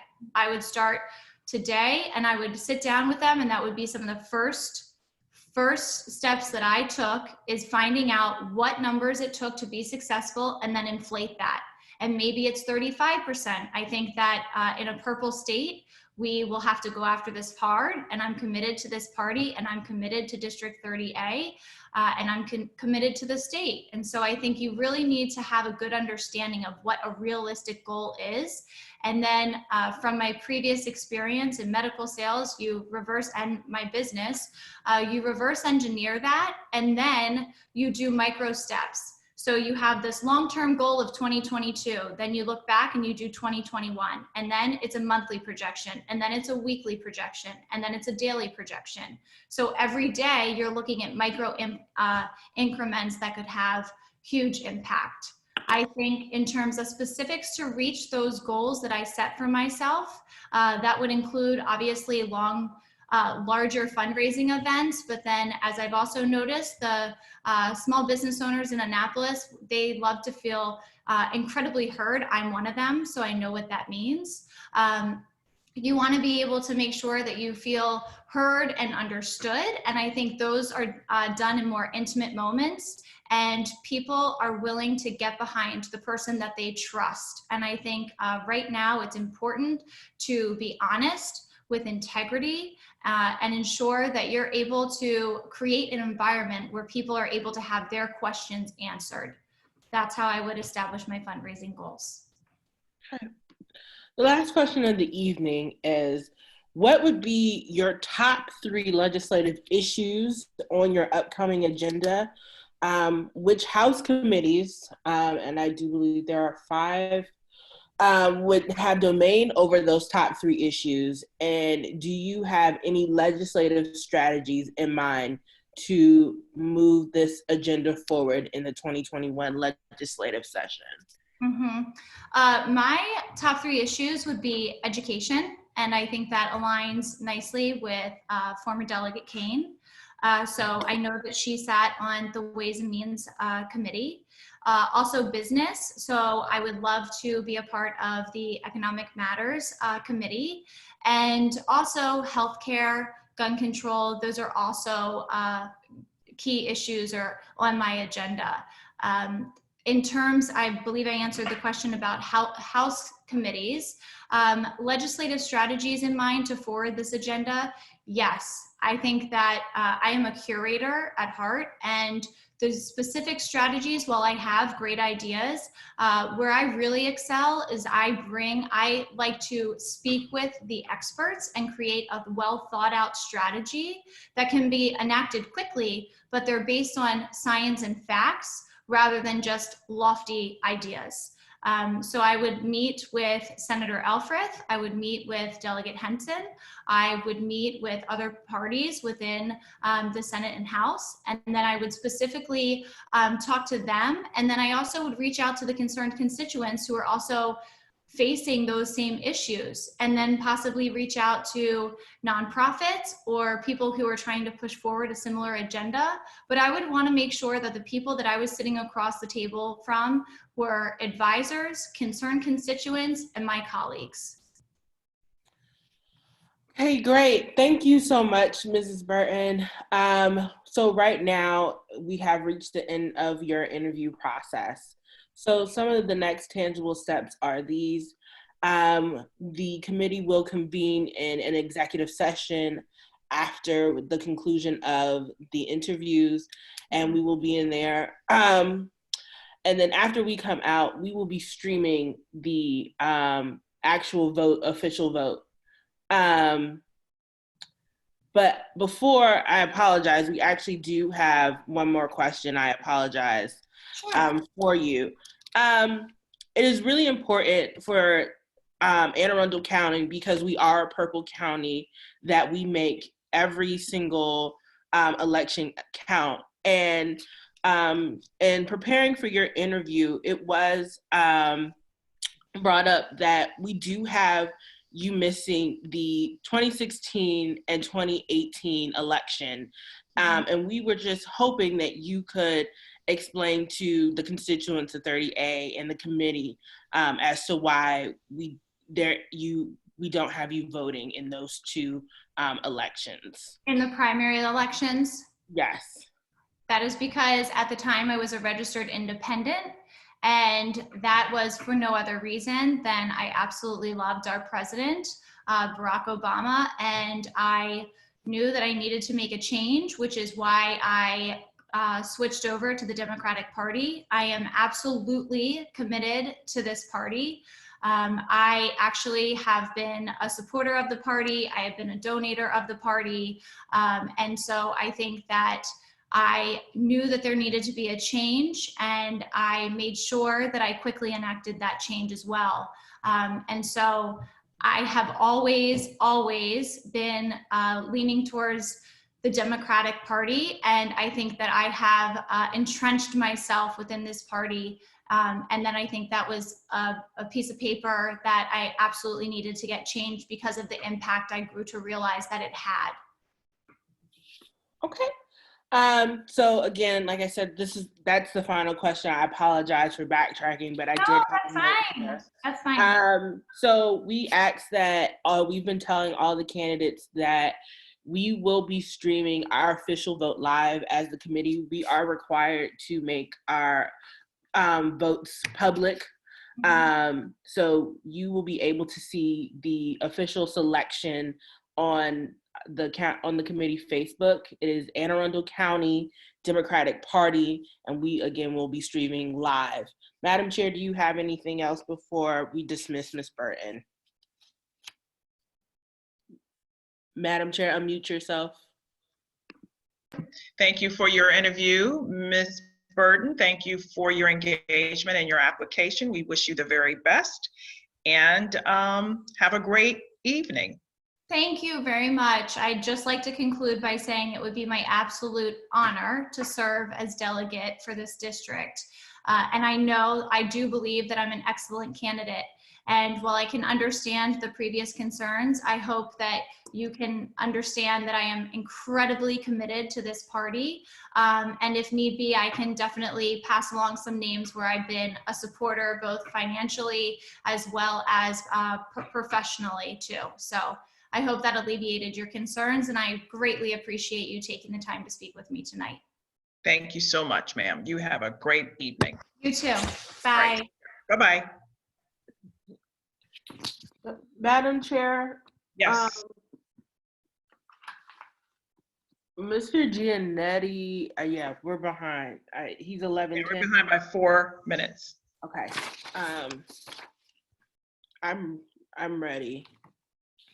If you are. I'm ready. Okay. Okay. I will be letting Mr. Giannetti in now. Everyone with me? Okay.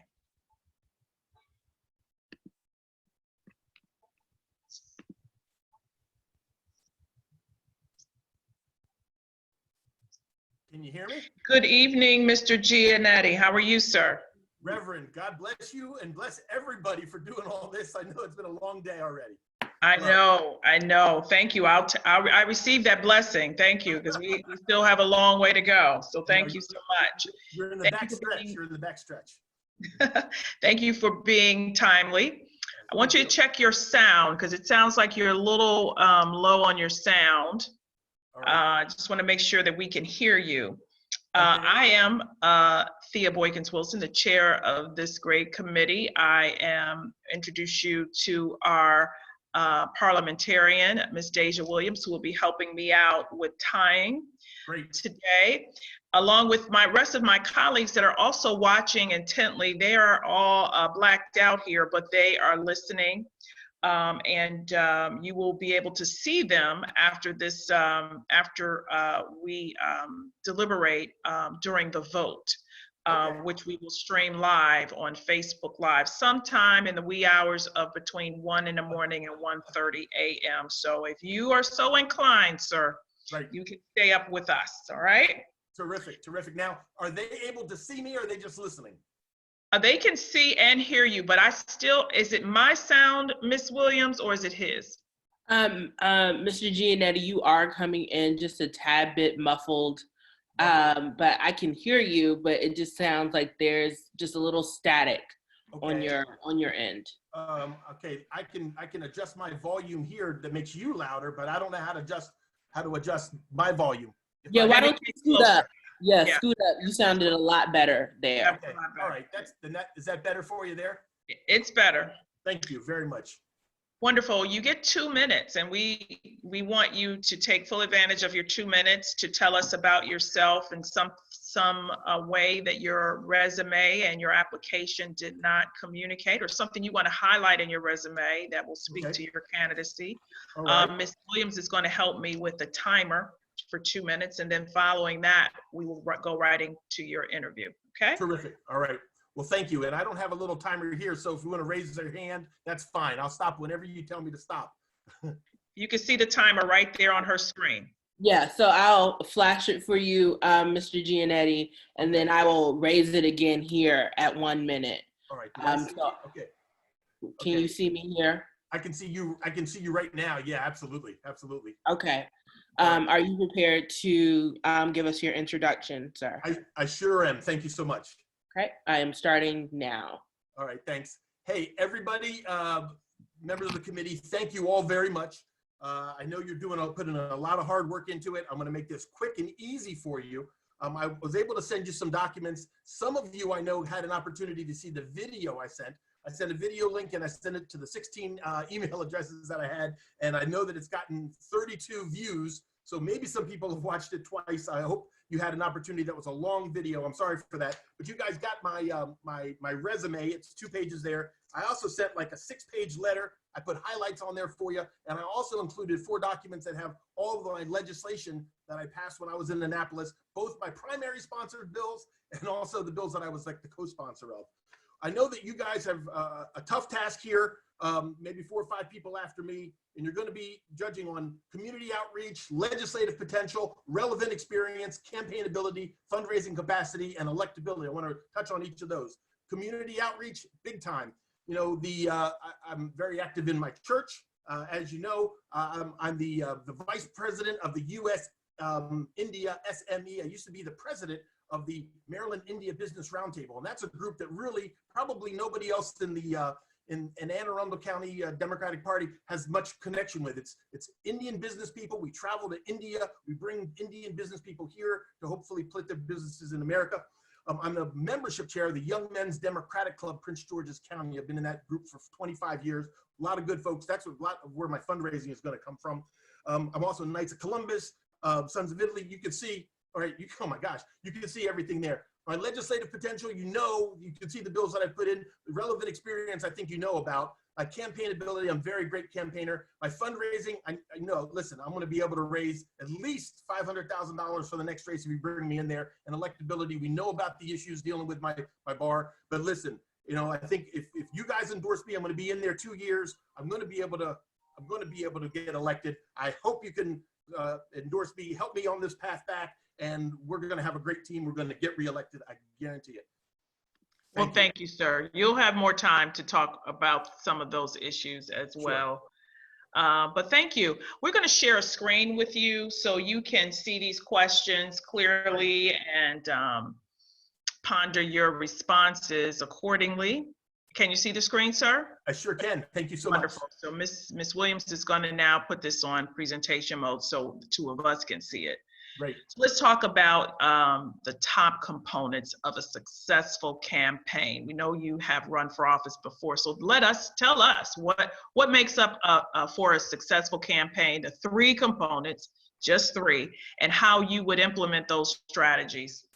Okay, the top 3 components of a successful campaign. Number 1 has got to be money. I don't think in this modern era that a person can mount a successful campaign without funds.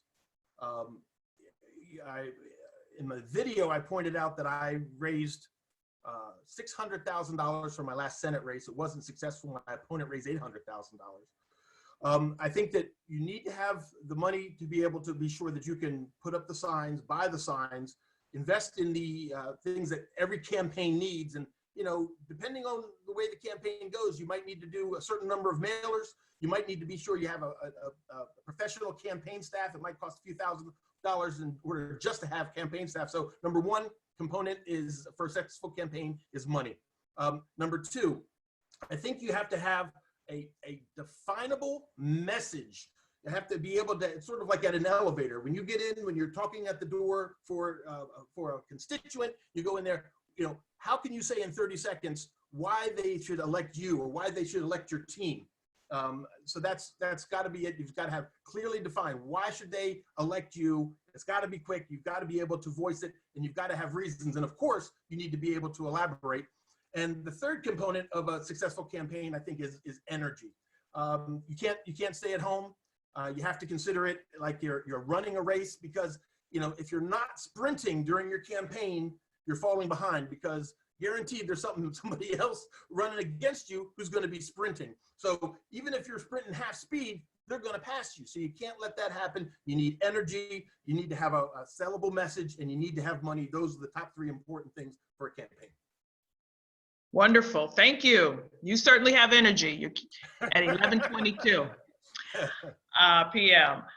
Let's talk about your I can't even talk at 11:22. Professional experience. Now, we read your resume, sir, but let's talk about it. Translate that as it relates to being a delegate.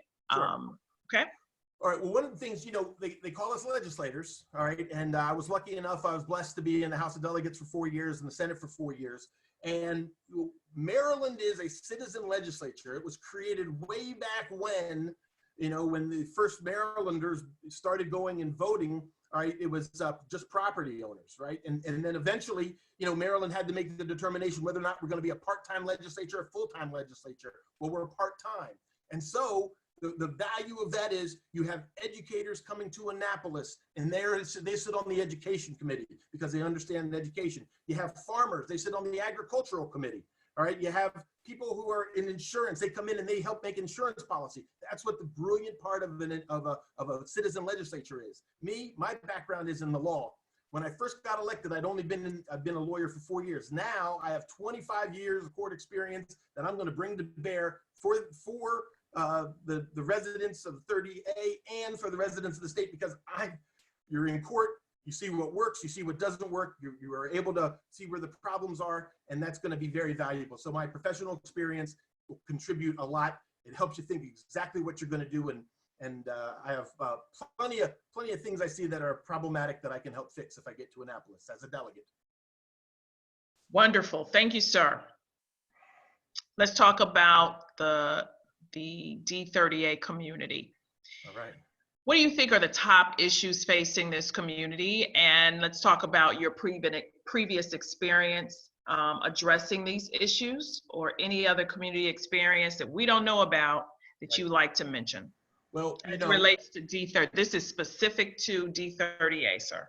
So if you look at the map of all the legislative districts, I don't know if 30A is going to survive by the next time that we have to run, but for the argument's sake, 30A right now is just Annapolis neck, and it goes a little bit over, like up to Cantlers. So you're talking, by and large, everybody in that district 30A pretty much has, an Annapolis bearing. The folks over, even the folks over in Edgewater and London Town, those folks, everybody's sort of Annapolis oriented. So you think about that. Now, as a capital city, we have an unusually important responsibility, because not just is it our district, it's everybody's district. Every legislator comes into Annapolis to deal with issues, and they're living in 30A for those 90 days. In addition, you think about the capital. We're here right at the head of the Severn River, right where it meets the bay. You can see the Bay Bridge from parts of Annapolis. So the Bay has got, because we're Annapolis, we have certain extraordinary responsibilities, and that includes stewardship of the Bay, making sure that we take responsibility as a capital city. And thirdly, I think, it's important that we embrace the things that make Annapolis as the capital city great. I think one of the things we've often forgot to do is being more embracive of the Naval Academy. This is it's a wonderfully great jewel in the crown of the state of Maryland, and we need to make sure we polish that jewel and make sure that it shines as bright as it can, for everyone. I think sometimes we almost forget that they're our neighbor. We don't do a lot of interaction with them, and I think all of those things are specifically unique to District 30A, and I'm very eager to work on all of those things. Wonderful. Thank you so much. Next question. Let's talk money. Okay, you mentioned your fundraising goal. Let's talk specific about 2022. Things are changing. This is a district that's purple, but we want to keep it blue. And what fundraising goal would you set for 2022? And do you think you'll be able to reach that goal? And what would you do to accomplish it? Well, we're lucky in that we don't really know in 2022 if District 30A and 30B are going to be together. I took a look at some of the numbers. If you look at Sarah's race, when Sarah was running against her opponent, I think Sarah got 30,000 votes. Her opponent got 25,000 votes. Now down in 30B, it was a lot fewer votes. I think it was like a 10,000 votes for the Republican and then 8,000 votes for the Democrat. So you add that together, you figure out how many constituents you're dealing with, and if it was all one district, you're going to need a lot of money. And we have to assume that because of the fact that we have a relatively less experienced delegation, no matter what happens, we're going to have a relatively less experienced delegation. The Republicans are going to see this district as maybe vulnerable. You mentioned that it was purple. I think it is purple. I think the way that they lined it up last time, because the Democrats made the line, they made it 30A much easier for a Democrat to win. But if the Republicans draw the next line, they'll probably include all of 30B and into one district, because when John Ast was running against McMillan, those were very close races there. So we don't know exactly what's going to happen, but the end line is we need money. We're going to need it. I think each candidate, the candidates who are able to raise more money have to raise more. Sarah's got to raise $500,000. If I get in there, I've got to raise $500,000. Shanika's got to raise, $250,000, $300,000. That would give us $1.3 million. I think, we could win the race with $1.3 million. I don't know if we can each raise that much money, but I think if we start now, we can do that. We can put together a financial group and do those things. I think you got to expect the Republicans. If the Republicans are going to pour $250,000, $300,000 into this race from state funds, we have to be prepared for it. We have to out fundraise them. And with the fundraising advantage and the energy advantage that we're going to have, we can win this race. Well, thank you so much, sir. The next question. What would be the top 3 legislative issues on your agenda, sir? And which House committees would have domain over those issues? And do you have any legislative strategies in mind to forward this agenda? Yeah, no, this is one of the questions that is was fully and amply answered by the documents that I submitted to you guys. You never know how much information to send. I sent a 6-page letter that outlines my legislative strategies. And I'll go over those briefly now, but in detail or in those documents that I sent, all you have to do is pull them up and read the highlighted parts. That'll even give you that. The video that I sent yesterday, and the video was a sleep aid. It was 30 minutes long, but it also talked about my legislative strategies. And so the first thing that I think is most important is, things change. I haven't been in the legislature for 15 years. Okay, so one of the things I noticed, because I just lobbied for the Maryland Criminal Defense Attorneys Association, was that our Maryland's population has changed dramatically. We have 70% of our people who are in jail are African Americans. That's the highest percentage in the whole country. Now, that doesn't sound like the Maryland that I know. I mean, I don't even understand how Maryland has such a high percentage, but as a legislature, we have to address that. Now, most of my solutions that I think of come from the courts and the laws and things like that. So, I've already said there's, Senator Benson put in a great bill in this past legislative session. It didn't even have a House co-sponsor. It was a felony murder bill. A felony murder, what we've noticed is that in the felony murder statute, it tends to shift towards young African-American males are the ones that are being placed in jail with life sentences for felony murder. I won't get into the intricacies of it, and there's very good reasons, but if we can get rid of that statute, which this is a statute that came from England. England has gotten rid of this statute, and we still have it.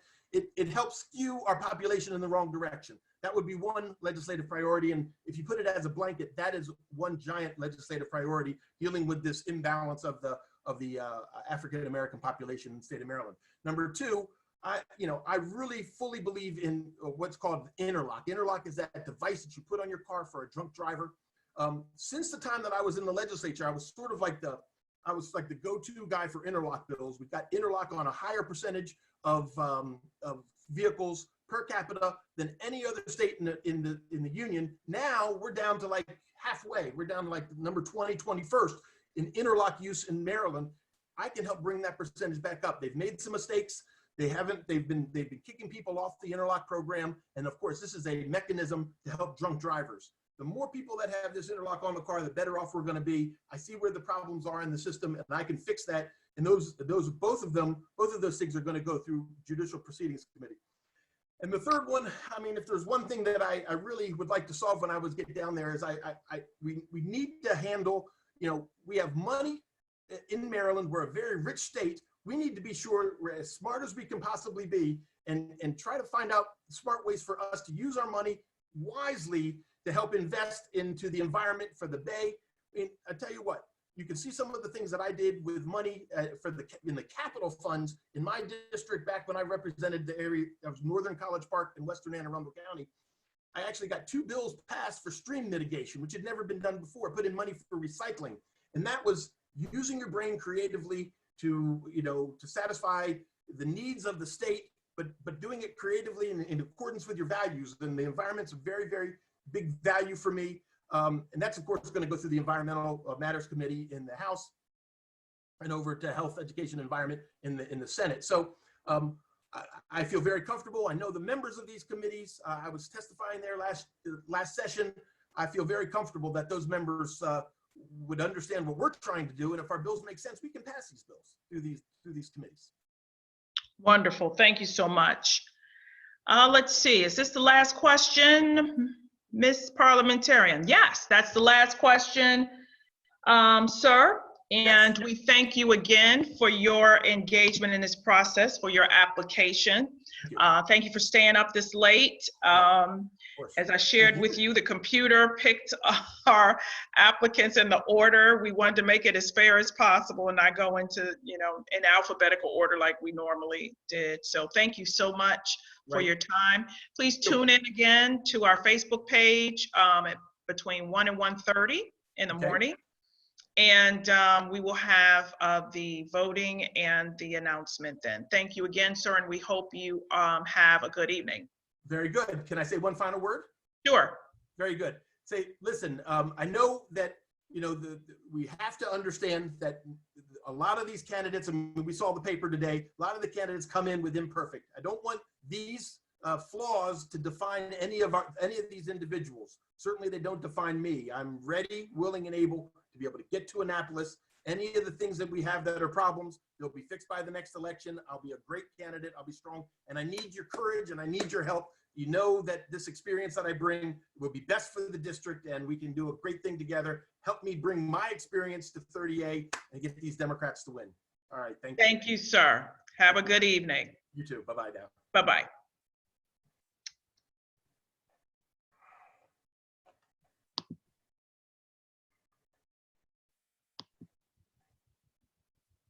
Okay, colleagues, we're going to wait until Mr. Giannetti.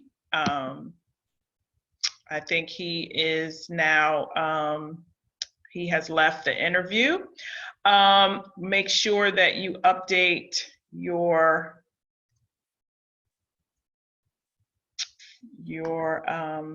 voting sheets, and we should be ready for Ms. Roach, Dr. Roach, I'm sorry. I've been asked to take her.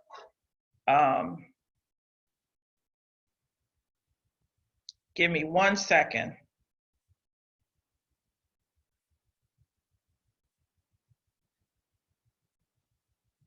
And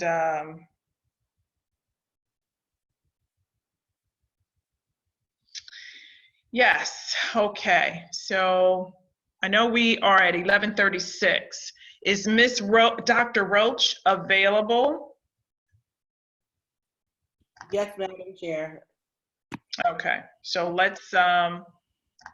let's get started with Dr. Roach, so because we're about 6 minutes behind.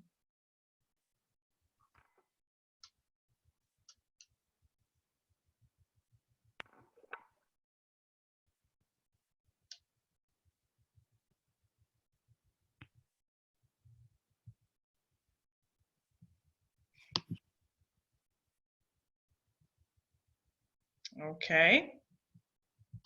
Is she on? Her audio is connected. Yes. Miss Dr. Roach, if you can unmute your line, welcome. Dr. Roach? Hi, good evening. Hi. How are you? Good evening. I'm well, thank you. Wonderful. I am Thea Boykins Wilson. I am the chair of the Anne Arundel County Democratic Central Committee. Thank you for staying up late with us. Sure. We're sorry that it's taken this long to get to you, but we hope that you're alert. We are staying alert, drinking a lot of coffee and tea to give you our undivided attention. Again, we have our parliamentarian that she's muted out, but she's going to be helping us with a timer because you have 2 minutes to give us an opening statement. Tell us something about yourself that might not be included in your application or something you want to highlight from your application that you want us to be aware of as it relates to your candidacy. Following this 2 minutes, I will have the privilege of interviewing you. And then after our deliberations this evening between 1 and 1:30 in the morning sometime, it might be a little later, we are streaming our vote publicly on our Facebook page. We hope you like our Facebook page so you can stay connected, the Anne Arundel County Democratic Party, okay? Okay. You have any questions before we get started? No, thank you. I think we're ready. I'm ready. And if you can see Miss Williams there, she's gonna hold up her phone when you are ready, and then again at the 1 minute mark, okay? Okay, terrific. Let's begin. So I am a mother, wife of an Annapolis city fireman, daughter of a trade unionist, and a public health expert, seeking your support to serve the General Assembly and the people of District 30A. During this unprecedented time, strong community leadership is more important than ever. I'm acutely aware of the challenges Marylanders face, with more than 10,000 sickened across our state, as friends and family alike grieve the loss of nearly 400 loved ones and adjust to our new normal. I say a particular thank you to this committee for your time this evening and the commitment to identify strong leadership when Marylanders need it the most.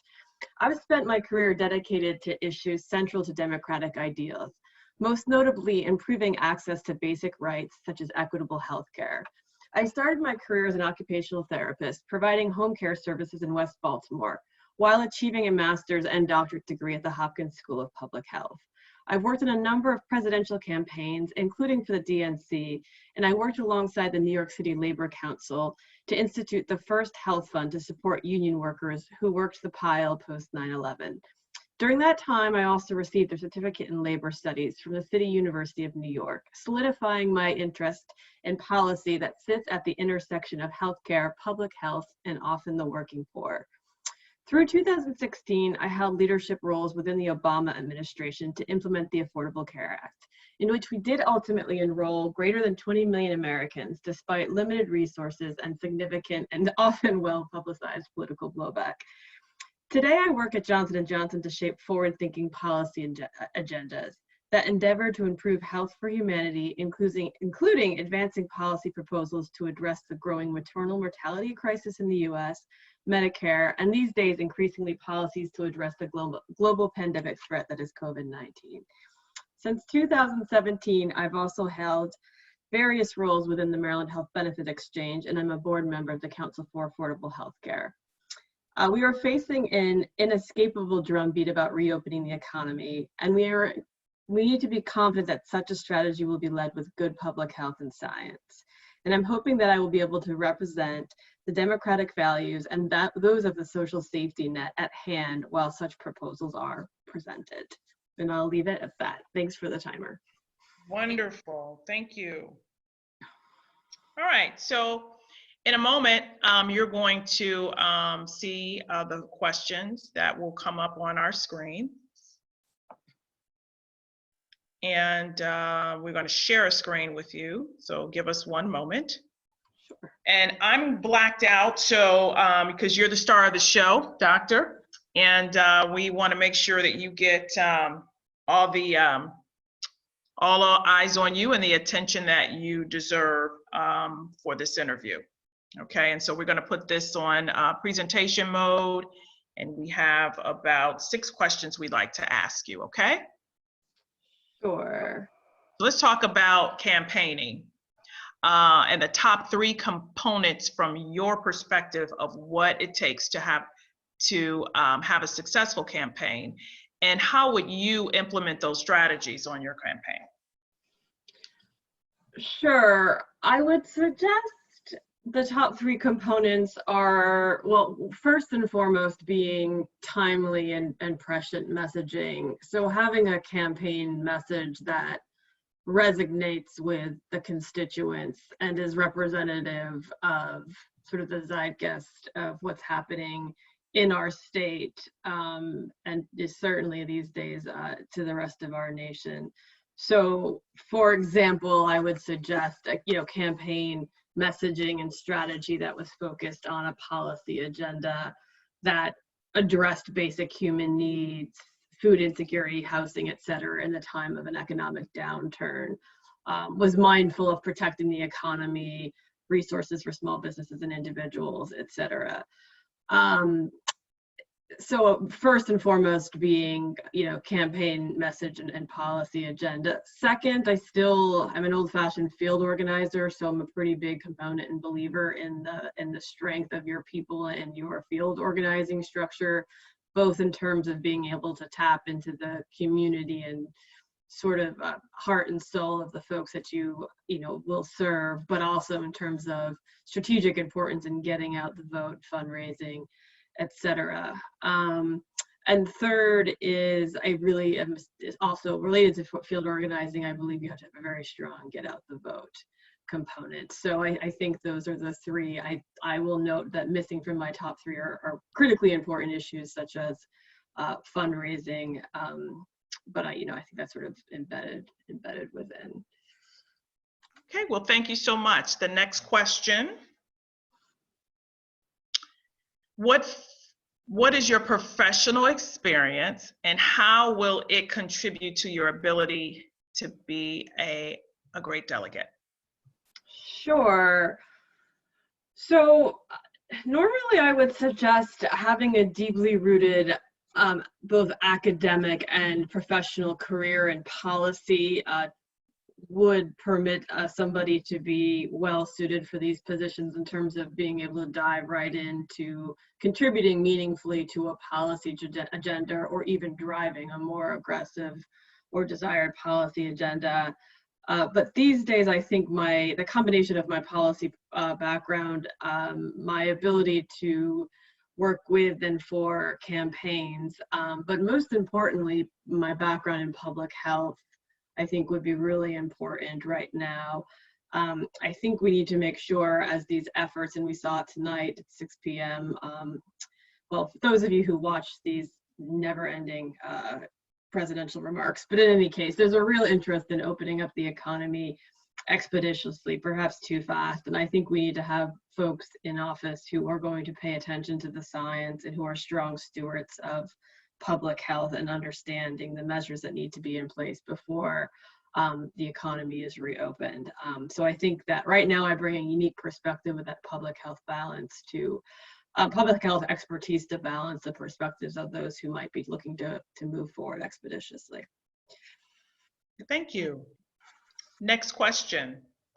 Let's describe the District 30A and the top issues you feel are facing this community, and if you have any previous experience in the community addressing these issues or any other community experience you'd like to mention. Sure. I mean, I would, in looking at District 30A, I do find similar themes to other communities I've lived and worked in terms of pressing priorities. And again, I don't mean to belabor the interesting time we are experiencing in a COVID environment, but I do think with that brings a unique set of circumstances that need special attention that will be relevant to our community, just as it will be relevant to all Marylanders and potentially nationwide. And so I would be paying particular attention to social sustainability and the safety net.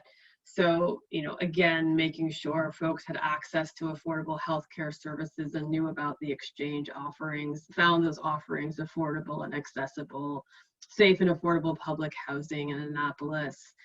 Certainly an eye to the economic factors as well, making sure that there were, economic sustainability policies in place in terms of resources for individuals and small businesses, certainly against the backdrop of growing unemployment claims, et cetera. And I think most importantly, in making sure that some of those resources are sufficiently liquid and accessible, as well as, making sure the community is prepared to respond to, additional public health threats and responsiveness over the next couple of years. So that's making sure that there's adequate surveillance, testing, contact tracing policies, et cetera, for our community as we look to sort of, re-engage and go back to normal.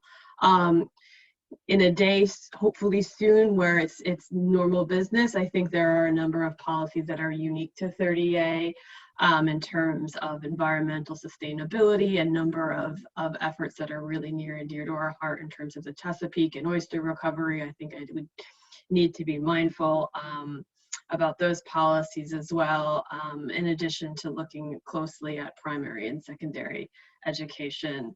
And mostly because it's become a passion project of mine in my current job at J&J, I would also want to take a hard look at the statistics around maternal health, particularly for women of color in our district, to see if any of the sound policies that we've been putting in place at a national scale would have relevance in our our district. Wonderful, thank you. Next question. Let's talk about money. The fundraising goal you would set for yourself to win this seat back, because we want to keep it blue in 2022. And whatever that goal is, do you think you would be able to reach that goal? And what steps you would take to reach it? Sure. No, it's a great question, and there's no doubt fundraising is critical to any campaign, and I share in the dedication of this team to keep this seat blue in 2022. And what a time we're going to have between now and 2022. I have not come up with an established number in looking at this district yet of what it would entail. I have done a lot of fundraising modeling in the past. I think for me, first and foremost, would be a lot of additional research into the constituency counts, looking at the voter rolls, trying to sketch out a strategy for what my get out the vote and field organizing structure might look like. And I will say that I'd have to sort of take a look at what a local budget would compare to some of the other primary and presidential campaigns I've looked at, where you're looking at funding on a totally different scale than what's available in local fundraising. So I no doubt that I could come up with an appropriate and well thought out approach to setting that goal and could achieve it. I just haven't taken those steps yet. All right, well, thank you. Next question, what would be the top 3 legislative issues on your agenda?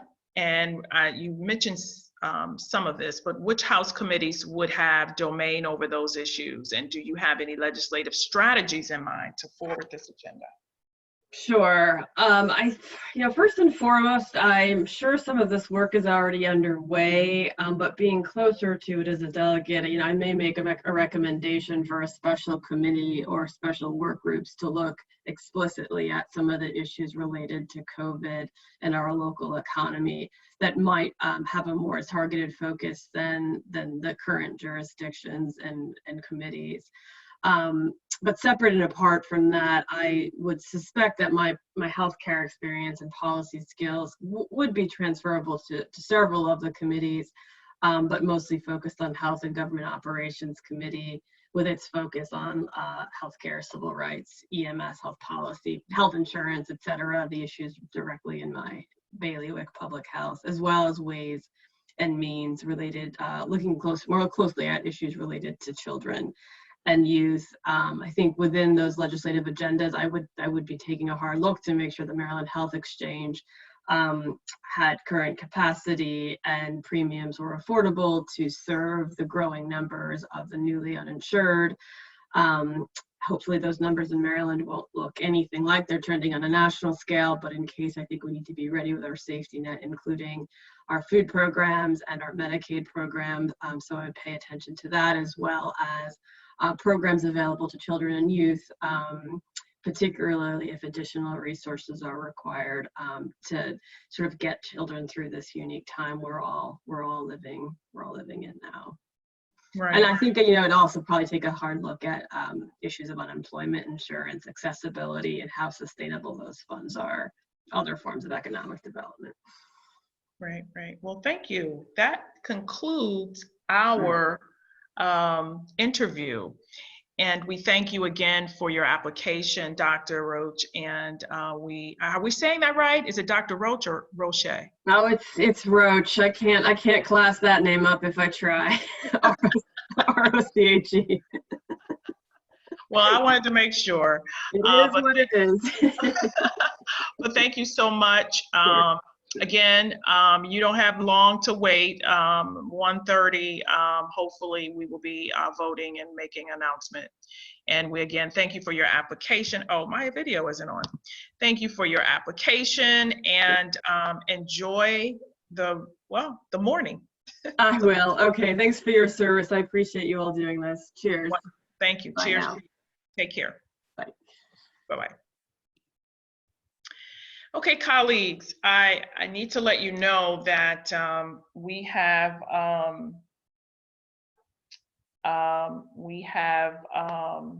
cut off the connection for the Capital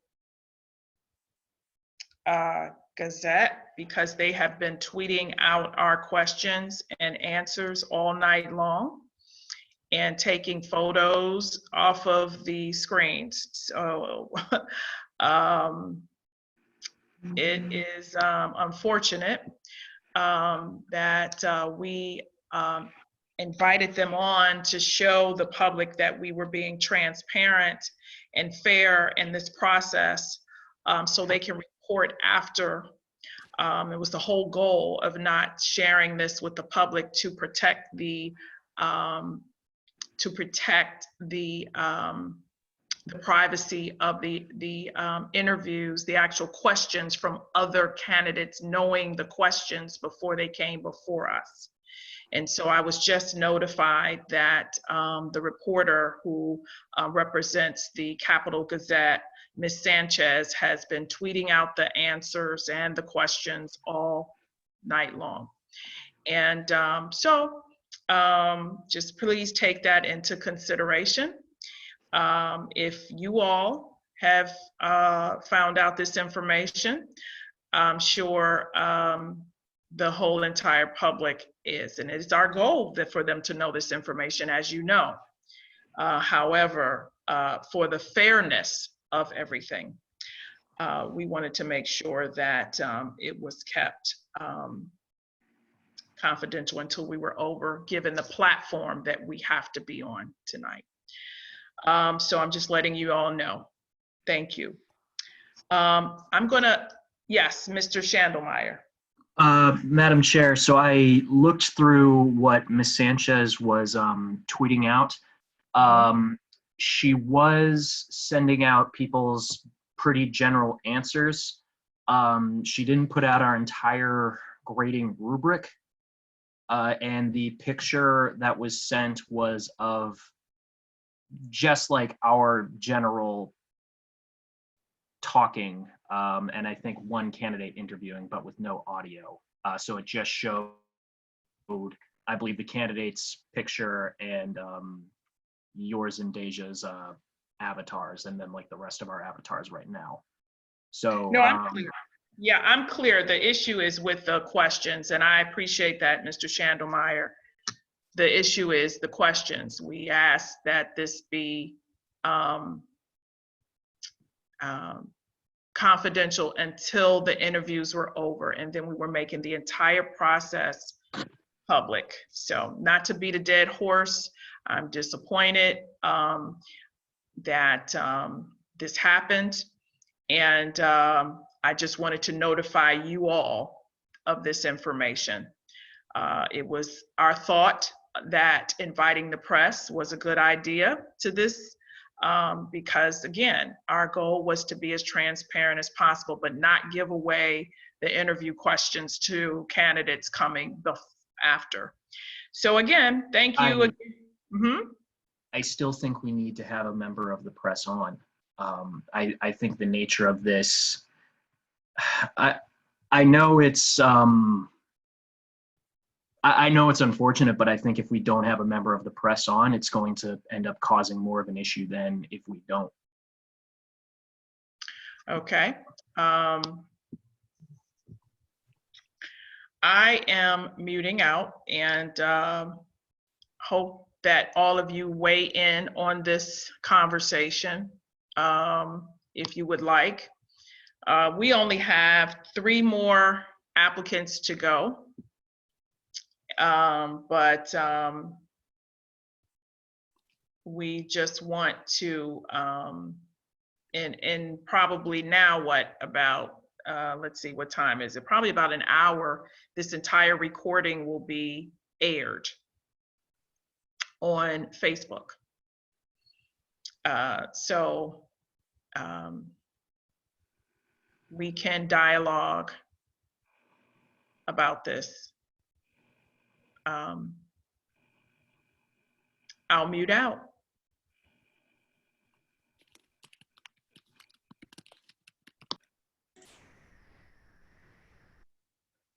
So I guess, do we hold like a quick up or down vote? So Madam Chair, Henry Green is waiting. Folks, we're recording this. This is going to be for public consumption. So with all due respect, there are candidates that are now waiting. The press was made fully aware of the expectation per what the chair just stated. They violated, and it's unfair to other candidates who have waited and to have the fairness and integrity of the process. And they were told these things. And so, in my opinion, they violated and have been sending out the content of these interviews, and it's not fair to those other candidates who have also are previously gone. It's not appropriate. So they will be able to, in my opinion, see what the public is seeing. They've been privy to roughly 12 or 13 of our candidates at this point, and have been doing this. They did not ask explicitly, and they were told explicitly what the expectations were. So, Madam Chair, I at this point am in agreement just based on some other events that occurred this evening, but we have Mr. Baird here from the party. I mean, if we're still in good standing with the state and with the party, I suggest that we move forward for the sake of time.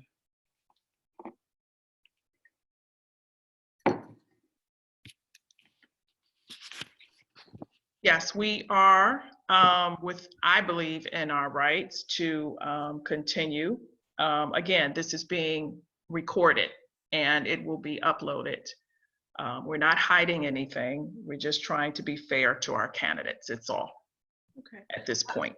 Is Mr. Wardell in the waiting room? I see that I have Reverend Green here with us, but Mr. John Wardell II is who I have next on my list for interviewing.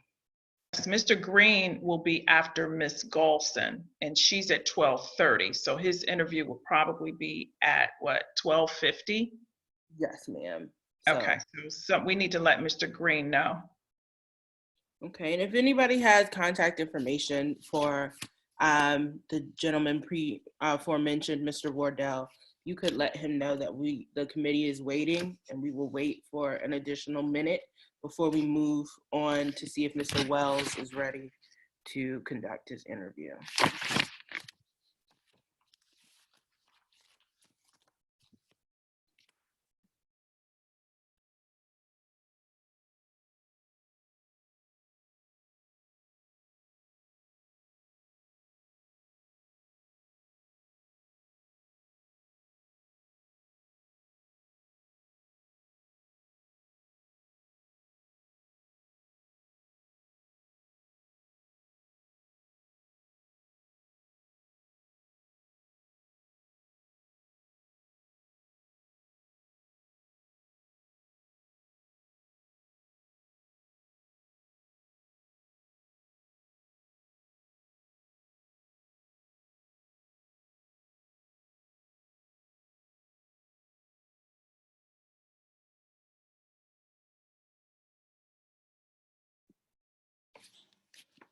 Madam Chair, we're going on. Who's next? Is Mr. Wardell waiting? No, I just have Reverend Green in the waiting room. I don't have Mr. Wardell in the waiting room. I just sent a message. Well, let's go with Mr. Green. I don't have his information. I'd have to look it up on his resume. Okay. If we could, Dylan or someone else on the committee, can we see if we can get a hold of Mr. Wardell, but we'll move forward with the Honorable Reverend Green.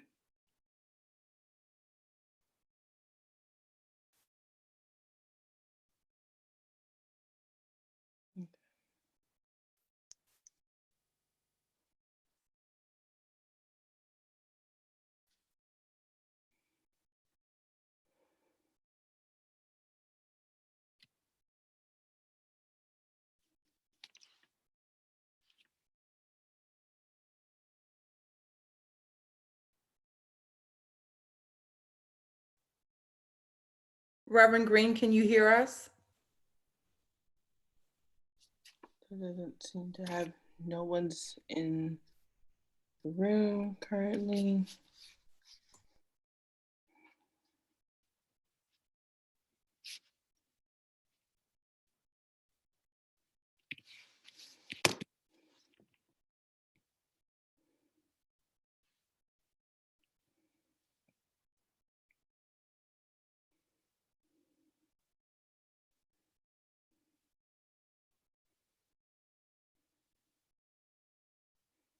Okay, I don't see Reverend Green in the designated spot, and it's still connecting to audio.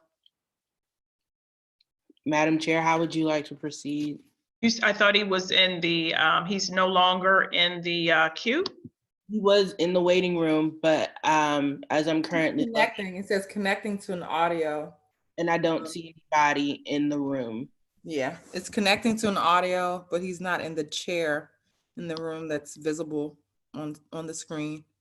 Mr. Brooks, can you contact him again to identify if there are some other technical difficulties he's experiencing? Yeah, I see Hey him. guys, I apologize. I had stepped away for a moment to discuss something with Chelsea. Can you repeat that question, please? Would it be possible for you to contact Mr. Green? It looks like there may be some additional technical difficulties. Yeah, okay. I'll give him a quick call. Worst case scenario, I can figure another plan out. Does anyone know Mr. Wardell? Well, we should be having Mr. Wells coming in at 12:10. Do we want to get Reverend Green in now or wait till Mr. Wells comes in? Well, Mr. Wells is at 12:10. So Okay. he really needs to come in after Ms. Golson is at 12:30 in the morning, to be fair. Madam Chair, I'm going to put myself on mute for a minute to see if we can get a hold of Mr. Wardell.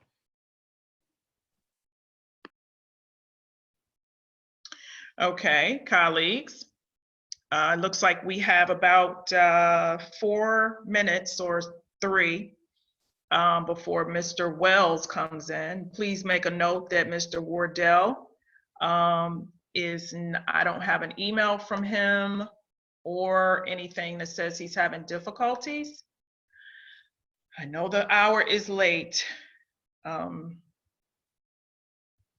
And hopefully he is okay. So we have to 12:10, so 3 minutes. Do you see Mr. Wells in the waiting room?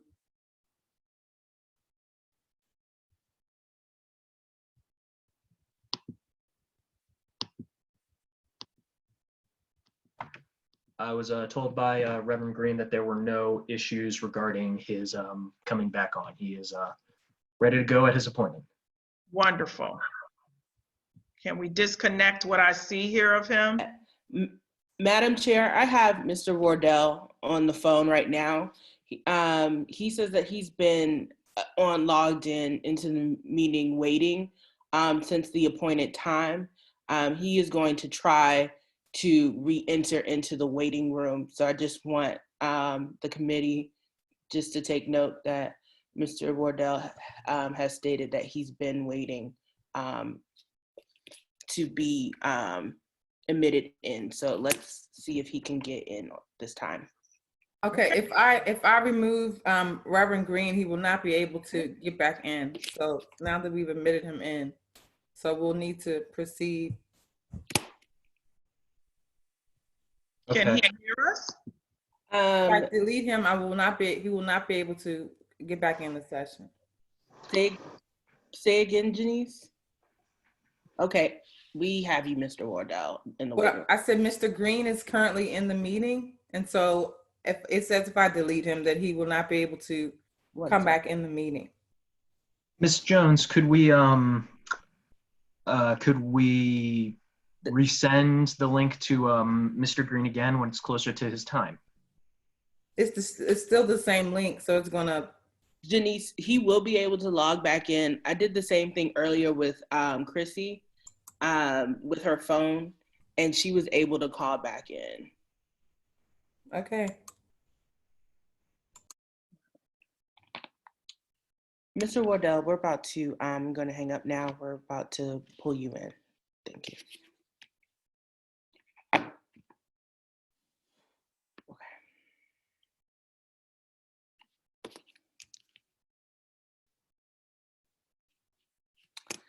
Okay.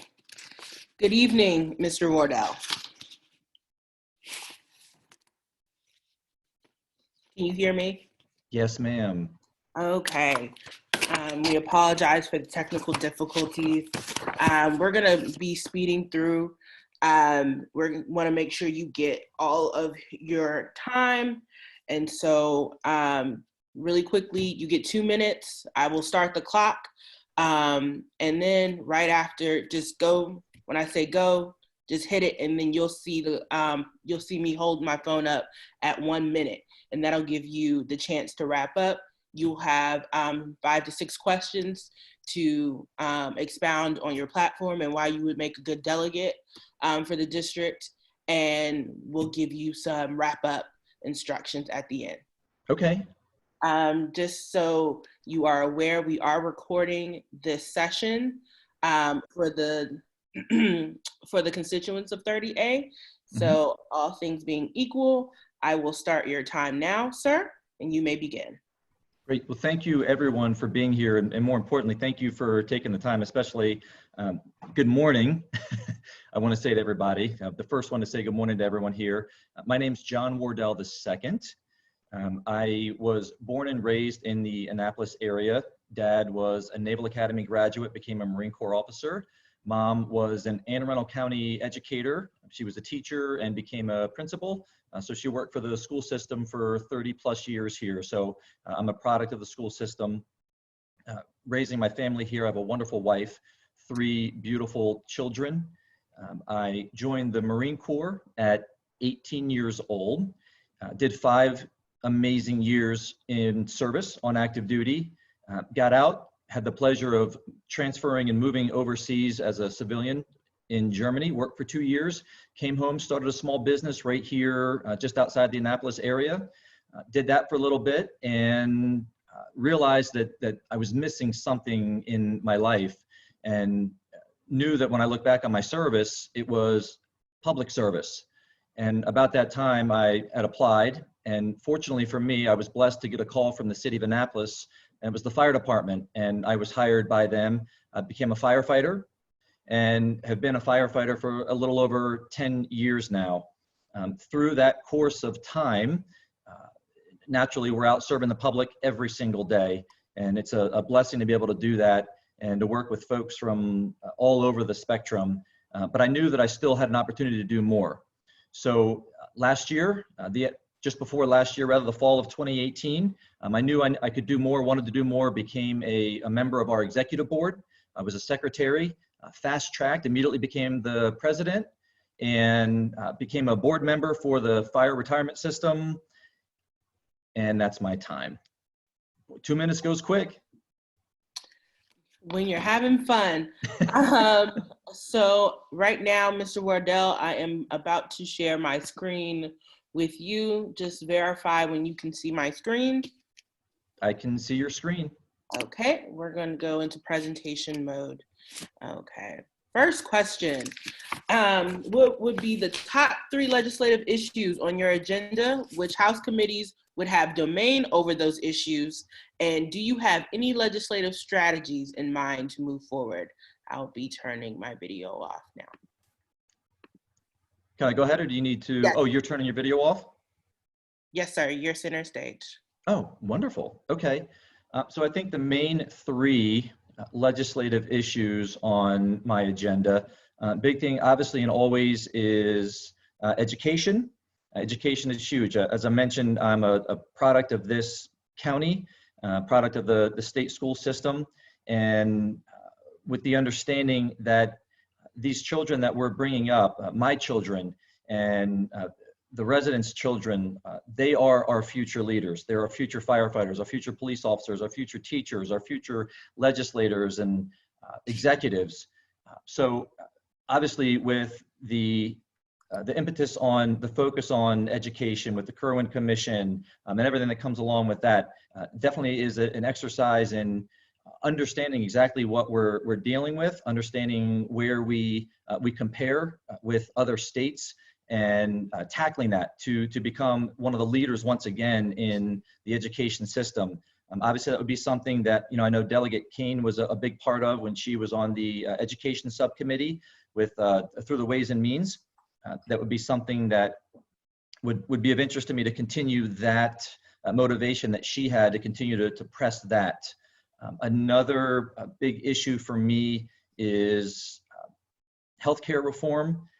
I know that it gets talked about quite a bit, but it's something that, again, doing what I do, I get a chance to see this every single day. And there are different strategies and things that we can implement. For example, you asked for a particular strategy as it relates to healthcare reform. One of the things I'd like to bring to the table is bringing community health clinics into our public housing. You know, we do have that over at the Glenwood High Rise, and a lot of this we can work to get it funded privately, and that's the best part. So we have it at Glenwood High Rise here in our district. We should be bringing it to Newtown as it's being redeveloped and rebuilt. We should be bringing it to Harbor House. We should be bringing it to Bywater. Any of our Section 8 housing should have that availability for our lower income, or maybe some folks that wouldn't otherwise have insurance, to be seen and to be helped, and to help raise them up and help them heal and get better. So that's a big strategy that I have in mind that I think sometimes goes overlooked, the grassroots and the community campaign and community healthcare initiatives. Lastly, a very big thing in my heart and on my mind consistently is veterans legislation, veterans affairs. I know a lot of it's handled on a federal level. I think we can still do more on a state level. And whether it be, again, with the healthcare folks for veterans not getting seen in a timely fashion, benefits that they're eligible for that they have no idea about because we can't get enough folks out there to educate. For example, again, another strategy, their benefits and monetary benefits that they are potentially eligible for folks that have served, which would alleviate some of the strain on our Medicaid system. You know, Medicaid being a payer of last resort, but it's a federal and state split. So that costs the state of Maryland money. Well, if we can shift some of that burden, some of that financial burden away from the states, that would be a massive savings for states here moving forward. Okay, great. Our next question, if I can get it to, excuse me. Okay, what is some of your professional experience? You touched on it briefly during your introduction, but how can that professional experience that you touched on in your introduction actually be tangible contributions to your ability as a delegate? I think it would be huge. Being a firefighter as a professional experience and tying into the leadership qualities that I was taught in the Marine Corps, just as a firefighter, having to deal with, as the president of a union, as a board member that oversees $160 million in funds for retirees, as a board member for the Professional Firefighters of Maryland, all of these things contribute to the ability to serve as a delegate. It comes with interacting with council members and working with them on legislation to benefit everybody. So I think professionally here, just with what we do on a day in and day out basis, people want somebody that they can believe in, and who better than a firefighter to do that for them, to know that somebody is there for them, the folks that they look up to, that they've got boots on the ground in the firehouse, and now they have somebody that is going to have boots on the ground in the state house as well. Okay, thank you. Question 3. What is your fundraising goal that you would set for yourself in 2022? Do you think you'll be able to actually reach that goal? And what are some tangible steps that you will take to reaching that goal in the election? Let's think about maybe 2 or 3. Okay. I think, from the moment that I knew that I wanted to run for this position, I began campaigning. And we campaign our whole life, but more specifically for this particular seat, I have set a goal for myself already over the next 2 years of raising $250,000. And it starts with tapping into political action campaign funds. Most importantly, with my background, reaching out to the locals that we serve, reaching out to the state unions, reaching out to the international. All of those folks have campaign funds and have the ability to reach out to cast a wide net, a massive network of folks that all have a common goal.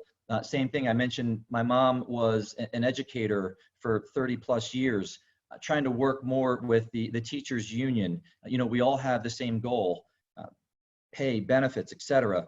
So reaching out to those individuals would be kind of the first step in the process.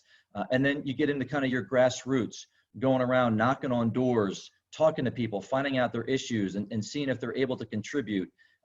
Every little bit helps. So I think that 250,000 is not a lofty goal in any way, shape, or form. My position, I'm fortunate that I have a lot of wonderful relationships with businesses and business owners and networking groups that we could look into to spread the word and let them know what we're doing and what we want to do for them to continue to set those, achieve those expectations that I have for myself. Okay. Second to last question, can you please describe not only Annapolis, but the greater District 30A community? And what are, just name 2 top issues that are facing Annapolis in the greater District 30A community, and how, what previous experience have you had, let's say on a volunteer basis, and how can that experience help you in your role as delegate? And any other experience you would like to mention in addition? Sure. I think the biggest issue, and we see this on a daily basis, is the potential for lack of safe public housing. Annapolis per capita has the largest amount of public housing in the state, and I would probably venture to say in most of the surrounding jurisdictions. But to have that public housing, everybody has a right to safe housing, to secure housing, some of the housing conditions, and it doesn't just benefit the community members. They have to live it 24 hours a day, but it can benefit more than just that. It benefits not only the community members, but it benefits the folks that are coming in to try to help them. So, for example, one of the things I know that Delegate Henson was big on was, and Senator Elford, big on changing some of the rules around for the housing community not to be able to maneuver around not going in and getting tests done. We have to make sure we're going in and testing these communities for mold, for any other health related issues. So the more that we can do that, I think to me, that's one of the bigger ones. And I see it every day as a firefighter. We get calls to these communities for medical reasons. And part of it, I wouldn't be surprised if it's just because of the buildings are old. We have to do what we have to do to start renovating them. Like little by little, we're starting to do it. But the more that we can make little things better for these communities, the more that we can bring them up, the more that everybody benefits a little bit. So we just want to make it a little bit better. I think the other thing is, I'm not necessarily sure that if this is a community issue that you're referring to, but I wanted to touch real quick on the actual, you mentioned something in terms of the delegate position. When when Delegate Kane was running the election, she won by about 6,000 votes. And there seems to be an influx of a mixture of parties here. And the closest Republican candidate only spent $5,000 on a campaign. So, one of the issues I think for the party is making sure that we get out there and we make our presence known. And in terms of a community, we're relatively young from a delegate position. So having a powerful team there to rebrand and rebuild in this particular delegation, I think is another issue that has to be strongly considered. The last question of the evening, sir, is all about how you are going to win if you are appointed to the seat in 2022. So let us know about your top 3 components of a successful and winning campaign, and how do you implement those components into your own personal campaign? Sure. You know, it starts from day one. And for me, it's actually a kind of a 3-pronged approach. You know, number one, from the moment that I committed to doing this, I was getting calls. You know, I have my daughters are in that age demographic where everything they do is online. So getting calls to want to help and to want to contribute. And so the first prong is going to be from an online perspective. So, you know, yes, obviously, to have a successful campaign, we have to raise money, we have to raise funds. And I know that we addressed that in an earlier question. But in order to get the word out, to get the message out, and to interact with the constituents in the community, you know, the first prong is going to be online. Online is the easiest and quickest way to reach most everybody in the district. So that's going to be the first phase. Second phase is getting out there and knocking on doors, talking to people in the community, going and participating in every possible event that's available. People have an innate ability, you know, there's a particular individual that they're looking for, you know, it's they're looking for a pillar in the community. So to have somebody like myself who knows he wants to rerun and knows he wants to have a successful campaign in 2022, how you build that is on the fact that, hey, this guy served his country. This guy is a Marine. This guy's a firefighter. You know, when people grow up, they want to be one of a couple things, and one of them is a firefighter. They want to be firefighters. They want to be doctors. But still, to this day, we have adults that come by the firehouse and they want to tour, and they get excited when they get to see the fire trucks.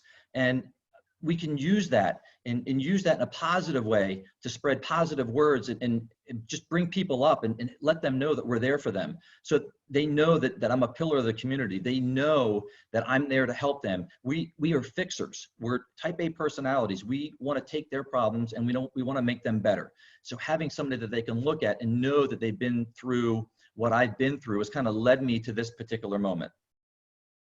Okay.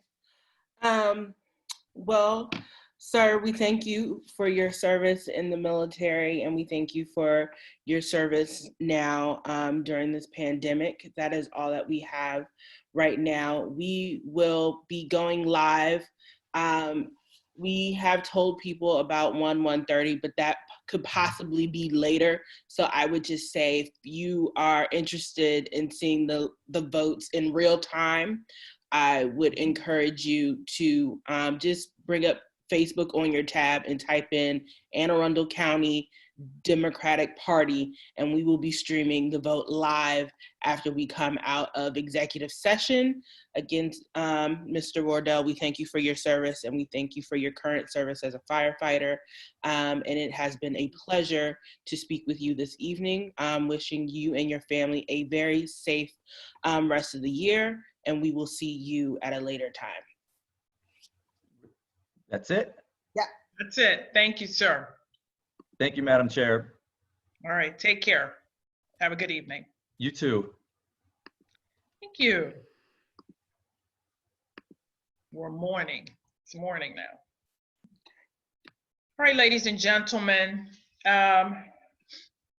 we have three more interviews. We're almost to the finish line. Okay, just 2 seconds, Madam Chair, to adjust, and I will bring Mr. Wells back in to speak. I will bring him in to speak with us, okay? I am admitting Mr. Wells now.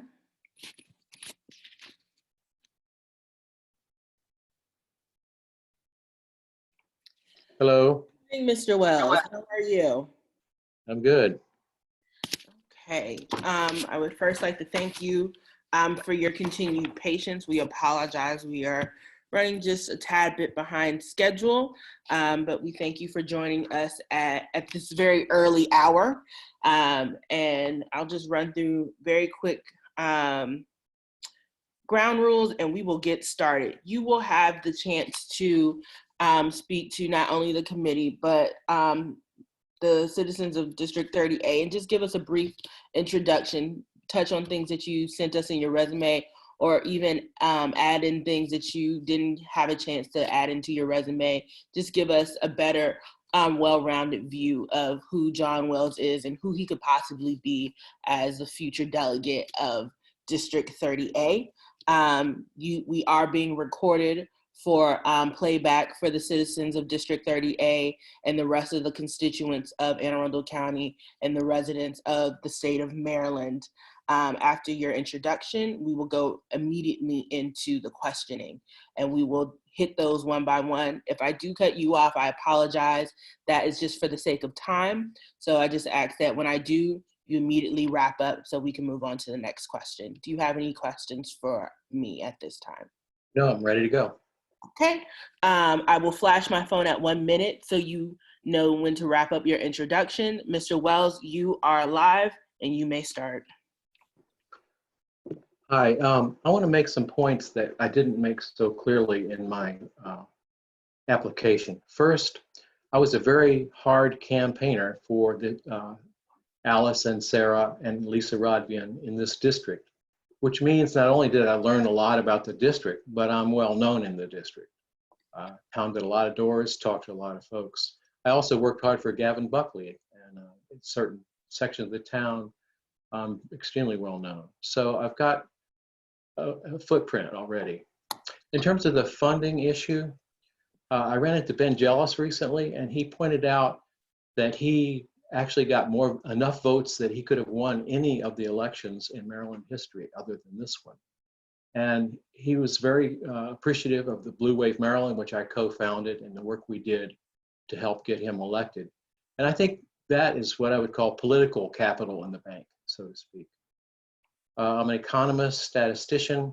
I'm very familiar with economic issues, and I think I'm very well qualified to help evaluate the number one issue facing us, which is funding the Kerwin. I'll have more on that when you ask about priorities for legislation. In terms of diversity, I've been a strong proponent of diversity, worked with the WISE Women's Group and Action Annapolis. I've also worked very closely with the Black Caucus here in the city and the county and state NAACPs when the state NAACP and I worked together on a number of bills in the past few years. So again, I think I've got a proven track record and I'm looking forward to moving on to the next step. So I'm ready for your questions. Okay, thank you. Mr. Wells, I am about to share my screen with you. Just let me know when you see my screen. I do. Okay, great. But my camera's over there, so if I'm not looking at it. No, that's perfectly okay. I just want to make sure that I will read the questions aloud, but if you need to refer back to them just to make sure you're answering each point, I will do so. Sure. I will get ready to, I will stop my video, but you will still be able to see the questions. And I will put us in presentation mode. And the first question of the evening, sir, is what would be the top legislative issues on your agenda? Which House committees would have domain over those issues? And do you have any legislative strategies in mind to forward this agenda? 2 minutes? Yes, sir, for the sake of time. Okay. Well, obviously the top issue is funding Kerwin. And they did a fantastic job of restructuring the tax code this year, something unprecedented. But one piece of legislation, if you look at the chart I have back here, let me see if I can find it.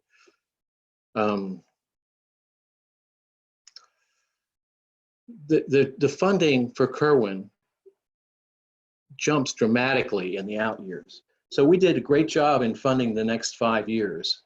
But when you get out to the fiscal 2027 and beyond, there's a huge increase in demand. And the only way we're going to reach that is by passing some form of tax on services, which Representative Lutke attempted to do this year. It was a good effort. There are a lot of things that need to be done to that bill, but what I'm going to suggest is that we start off, first of all, with a 5-year plan. Most states that restructure their taxes, like Ohio did recently and Oregon, say that it takes 5 to 10 years to get a really good program going, be able to manage it and so forth. So I would like to propose that we start with this very small tax rate and a definite plan to increase it between now and the time when Kerwin really kicks in. That's a very important piece of legislation. Another area which I indicated in my application is this idea of funding more rural, supporting rural legislation. I think it would be really good for the party to work with these mostly Republican rural groups. And it's a no-brainer to get some of these things like rural health done. And I have an excellent resume from there, or a reference from them. I worked with Vinnie DeMarco to pass landmark prescription drug legislation in the prior session. Got a very, I think it's a glowing reference from Vinnie, but more important, I learned how he operates, and he has offered all of his contacts to me and my group, the Maryland Legislative Coalition. So I made a huge connection there, and this is going to be valuable. One of his strategies was to bring in the county executives from first he started with the big counties, and then he brought in the entire MACO, which endorsed the bill, and that's what put it over the edge to win. Okay, Mr. Wells, we will move on to question 2. You have touched on it in your introduction, but if you could just expound on it just a little bit about how your professional experience as an economist and a statistician will help you in your ability as a future delegate. Well, certainly I understand how taxes work and how legislation works regarding that. I've talked to a number of economists in trying to support the sales tax bill, and I know the language, so I can talk to them very easily. And also I can evaluate who's really saying something that makes sense. I think that's important. In terms of the actual legislation itself, I don't claim to be experienced at writing legislation, but I've certainly been evaluating it for a number of years, and I think that's a good qualification point. Okay, we'll move on to question 3. Fundraising, you talked about it briefly at the beginning. What is your fundraising goal in 2022? How do you plan to reach that goal? And what are 2 tangible steps that you'll take to reach that goal until the election? Well, the first step I'll take will be to contact Gavin Buckley and Stuart Pittman and try to reestablish our relationship. It's a good one. And also work with the other candidates to see if they have suggestions. This would be a new experience for me, and I'm not claiming to have any fundraising capability at this time, but I certainly have time to develop it. Okay. Question 4. You are heavily active in the community. So if you could explain, describe the current state of the Annapolis and the greater District 30A community. What are some of the top issues? And what previous experiences do you have in the community addressing these specific issues? Well, I know that the Black Caucus is very concerned about adequate education on Black history, including, for instance, the lynchings. I agree with that. Carl Snowden is a great teacher, and it's an important part of my experience. I'm a regular member there. I support them with sound and video. I think that one of the issues that the women's groups are most concerned about is fairness in elections. That's certainly going to be an issue in terms of continued success by women candidates. And I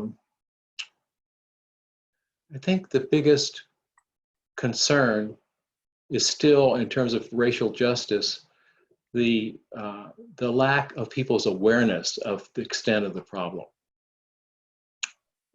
As far as immigration, the big surge that we worked with when the immigrants came up from Texas is over for the moment, pretty much, but we still have a lot to do and some funding areas that are essential. I work with immigrant families together. They're centered in North County, and we have a number of folks that we're working with. So between immigration, women's issues, and racial issues, I think have a pretty broad understanding and connectivity. Okay. And the last question of the evening, Mr. Wells, is what are the top 3 components of having a successful campaign, and how would you implement those components into your campaign strategy?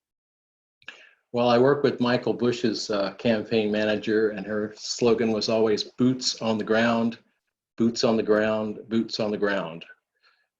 So I believe that's the most important thing to do. And I will certainly call on as many of my social, political friends and associates in the legislature, which I plan to be extremely active in, to help me to physically join my campaign and get those boots on the ground. Okay, Mr. Wells, that is the conclusion. The painful part is over. So we will deliberate after we finish the interview. We ask that you watch the Anne Arundel County Democratic Party Facebook page. We will be streaming live the official vote of the committee, and we will know who the delegate is in just a few short hours. So if you want to know in real time, that is the best way. If not, I know that our chair will send out a formal email to all of the candidates, letting them know the formal vote and the official selection of the committee. So that will take place tonight? Yes. This Wow, morning. you guys are working hard. This morning. This morning, yeah, right. We don't want to leave anybody in anticipation. We want to make sure that we are in good standing with the party and the state bylaws. So we want to make sure we are dressed right dressed. So we will be doing it this morning. Great. Thank you very much for your service. Thank you, sir. Have a good evening. Good night. Good night. Okay, colleagues, we have two more, and then we can go. I will entertain a motion to recess into executive session. Is Ms. Golson waiting? Yes, ma'am. 1 second. Okay.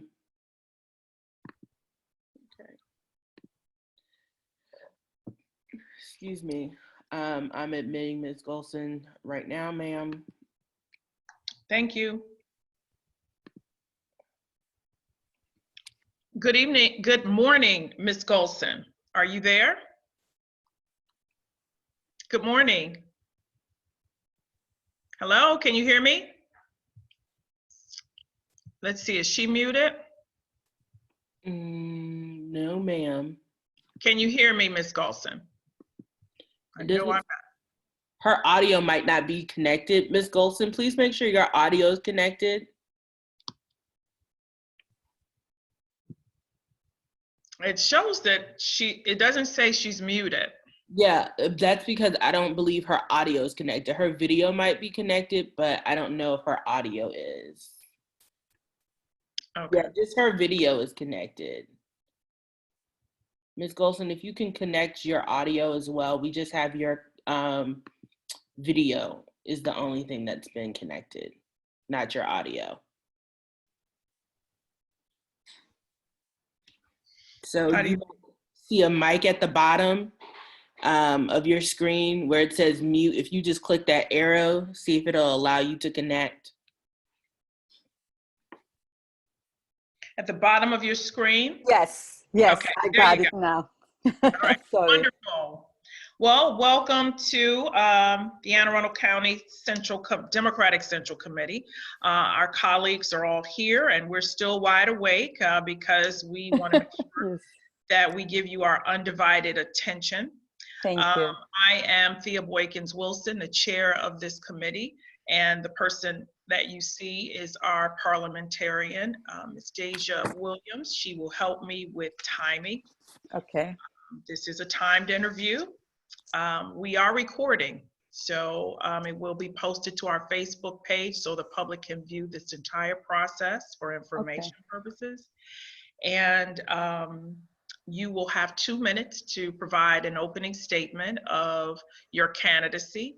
Maybe highlight something in your package that you submitted that you want us to be aware of, or something that you did not, and followed by the interview questions. And Ms.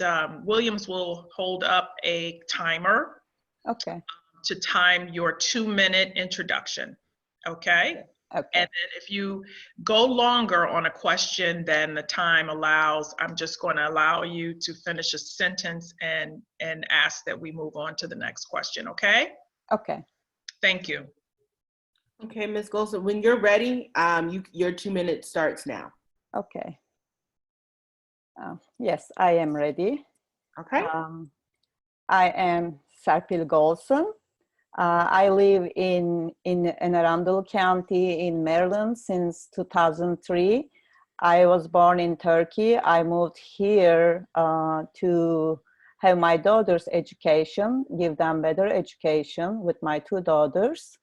And I've been involved with many communities, with the Turkish American communities, and also with the other foundations, helping them fund some fundraisers for children, for women, for others who needed help with these communities. I am a board member of American Turkish Association of DC.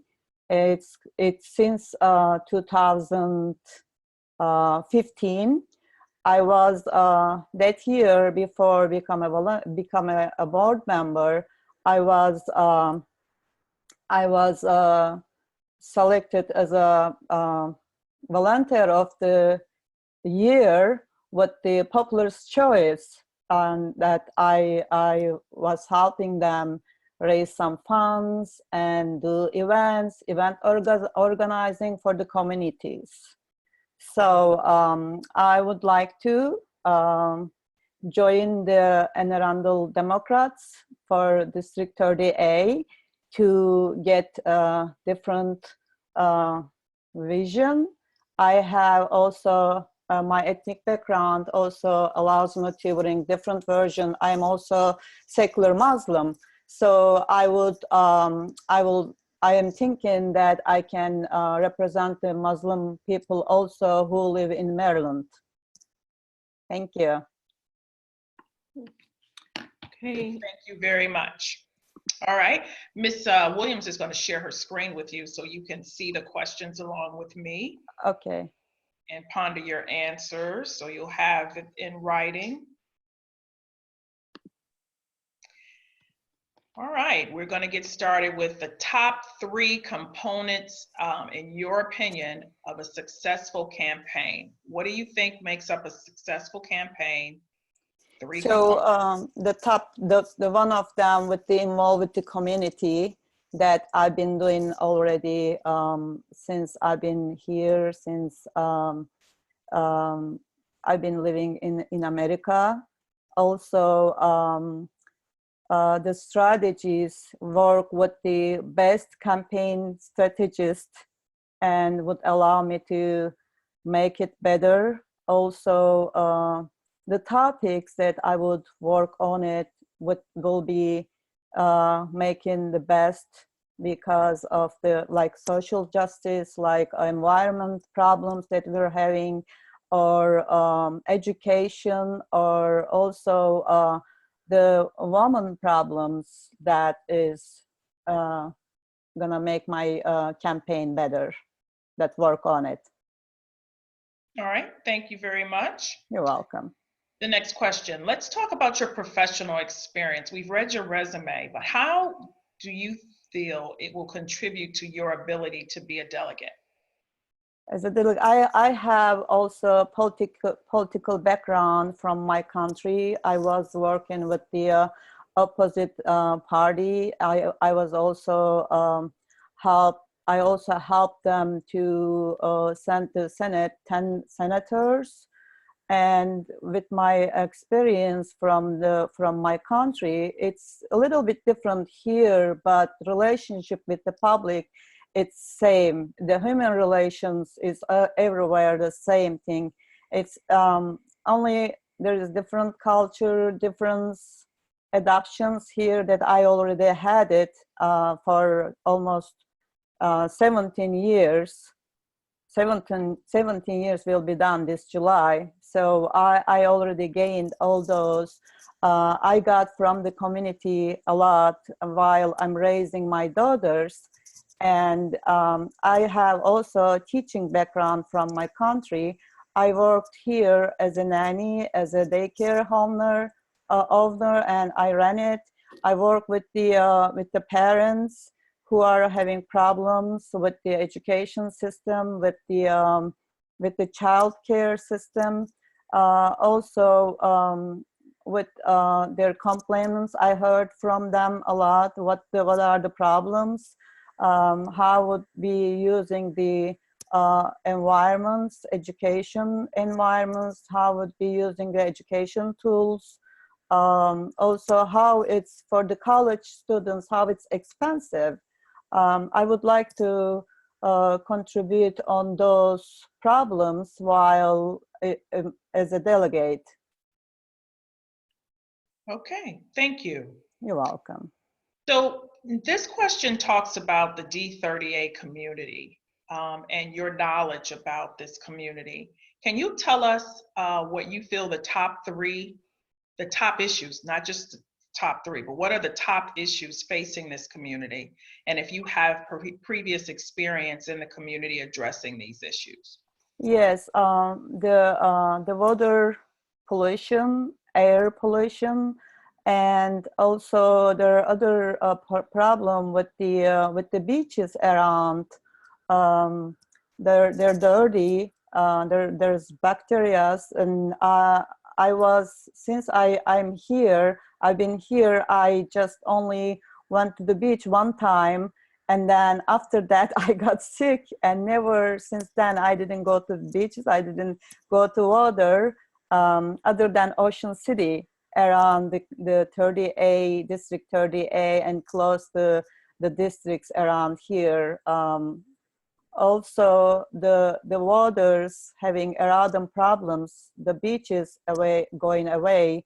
That's also a problem. I'm hearing the waterfront communities. Also, this area is also waterfront community. Another problem would be top issues. Also, yeah, environment. Chesapeake, clean the water, keep the air clean. That's all. All right, wonderful. Thank you. You're welcome. The next question is about fundraising and how much money you think it will cost to run a successful campaign in 2022. And when this goal is set, how will you reach it? Yes, I think a little bit research I did about that. It's between 100,000 to 150,000 would be my goal, to be able to reach to everyone at online or one by one, door to door. I would like to go to door. I would like to have better grant workers, better grant people to set them work for me. Also, I would say I can start as soon as possible, that I build I start a political campaign committee, and then I can start to campaign as soon as possible that I can reach that goal. So the steps are, can be finding the best strategist and finding the best ITs and accountants and lawyers who are gonna help me finding the best ones that allows me to get my goal. Because of that, I have to start right away to do the campaign and start fundraising events. Wonderful. Thank you for that. You're welcome. I think this is your last question coming up here. Okay. What would be the top 3 legislative issues on your agenda? Which House committees would have domain over those issues? And do you have any legislative strategies in mind to forward this agenda? Yes. I already had some research what this year's bills. Some of them already passed, but also for the next 2 years, and it's every year they should be raised, like education. I know the bill passed, but next year again it has to be increased to get better education, to give the children better education. Every children deserves that, to get the better education. So also the environment, the green energy, solar panels, and clean water, clean air, air pollution, the power plants that I heard they're allowing to come to the Maryland. So while bringing them, they also have to work on the air pollutions that goes down in the water. It makes also water dirty, water pollution too. Our Chesapeake Bay has to be clean, and also this pollution gives the children lungs sickness. So children's are future. They're not depending on us. We are depending on them. So we have to keep them safe. We have to give them better education. Also, as I said earlier, college young adults, they are suffering a lot while they're working 2 or 3 jobs, that also they're going to schools to make themselves better future. Also, I would like to work on those problems that people, young adults can get more aid, for financial aids for themselves, and they don't suffer while they're going to school. Their mind has to be clear to be able to go to their school and finish it and start their life with their best minds. Also, other thing is the violence against women, and more women should be involved with the politics, and the decision makers, mostly men, for making decision for the woman. So woman has to involve more in politics, in the decision making situation, so they can have their lives and their body, they can make their decision for themselves. So I would like to work to encourage more women involved with the politics. Also, the other legislative strategies in my mind that work with the groups who have their organized groups, who have their mind what should be done, listen to them, and participations from effective and organized groups, also inputs get from them. I would like to work, I'm a team player, I would like to work with all of them to be able to success.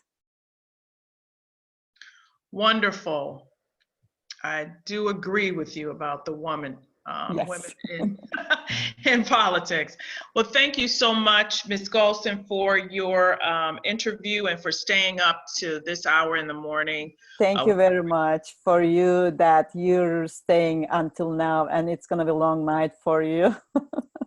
Well, we're almost there. And Okay. so watch on our Facebook page. If you like our Facebook page at Anne Arundel County I Democratic did Party. already, but I cannot see the videos. Is it gonna be tonight posted? It's going to or be tonight. We're going to Okay. stream live tonight. So watch Okay. for it sometime between now and about 2 in the morning. Okay. So thank you so much for your engagement. So And you're, I'm sorry, I cut you off. You're, while you're trying to making this decision, it's gonna be alive, so I can watch it. we will vote live. Yes, and make Okay. the Okay. announcement. Yes, ma'am. Okay. All Thank you right. very much for On our all of Facebook these.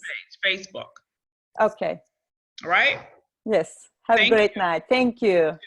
Take Bye care. bye everyone. Bye bye. You too. Madam Chair, Henry Green is on via phone right now. So are we ready for him? Yes. Okay. Am I doing his interview or you? I'll do it. Thank you. I'll finish. Bring us home. Bring us home. Bring us home. Thank you.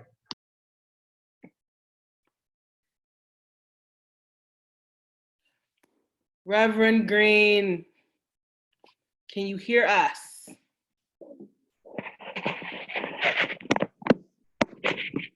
Hello. Yes, we can hear you, sir. Okay. Thank you. We apologize for the technical difficulties. We are happy that you are in our presence, in our midst. You are our very last interview for tonight. You can tell by the pep in my step that I am happy to see you, because that means we have reached the end and we will get started. You will have 2 minutes to give the committee an introduction. You are being recorded for the constituents of District 30A and the rest of the county and the at-large residents of Maryland State. So I will start your timer for 2 minutes. I will hold up my phone at the 1 minute mark so you know to start wrapping up, and then we will move directly into questions. Do you have any questions before we get started? No, I think we're ready to go, probably. Okay. Reverend, if I could just have you pull your chair in just a little bit more so we can make sure that the people of 30A can see your handsome face on this early morning, okay? So we are going to get started. Reverend, your 2 minutes starts right now. 1 year ago today, or really yesterday now, we shared in our collective grief at the funeral service for our beloved former Speaker Mike Bush. A few short weeks after that, this committee was asked to do a job that was not pleasant, but you did a wonderful job. You selected Delegate Shanika Hinson, and she has proven to be a good choice. She has worked well with Delegate Alice Kane and Senator Sarah Elfreth. If selected, I will do the same. I will work very closely with Delegate Hinson and with Senator Elfreth to serve the people of District 30A and the people of the state of Maryland. I'm well known throughout this state and especially in Annapolis, and I'm a solid and electable choice for this committee.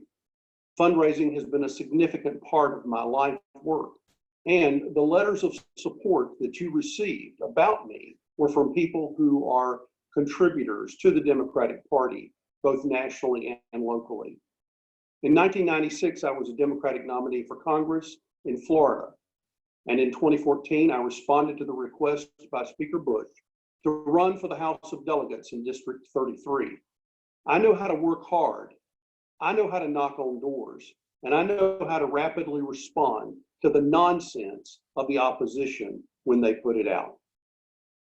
As a lifelong educator with a professional degree in education, I believe I'm the best person to fill this seat and would seamlessly continue the good work Delegate Kane did in fighting for full support of Kerwin.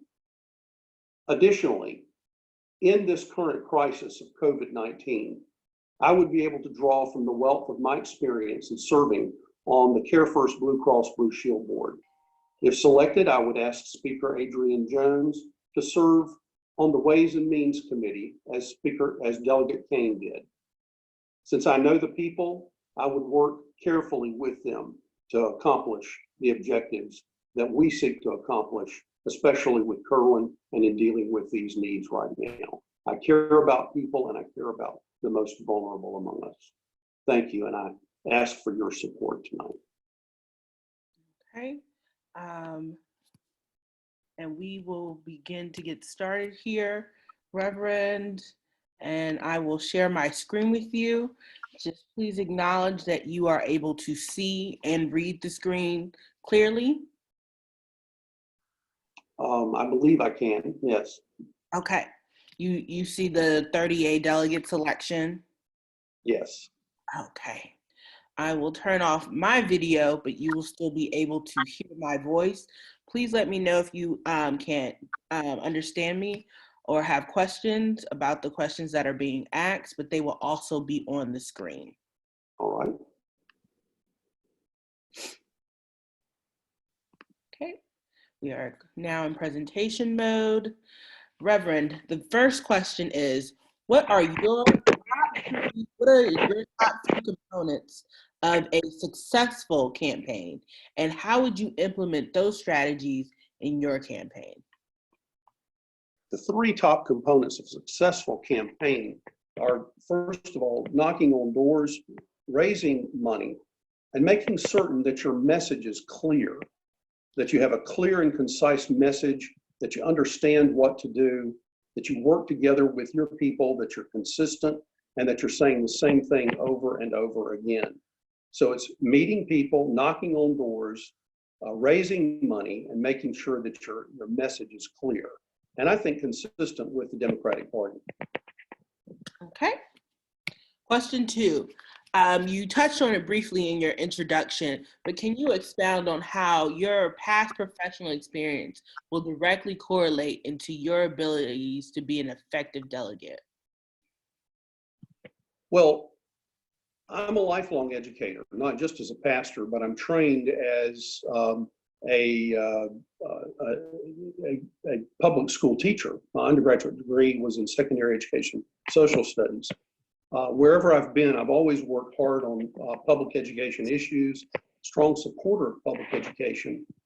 My wife is a teacher, my daughter's a teacher, my son is an instructor in the Navy, and my oldest son is a librarian, and he's going to be married to a librarian in our public schools. So public education is the heart of who I am and what I'm about.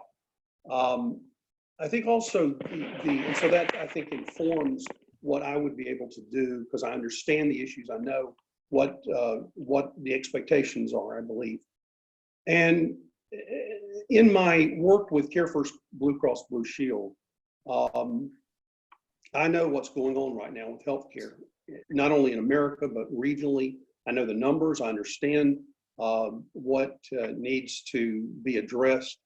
And I think that my record speaks for itself in that way. So I bring that, but also bring a passion for people, a compassionate care and love for this community that dates back to the first day that I arrived here in Annapolis in 1998, and is reflected in the work that I did for the most vulnerable in our community through the Lighthouse Shelter.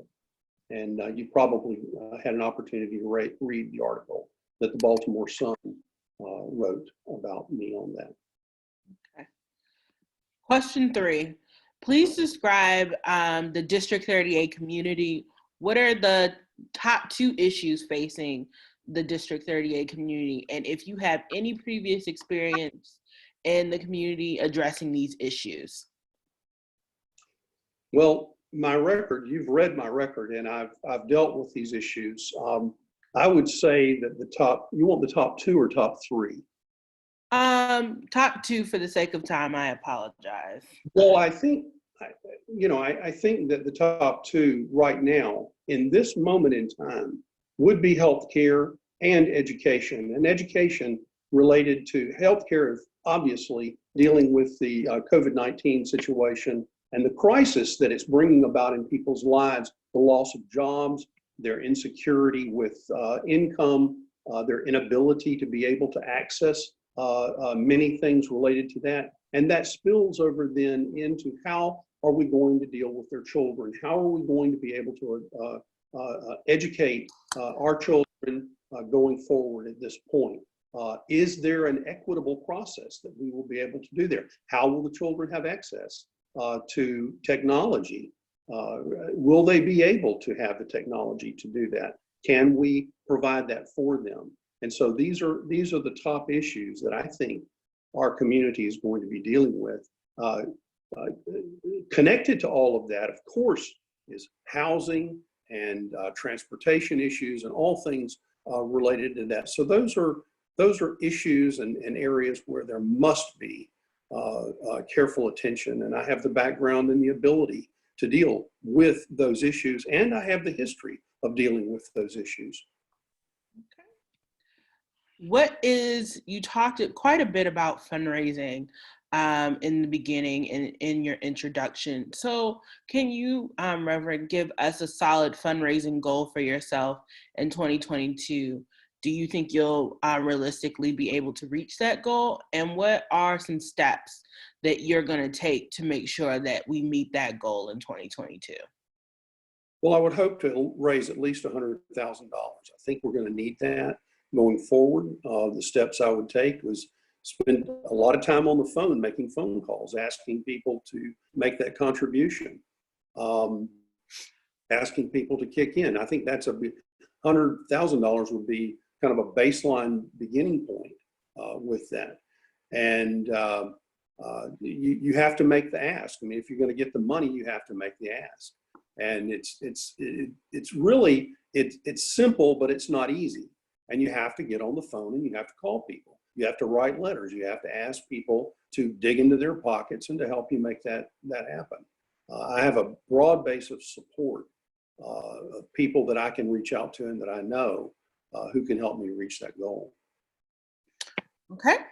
And the last question of the evening, and you did touch upon this briefly in some of your other answers, but what are the top 3 legislative issues on your agenda should you be selected? And which House committees would you have to go before to address those issues? And what are your strategies as a legislator to move forward this agenda? Well, I think it all emerges from Ways and Means, and of course I did articulate what these goals are of mine. I do think right now, first and foremost, we have to address, make sure that the budget is going to be supported. So we would have to spend time with that committee to make sure that they don't back down. I know that Governor Hogan is probably going to use this. I mean, he's done a wonderful job. Let me be very clear about this. I think he's done an excellent job. I agree with Speaker Jones and President Ferguson that, in their cooperation with him and all, but I know that the Republicans are going to try to use this to back away from Kerwin. And I don't think that we should do that. I think we need to listen to the Baltimore Sun. They had a wonderful editorial that was in there the other day. I think it was day before yesterday that said that we have to hold firm on this. So I believe that we have to hold firm on Kerwin. I think we have to focus on what our key goals are in terms of getting through this crisis and address that with the medical personnel, making certain that we have enough test kits available and making certain that we put forward the right kind of leadership in the state to get to supporting a vaccine for this. And that means we'll have to go to a number of committees, but I think mainly it's working hard with Ways and Means and making sure that we go to the finance and make sure that we support those needs financially. That's the key. It's going to be the centerpiece of it all. Well, Reverend, we have reached the end of our time together this morning, and we will go into executive session to deliberate. Once we come out of executive session, we will be going live on Facebook via Zoom as a committee and making the official vote. So please, if you would like to hear the vote in real time, go on to our Facebook, Anne Arundel County Democratic Party, and you will see us there. We will be making the official vote. If we understand it is late, so we definitely will be emailing out the official results for the candidates. But we thank you for your continued patience with us as a committee. We thank you for your steadfast commitment to District 30A, and we thank you for joining us again in this process. Do you have any further questions for us? All I want to thank you all for your good work. You have a very difficult task tonight, and I wish you all the best, and I wish the best for not only District 30A, but for the state of Maryland as well. Thank you. Thank you, sir. Thank you so much. Thank you. Good morning. Good morning. All right, colleagues, I'd like to entertain a motion to recess into executive session. So moved. Thank you, Mr. Esep. Second. Second from Brooks Schandelmeyer. Thank you, Mr. Schandelmeyer. It's been properly moved and seconded. And we are adjourned into executive session. I understand, is there another link for this? The link is being sent out. The link is being sent out right now. Okay.